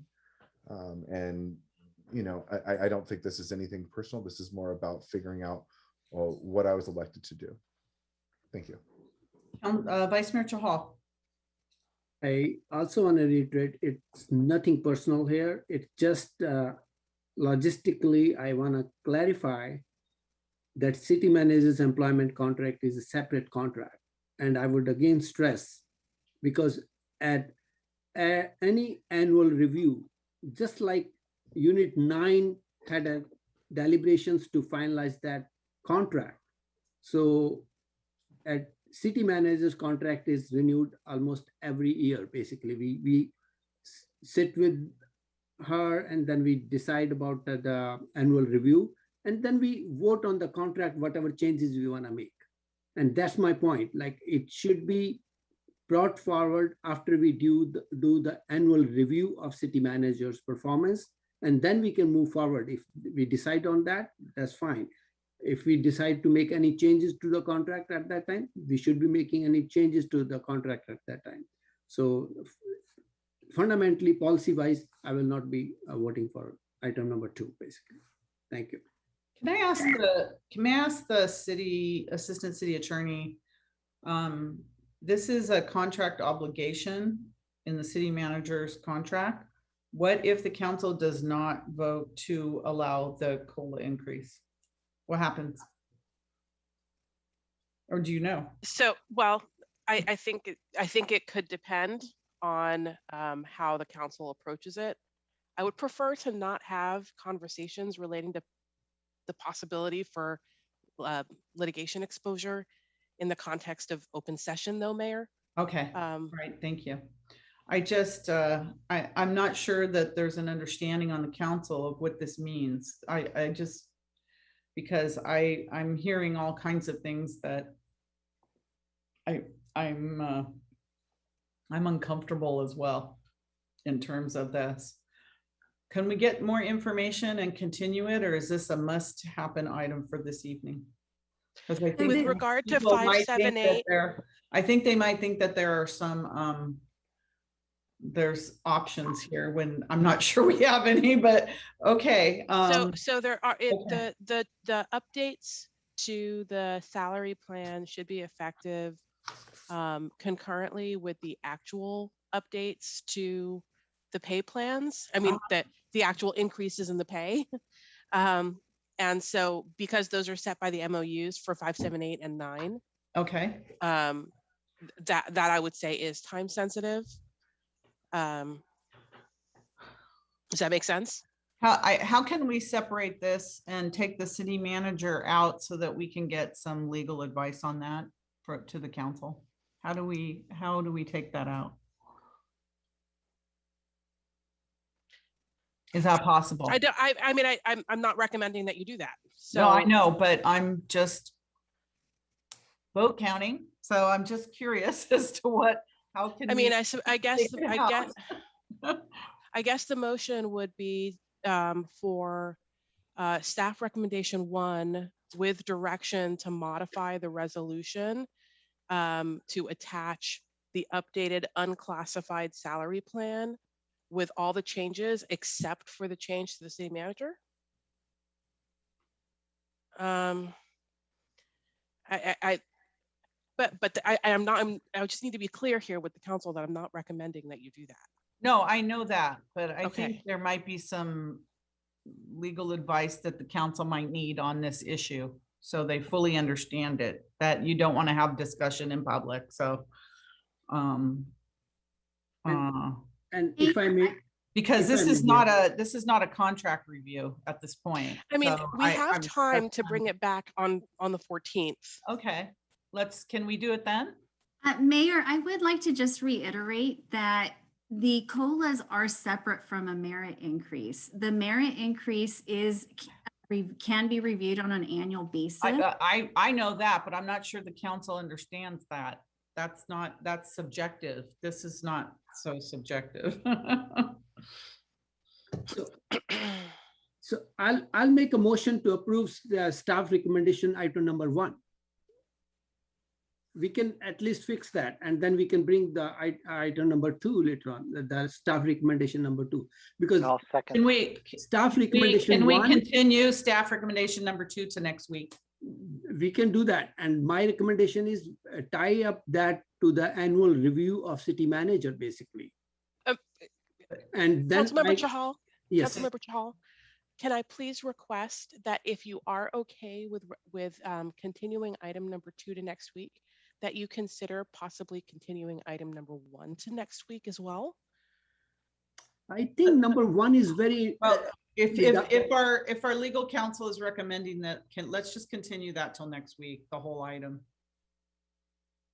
Okay. I don't want to have a legal discussion. Let's just continue it to next week so we're a lot more clear as to what we can do. so we don't make a mistake. May I have a motion to continue this till next week? Motion to continue item number 9 till Tuesday, December 14th. And I'll then, second that. yeah, can we get, some information on that in between time? Thank you very much. Appreciate that. All right, we have a motion and a second to continue. So on the motion to continue, Councilmember Becker? Yeah, I'm glad that we're doing this because I'm kind of confused, and I agree with Councilmember Chahal, Vice Mayor Chahal's concerns. But I also believe what the mayor's saying too. So I want to go this further. All right. Roll call vote, Assistant City Clerk. Councilmember Watanabe. Yes. Vice Mayor Chahal. Yes. Councilmember Hardy. Yes. Councilmember Park. Yes. Councilmember Jane. Yes. Councilmember Becker. Yes. Mayor Gilmore. Yes, thank you. So that item is continued. I'm going to keep going. We got some tired people down here. I'm going to try to go to at least 12 o'clock. So let's see if we can get as much done as we can, because otherwise we have to continue till next Tuesday. All right, we're going to go back to consent items pulled for discussion. The first item was 4J, pulled by Vice Mayor Chahal. 4J, and that is GHIJ. Let me find it. Action on amendment number 1 for the agreement with Acela Inc. for land management software and related budget amendment. Vice Mayor Chahal. Thank you, Mayor. So I did ask staff some questions about it because we have currently 100, trying to add 100 more licenses. Each license is costing around almost $2,000. So I was thinking, and when I got the answer, I got an answer that they only need around 30 licenses right now, immediately. And as such, and there was a provision of sharing the license. So my point is, it's very costly licensing. First question is, can we have a sharing arrangement where any license is not being used every day, or a particular license is only being used, say, once in a week or once in a month, that those licenses should be properly managed to be used on a sharing basis. And I know that these licenses are per named person, but we have a provision to share them like delete from that person and give it to other person, basically. So that was my question. And my other question is, how are other municipalities doing on this thing? Like, are they paying like multi-million-dollar license fees on this thing? And are there provisions for a site licenses? So this is a very huge commitment of financial commitment for licensing permanently. So I want some more negotiation with Acela and find out a good solution so that we don't have to pay that hefty amount for the licensing.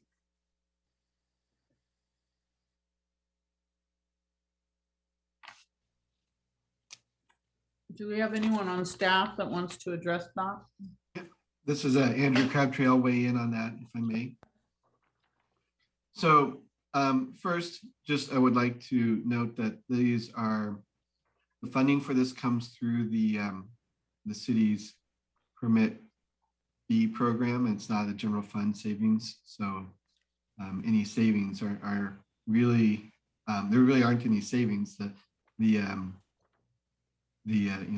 collect revenue through the permit program to pay for the services that are delivered, and this is a part of the cost of delivering those services. So ultimately, the goal is to be able to be more efficient in terms of delivering those services. The question about other cities, Excel is the most widely used software package for permit processing in this area. I mean, there are competitors, but we went through a very extensive process to select them and to negotiate the contract. It happened about 5 years ago. It took the better part of a year to negotiate the contract. We were able to pay them a fairly good rate because we were able to approach it as an upgrade ultimately of our current system, Tidemark, which had been discontinued, but the company that made it had been absorbed by Excella. And so we were able to use that to kind of leverage that in our negotiation over the service. Excella does not offer a general site license approach. They are doing it on a user basis. And so that's not really something we can request from them. We would really have to like start over in terms of permit tracking systems and all that to try to find something different, I think. And then there's just a question about the sharing. And so, we did note in that we really are currently kind of scraping by with fewer licenses than we really need at the moment. And one thing we've done is that we sort of on a daily basis manually go in and reassign licenses from one person to the next to try to keep operating, but we would like to be more efficient, not need to do that necessarily, but also we just have additional requests for licenses as we've been implementing the Excella system. We went live with planning permits in June and building permits in August and lease permits earlier than that, public works and so forth, so that as we've gone through this process, additional city functions have been identified that would benefit by being part of the Excella system. So we've really grown the system and we're adding activities in our departments. There's currently 8 different city departments that are using Excella. So the number of licenses that we're seeking is spread across those multiple departments. And Vice Mayor Chal is absolutely correct that, and we identified that we currently have a need for 36 additional licenses, but we did request an additional ability to go up to 100 down the road, as just to have room to add licenses in the future without needing to go back through the city council review process.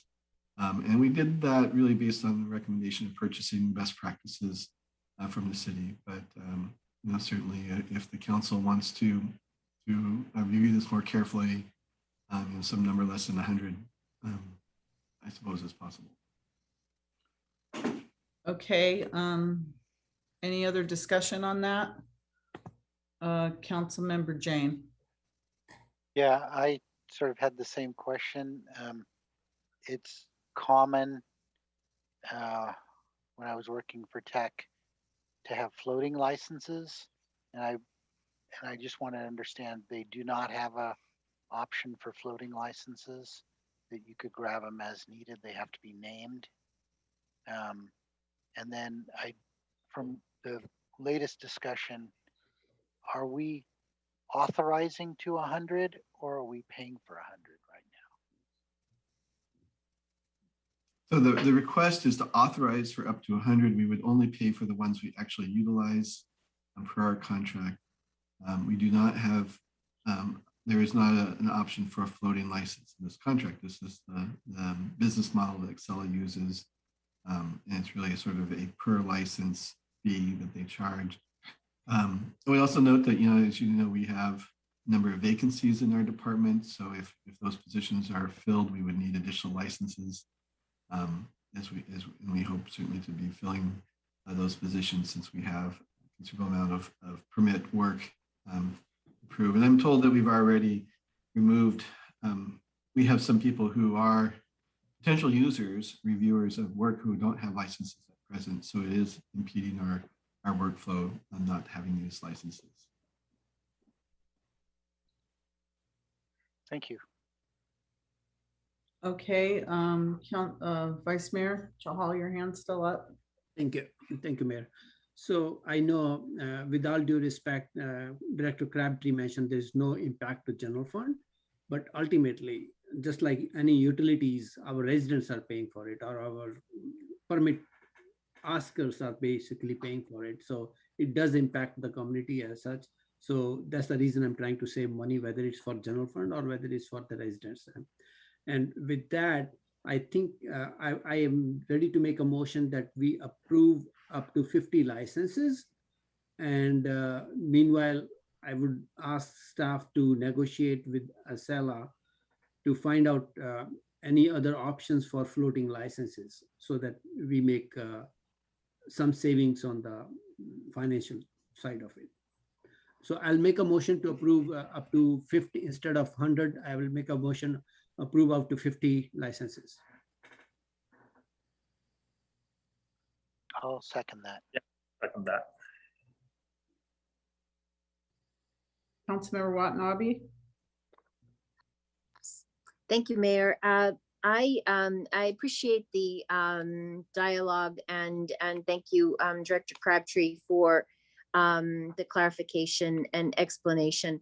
I mean, when I talk to even people in the corporate world, in our developer world, it sounds like Santa Clara is pretty busy right now, and I hear that from our staff, how busy they are. And so I can appreciate why the ask would be for 100, up to 100, because again, to save time and to be able to just, you know, keep moving along, because permits, I mean, permits are business, permits are money for the city. And so I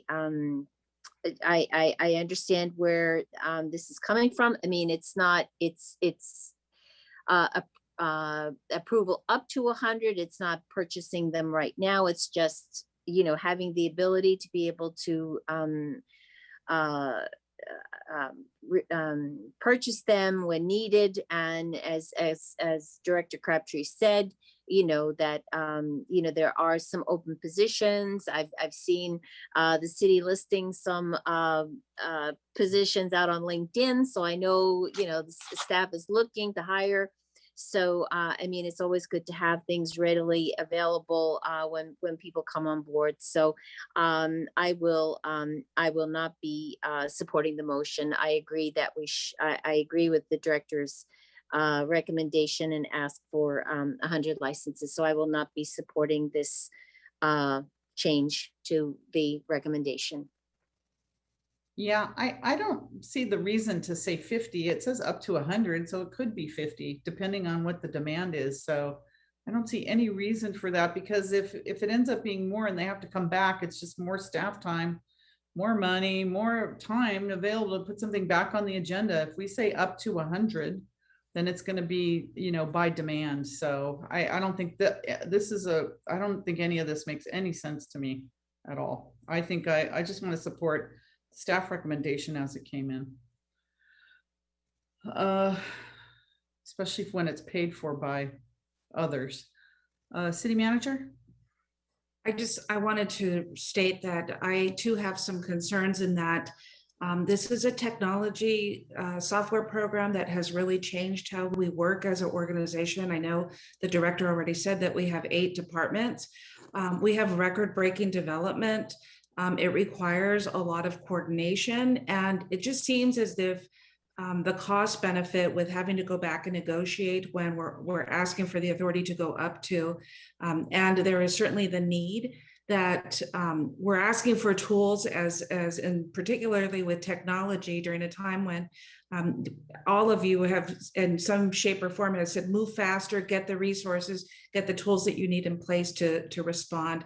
And so I do have some concerns with taking issue with an additional 50 and looking for looking for a different strategy when the vendor has the authority or ultimate discretion whether to approve or not. It feels as if our resources and our focus can certainly be better used on other responses to our constituents. Thank you. Any member of the public want to speak on this? I think that the, you know, so many of the complaints I get in City Hall are that we don't move fast enough in our community development department because of all the work. And if it takes really the business community to come in and really inform the council as to what they're facing out there, then we should have that done, because maybe we're not seeing the full picture of what challenges we're facing. But cutting things makes no sense considering the mass amount of interest and work we have in that department. So I don't really want to limit it, because they will be back. and it's just more staff time and money. So it's might be penny wise now and pound foolish for later. So I really hope the council reconsiders just moving on with staff recommendation on this. Okay, council member Hardy. Sorry, I'm starting to not be able to see the little hands. Council member Hardy. We're all tired. I know. Director Crabtree has raised his hand. I'd like to hear from him before I. Okay, you were ahead of him, so go ahead. Oh, now his hand. Director Crabtree? Yes, thank you. I was just going to note that the license fee is per year $1,950 per user, so just under 2,000 in the current year. That is what we're discussing in terms of the amount. Yeah, I mean, every minute we talk about this is like $5,000.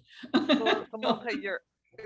What I wanted to say is I had a complaint from a resident just this last week who's visually impaired, who needed help pulling a permit, and the struggles she's had trying to do that. So I don't want to do anything that's going to make it more difficult for our residents. So I would prefer to go with the recommendation. Okay, thank you. Vice Mayor Chahal. So my contention is not to stop the work. And that's the reason I'm saying because as per the question I asked, they needed maybe around 30 more licenses. And the reason I'm saying $1,954 per license per year is a very costly affair. It's not this is one of the very costliest license I've seen per year, recurring every year. And that's the reason I'm saying we can do some license planning if we have to. And maybe staff has done it. Maybe we have some scope for reorganizing how we are doing the licensing. And they needed probably 30 something urgent, and we are giving them 50. And if the staff comes, let's say they come back in it should be a 5-minute job to get it done again. But I'm trying to ask if they can go back to SLI, if they can give us some break on, because this will be, we are 140 plus 50, about 200. If they can give us some break for anything about 200, they give us some break on that. So it's how we want to negotiate with the vendor, basically. If we give blanket 100 licenses approval night right now, we don't have any leeway to get any negotiation with them for negotiating with them, basically. And that's the reason I'm asking for it. Let's give 50, negotiate, and come back.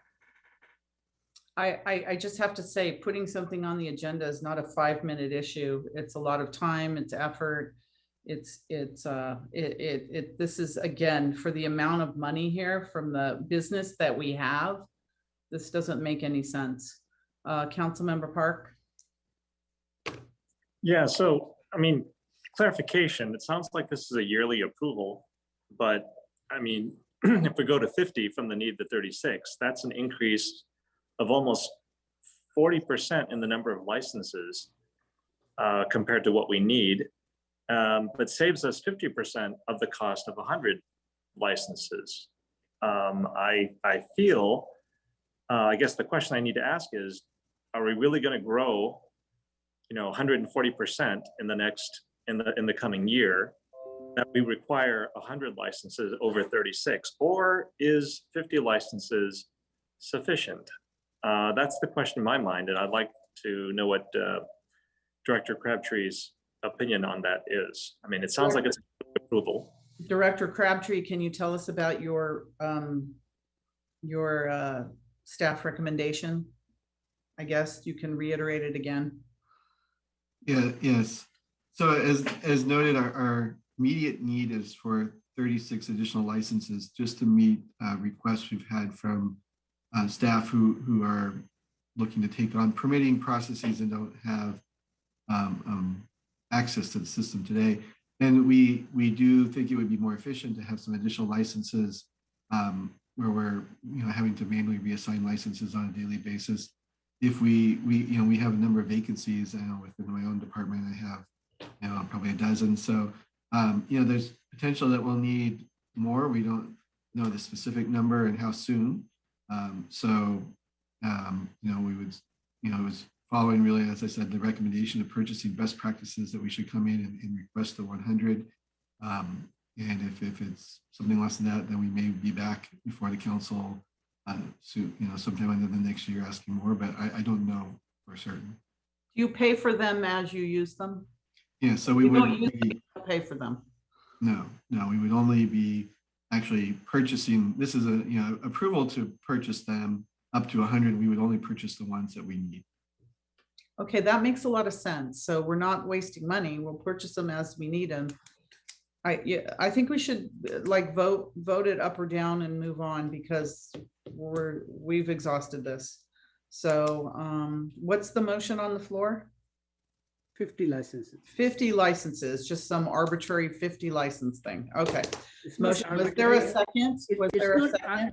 It is not arbitrary, Mayor. It was to me. It's just. No, it's 36. You didn't ask the no, question. No. I'm sorry. I just want to reiterate what the motion on the floor is. It's for 50 licenses. Who was the second? I seconded it. Okay. So we have a motion and a second on the floor for 50 licenses. So, Madam Mayor, if I may ask the maker of the motion, the motion was to approve up to 50 licenses instead of 100 and have staff negotiate with a seller and inquire about floating licenses. I wanted to ask, is the staff recommendation with that modification? That is correct. Like, so that we can negotiate, find out if there are any other options to reduce the cost of each license. And can I just ask for a clarification, likely from staff, just to confirm that with this change in the number of licenses to 50, that recommendation number 2 is no longer necessary? I don't know. Yeah, I don't know. We just need that clarification, I think, before the council votes on the motion. Maybe Andrew? Do you know? I see what you're saying. So it would fit with by reducing the cost by half. Would we no longer need the budget action? Right. It would appear that way. I don't know if that just doing the math. I would think so. I would think we wouldn't need the budget action. That's what I think too. Well, you can always come back if you need. Can I make a suggestion? Why don't we talk with the vendor to see if they're open to different purchasing agreements and just return next week? Because ultimately a seller would need to agree to the different structures of licensing agreements before we could bring something to the council. So it seems to me that we could just give them a quick call from here to Friday and ask if they are amenable to different pricing structures. And then we can just put this back on the agenda, report out, and just either come back at a later date with a different structure and you approve a portion of it, or the council would be advised if they can't or are unwilling to approve the different structure, then the action will be ready for you to take action on. Yeah, because if you reduce the number of licenses, the price is going to go up per license. It's not going to go down. So right, that's my point. Is the leverage is now. Yeah, I know, but yeah. And it just seems as if you defer it, we can at least get what we don't know is whether the other party is interested in offering any types of different pricing arrangements. So let's find that out first. And then we can come back and report back. Either way, we should be ready so that we can keep moving with our staff needs. Okay, so is that all right with the maker of the motion? That was Vice Mayor Chahal. If I may ask a question, aren't they paying $19.54 for each license for the first 140 also? Didn't we pay only $1,954 for first 140 licenses? Is that correct? I'm sorry, I don't know that off the top of my head. I think I saw the contract. I'm not sure what page was it, but it does mention somewhere there. Because it's prorated, it's the same amount. It's not that, as Mayor is saying, that they will increase the price. No, that's not the case. They're asking the same price. Rather, I'm asking if you are buying more license, they should be reducing the price. Can we continue this to next week so we get some answers? Or But they may be willing. My point is, Vice Mayor, is my point is that they may be willing to do different pricing structures if there's a bigger volume.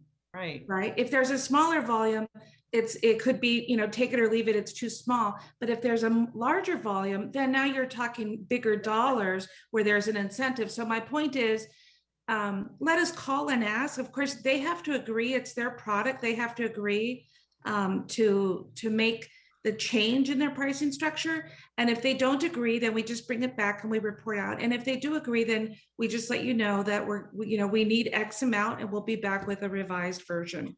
And that's my point was, like, if we do 50 and negotiate with them and ask for a lower price, yeah. My only goal is to get staff the tools that it needs so we can keep working. I'm okay with that. And I also wanna, if they are doing this thing with other cities, are they charging the same amount or lesser amount? Thank you. Okay, so do we have a motion to continue this item to next week? I think Councilmember Park has a hand up. So, but you had the motion, Councilmember. I want to listen to him. What he Oh, you want to listen to Councilmember Park? Okay, Councilmember Park. I mean, I'm willing to make the motion to continue the item, but I just want to point out that volume discounts usually apply to actual purchases, not on incremental purchases as we are approving. So that's another thing I think we need to consider. Okay, is that a motion to continue? Did I hear that? I withdraw the motion. I withdraw the motion and make a motion to continue, or Councilmember Kevin can make a motion to continue. I withdraw my motion. And withdraw your previous motions.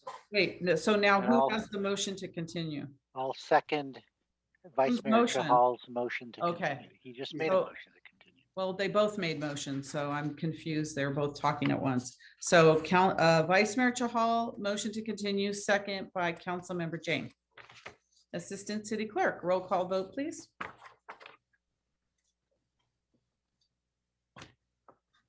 Bear with me, I'm just making this change here.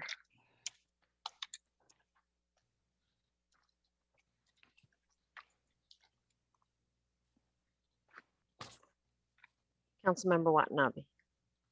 Yes. Vice Mayor Chahal. Yes. Councilmember Hardy. Yes. Councilmember Park. Yes. Councilmember Jane. Yes. Councilmember Becker. Yes. Mayor Gilmore.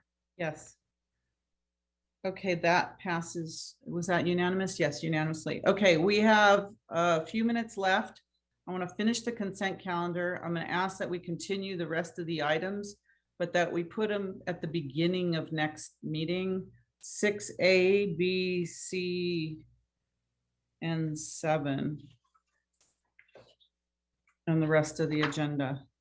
But let's finish the consent calendar items. We have one more. What was it? It was council member. 4W. Oh, thank you. 4W. Is that council member Jane?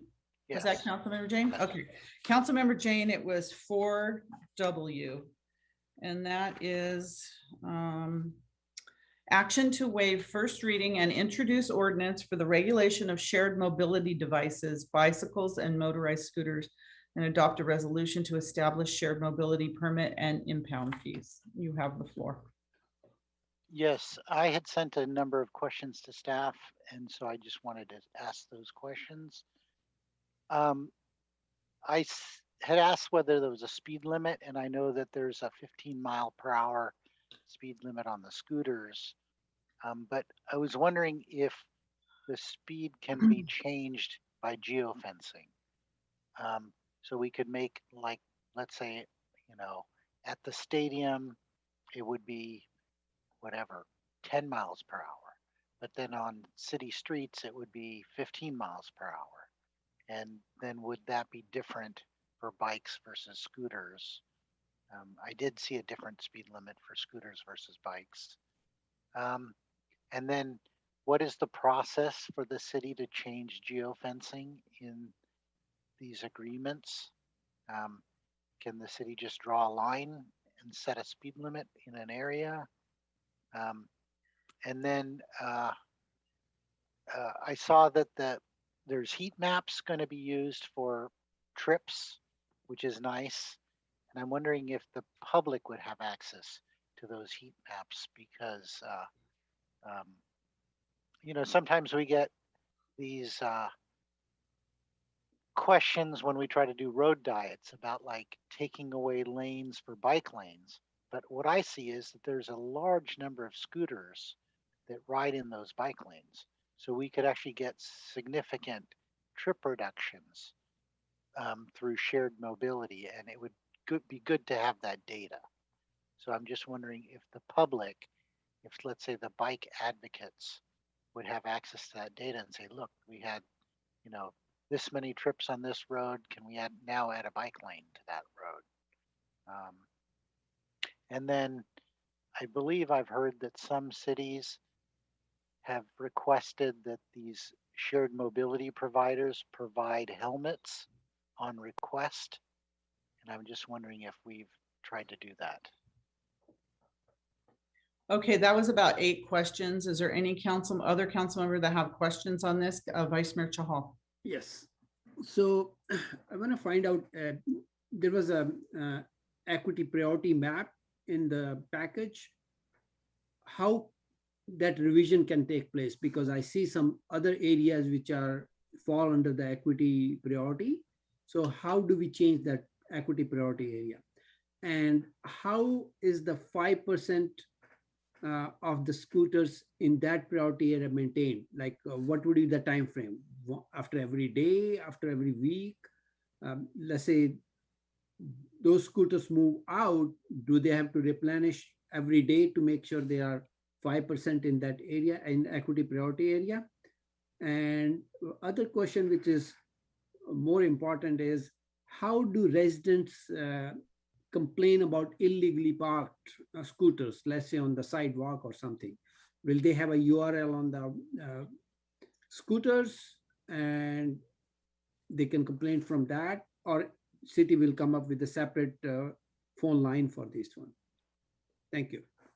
Okay, any other council members have comments or questions? Okay, staff, I don't know. We have Mike Liu available Okay, to thank respond you. to the questions.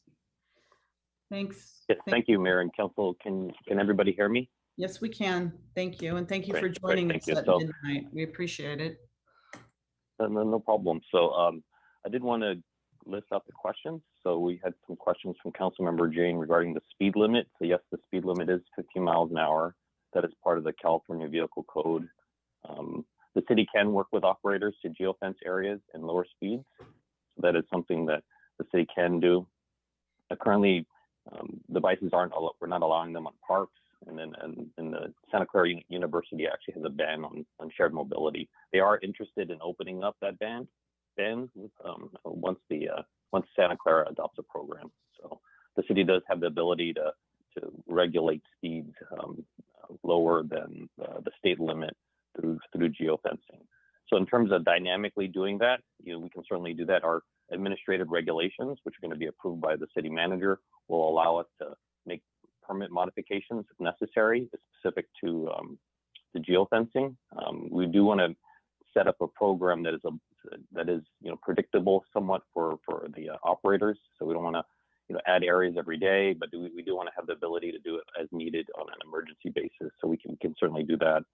In terms of trip distances and metrics and vehicle miles traveled, we are going to get a lot of data as part of the regulations. We're requiring that these operators provide us data without names and personal information, and that we can use that information for the city's own purposes. And the goal is to, once we get the data and we're comfortable with how it's being portrayed and we understand it, then we do want to share that information on our city website. With our BPAC, I know they're very interested in it, as well as just the general public.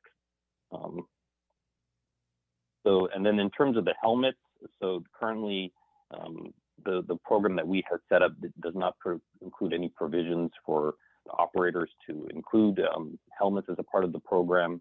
I know that I've looked online and seen that some of the operators do provide discounts in certain cities, but that is not something that we elected to include at this time. We we didn't see that in some of the local areas that we had researched. There was a question about the equity priority map. So that map is actually, I believe it comes from the MTC, and it is a map that isn't city generated. We use that information. It was previously called communities of concern. We use that map. It's included as a reference in our bike plan, our ped plan, and it's used for other reasons. In terms of changing the map itself, I'd have to look into that further. I would believe that's kind of outside of this discussion in terms of shared mobility, because really what we're trying to do is take that map and then have a focus in terms of deploying devices in that area deliberately. In terms of maintenance, the intent is that I think the term maintenance is really maybe I'm assuming you're in terms of like redeploying. So like we'll put a certain amount of scooters, require the operators to put a certain amount of scooters in the equity priority map area, and then every day they're supposed to rebalance. So every city is different in terms of how they approach it. Like San Jose, when we looked at it, they don't require rebalancing to the extent that we're asking for it at this time. And then I think the last question was in terms of residents. So residents, on the device itself, it will have a phone number and identifier. We do require that they have 24-hour customer service for the operators. And then of course, residents can always contact the city through My Santa Clara. We do anticipate seeing those, and we're trying to gear up for that as well. So I believe I answered all the questions. Okay. If there's any further questions, I'm here. Okay, I'm going to go. I missed something. I apologize. Thank you. We'll come back to you again. I'm going to go to the public. Is there any member of the public that would like to address the council on this issue? Okay, I don't see any. Councilmember Jane. Yeah, I know this was addressed in the document, but I didn't quite understand the process for getting it done. For new development projects, are we going to add in, say, development agreements for parking areas, or how will it be negotiated for where scooter parking will be provided in new developments? So in our guidelines, if I can answer that question, in our guidelines is really about permitting today. So like, for instance, if you want to operate, if you're Lime, for instance, or you're Bird and you want to operate in our city, then there'll be application process. You'll include information in terms of, everything you're going to do. It's almost like, interviewing basically. And then what we'll do then is we've like preliminarily identified some areas of the city that we believe should be serviced. And we're going to encourage the operators to look at that list as part of the guidelines already. And then moving forward, we're going to work with each property owner. So that was one of the changes we did make in this current version of the regulations, is that in areas where the city feels like there's a need for it and the operator's interested, that we would try to work with the property owner to try to get them to be interested in it as well. Not every property owner is going to want scooters on their property or servicing their property. Ultimately, the city is going to want to, I'd like people to really adopt the program versus fight it. So I'm going to really try to get the properties that are interested, and we do believe there are some that are interested in having the scooters provide basically that last mile service to their uses. That being said, with new development, it'll be part of the discussion with the developer during the time period when they apply. Are you going to be interested in this as well? Our staff is a part of that discussion during what's called PCC. It's our project clearance committee, so we can certainly bring it up. Currently, I don't think we have any requirements that they provide scooters when development does come in. That is not something we're looking to mandate at this time. Really, we're trying to take this program that has been on hold for quite some time and really trying to bring it forward in a somewhat measured way, because we do know that the city's going to see some change in terms of what they see out there. So hopefully that addresses your question.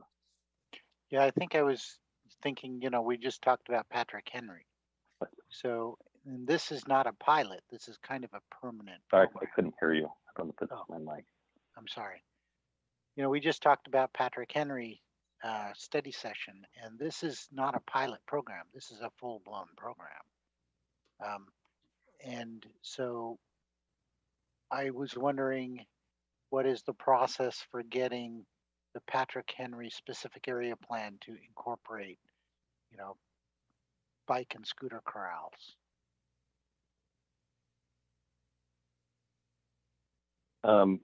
I know that I don't know if the Director Crafty is on the line still. Can certainly address the process, but we can certainly bring this up if it's the will of the council that this type of mobility option is in that area. We can certainly consider it in terms of discussions with the group. I think the staff is very interested, but ultimately it's about working with each developer. So I think we don't necessarily want to start setting up spaces if we don't have the mass of people out there. So I think that's one thing to consider, is that really the usage of these devices is only going to be profitable for the companies and beneficial to the city if there's actual people there. So at this time, Petra County doesn't have residential out there, but when they do have residential, that'll be part of our normal annual process where we're going to reach out to developers or property owners that we feel should be serviced. So, I mean, this is Andrew. Go ahead, Andrew. Did you want me to? We can get some more information, bring it back when we come back with a specific plan and sort of address what's being done, what the best practices are, if any, and just sensitivity around the fact that it's a business that model. So we have to look at are we engaged in something we're specifically promoting a business? Okay, thank you. Okay, do we have a motion on this to? I'm happy to make a motion. Okay, thank you. I would like to make a motion to accept staff's recommendation of alternatives 1 and 2, which is, I can read it, waive first reading and introduce an ordinance and adopt a resolution establishing the shared mobility permit and impound fees. Second. Okay, we have a motion and a second for staff's recommendation. Assistant City Clerk, roll call vote, please. Councilmember Watanabe, Yes. Vice Mayor Shahal, Yes. Councilmember Hardy, Yes. Councilmember Park, Yes. Councilmember Jane, Yes. Councilmember Becker, Yes. Mayor Gilmore. Yes, thank you. That passes unanimously. All right, council, it's after midnight. Could I please have a motion to continue items 6A, B, C, and D? No, there is no D. A, B, C, and 7 to the meeting next Tuesday. So And the moved. rest of the items, the reports and everything. May I please have a motion? I'll make that. Is that so moved by, is that Vice Mayor Chahal? Yes. Okay, and second by who? Kevin. Okay, and second by Councilmember Park for continuance, the rest of the items to next Tuesday. Assistant City Clerk, roll call vote, please. Councilmember Watanabe, Yes. Vice Mayor Shahal, Yes. Councilmember Hardy, Yes. Councilmember Park, Yes. Councilmember Jane, Yes. Councilmember Becker, Yes. Mayor Gilmore. Yes, thank you, and that passes unanimously. And that leads us to our adjournment. I don't have any adjournments this evening, so may I please have a motion to adjourn? Motion to adjourn? Second. Motion by Councilmember Becker, second by Councilmember Watanabe to adjourn. Assistant City Clerk, roll call vote, please.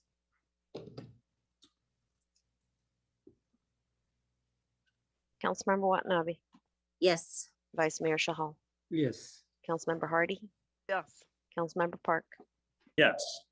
Councilmember Jane, Yes. Councilmember Becker, Yes. Mayor Gilmore. Yes. Thank you, and that means this meeting is adjourned. Good evening, everyone. Bye-bye. Have a good rest of the evening. We'll see you soon. Thank you. Bye-bye.